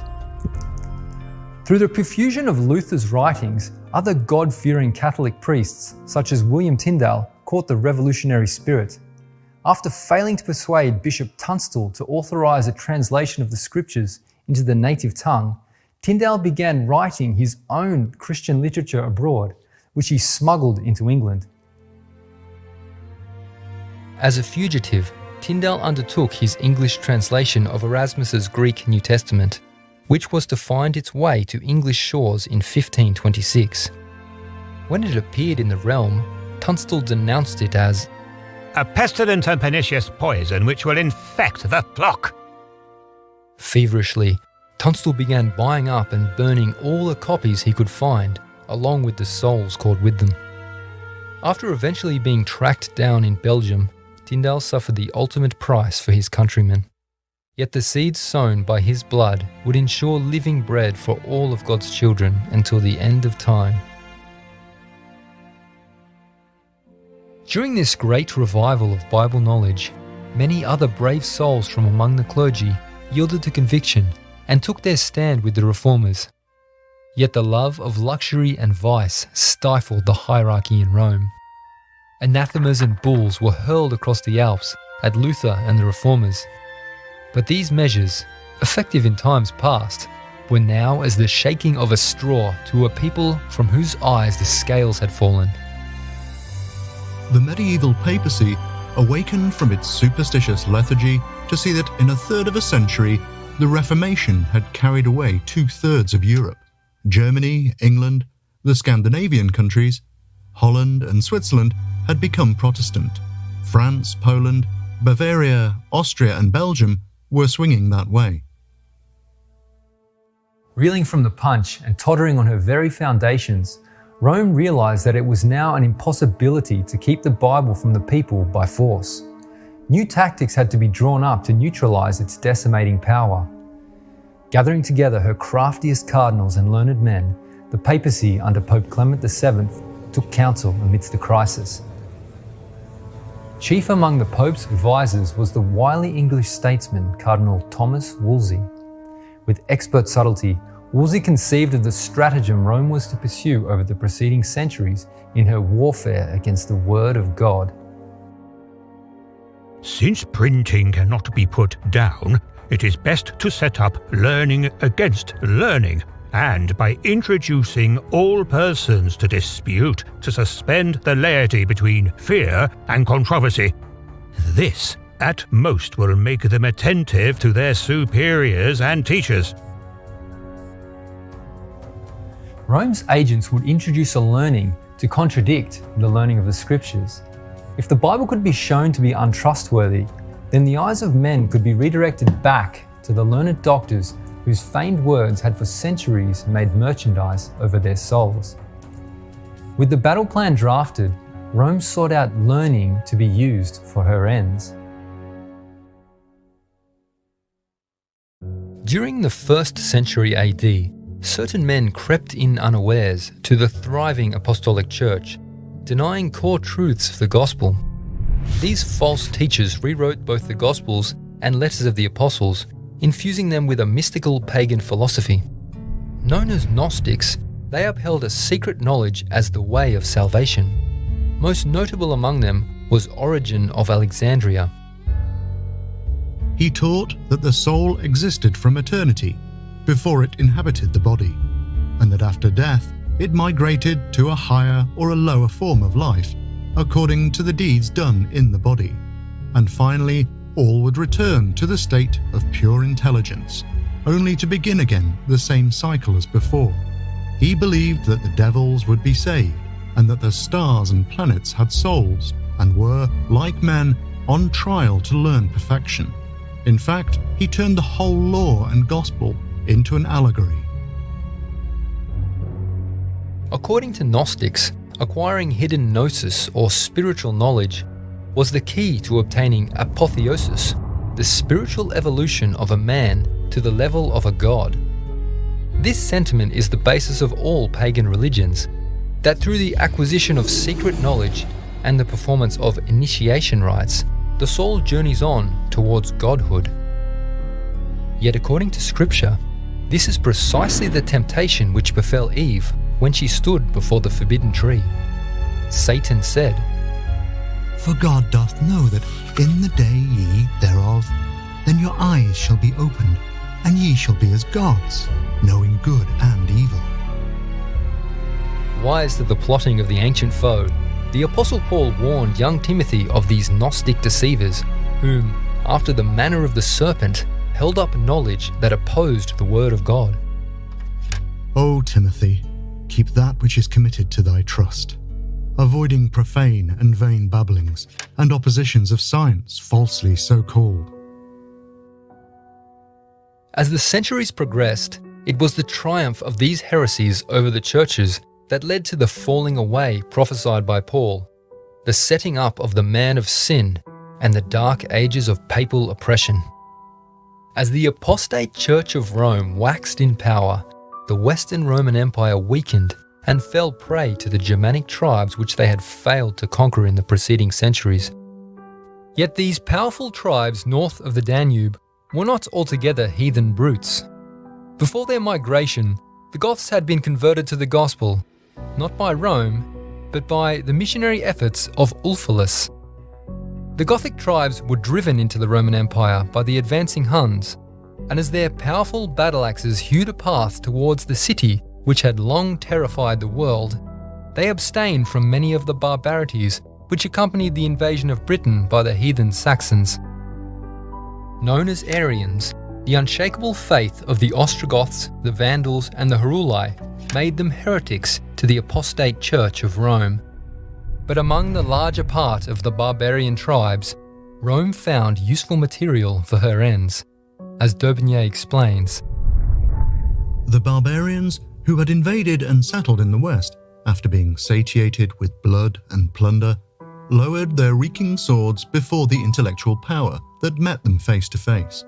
Recently converted to Christianity, ignorant of the spiritual character of the church, and feeling the want of a certain external pomp in religion, they prostrated themselves, half savage and half heathen as they were, at the feet of the high priest of Rome. In an attempt to validate her apostasy before these new converts, the papacy commissioned Jerome to produce a Latin Bible that supported their Gnostic teachings. Jerome's work, known today as the Vulgate, was based upon the corrupted manuscripts of Origen of Alexandria. This corrupt translation was to be the only Bible Europe knew until the fall of Constantinople. During the 16th century, the Reformers' circulation of pure Bibles in common languages pushed aside much of the rubbish that had for centuries covered the truth. Yet in response, the heirs of Gnosticism reached deeper into that heathen toolbox of specious learning for more rubbish to smother the rekindled faith of ages. A fresh supply of beguiling mysticism had recently arrived in the West. Along with those pure Greek manuscripts that had made their way into the hands of Erasmus, Gnostic learning was also born by the hands of Byzantine scholars who had fled the advancing Turks. An enormous trove of Gnostic learning had been brought from the eastern Mediterranean by agents of Clement VII's great-grandfather, Cosimo de' Medici. These celebrated mystical, scientific, and philosophical scrolls and manuscripts flattered humanity. Cosimo had stored huge quantities of this pagan material in his library in Florence. The Medici Library, whose final architect was Michelangelo, welcomed scholars favoured by the papacy. These scholars, not surprisingly, soon began emulating the papacy in focusing more upon humanity than upon the Old and New Testaments. So extensive was the Medici Library's philosophical influence that even scholars today consider it the cradle of Western civilization. From the spring of these mystical texts came the revered artworks, literature, and theatre of the Renaissance. It was through this material, at the bloom of the Reformation, that Rome sought to recapture the share of man's mind that might otherwise be directed towards the Bible. Perceiving the injurious effect this deluge of paganism was having on faith and morals, Martin Luther, in the year 1520, issued an appeal to the ruling classes of Germany, pleading with them that Scripture be the mainstay of all education. I am much afraid that the universities will prove to be the great gates of hell, unless they diligently labor in explaining the Holy Scriptures and engraving them in the hearts of youth. I advise no one to place his child where the Scriptures do not reign paramount. Every institution in which men are not unceasingly occupied with the Word of God must become corrupt.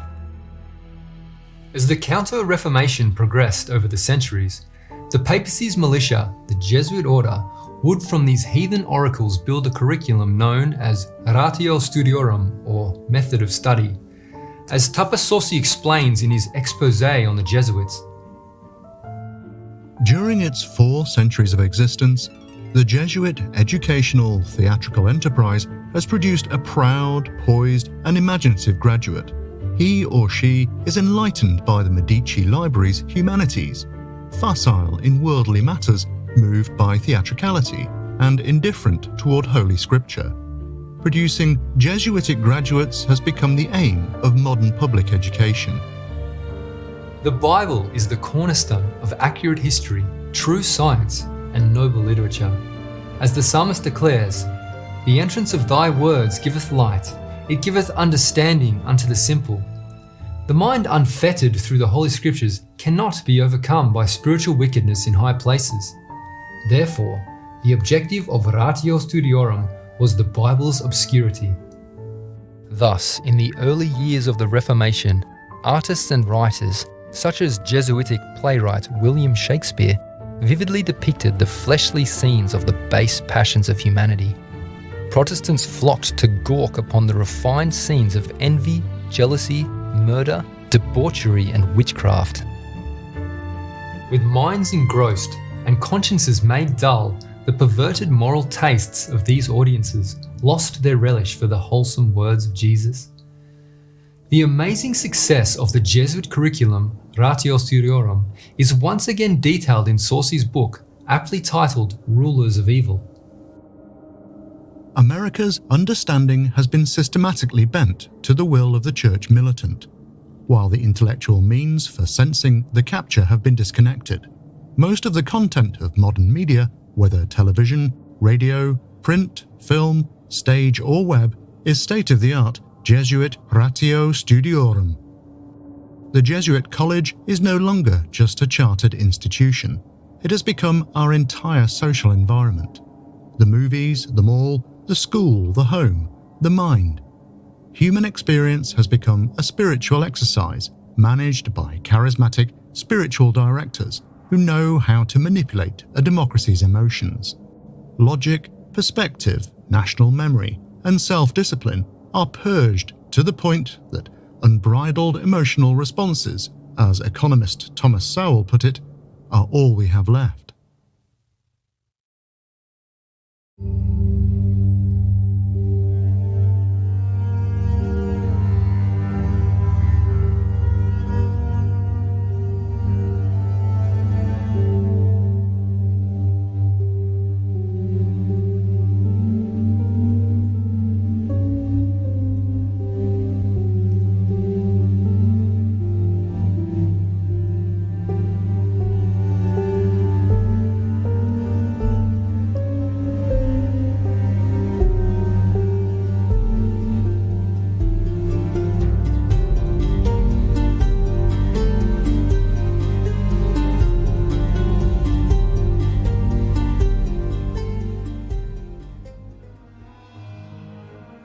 Beyond the more base distractions from the gospel, by far the most formidable weapons drawn from heathenism took the guise of scientific theories.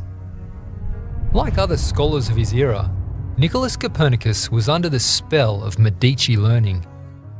The Polish astronomer and Catholic priest, according to Galileo, stumbled across the heliocentric theory as he immersed himself in heathen writings.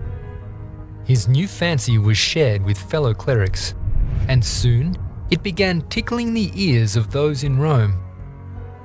In 1533, the Pope's personal secretary, Johann Albrecht Widmanstätter, outlined Copernicus's findings before Pope Clement VII and his cardinals. The Pope was impressed and gave his personal approval of the heliocentric theory. The idea of a spherical Earth was not new to the scholastics of the 16th century, owing to their love of Greek philosophers such as Plato, who held to a geocentric globe. However, the scholars had not yet dared to assert that the Earth rotated around the Sun, for they well knew the biblical position that the Sun moved over a stationary Earth.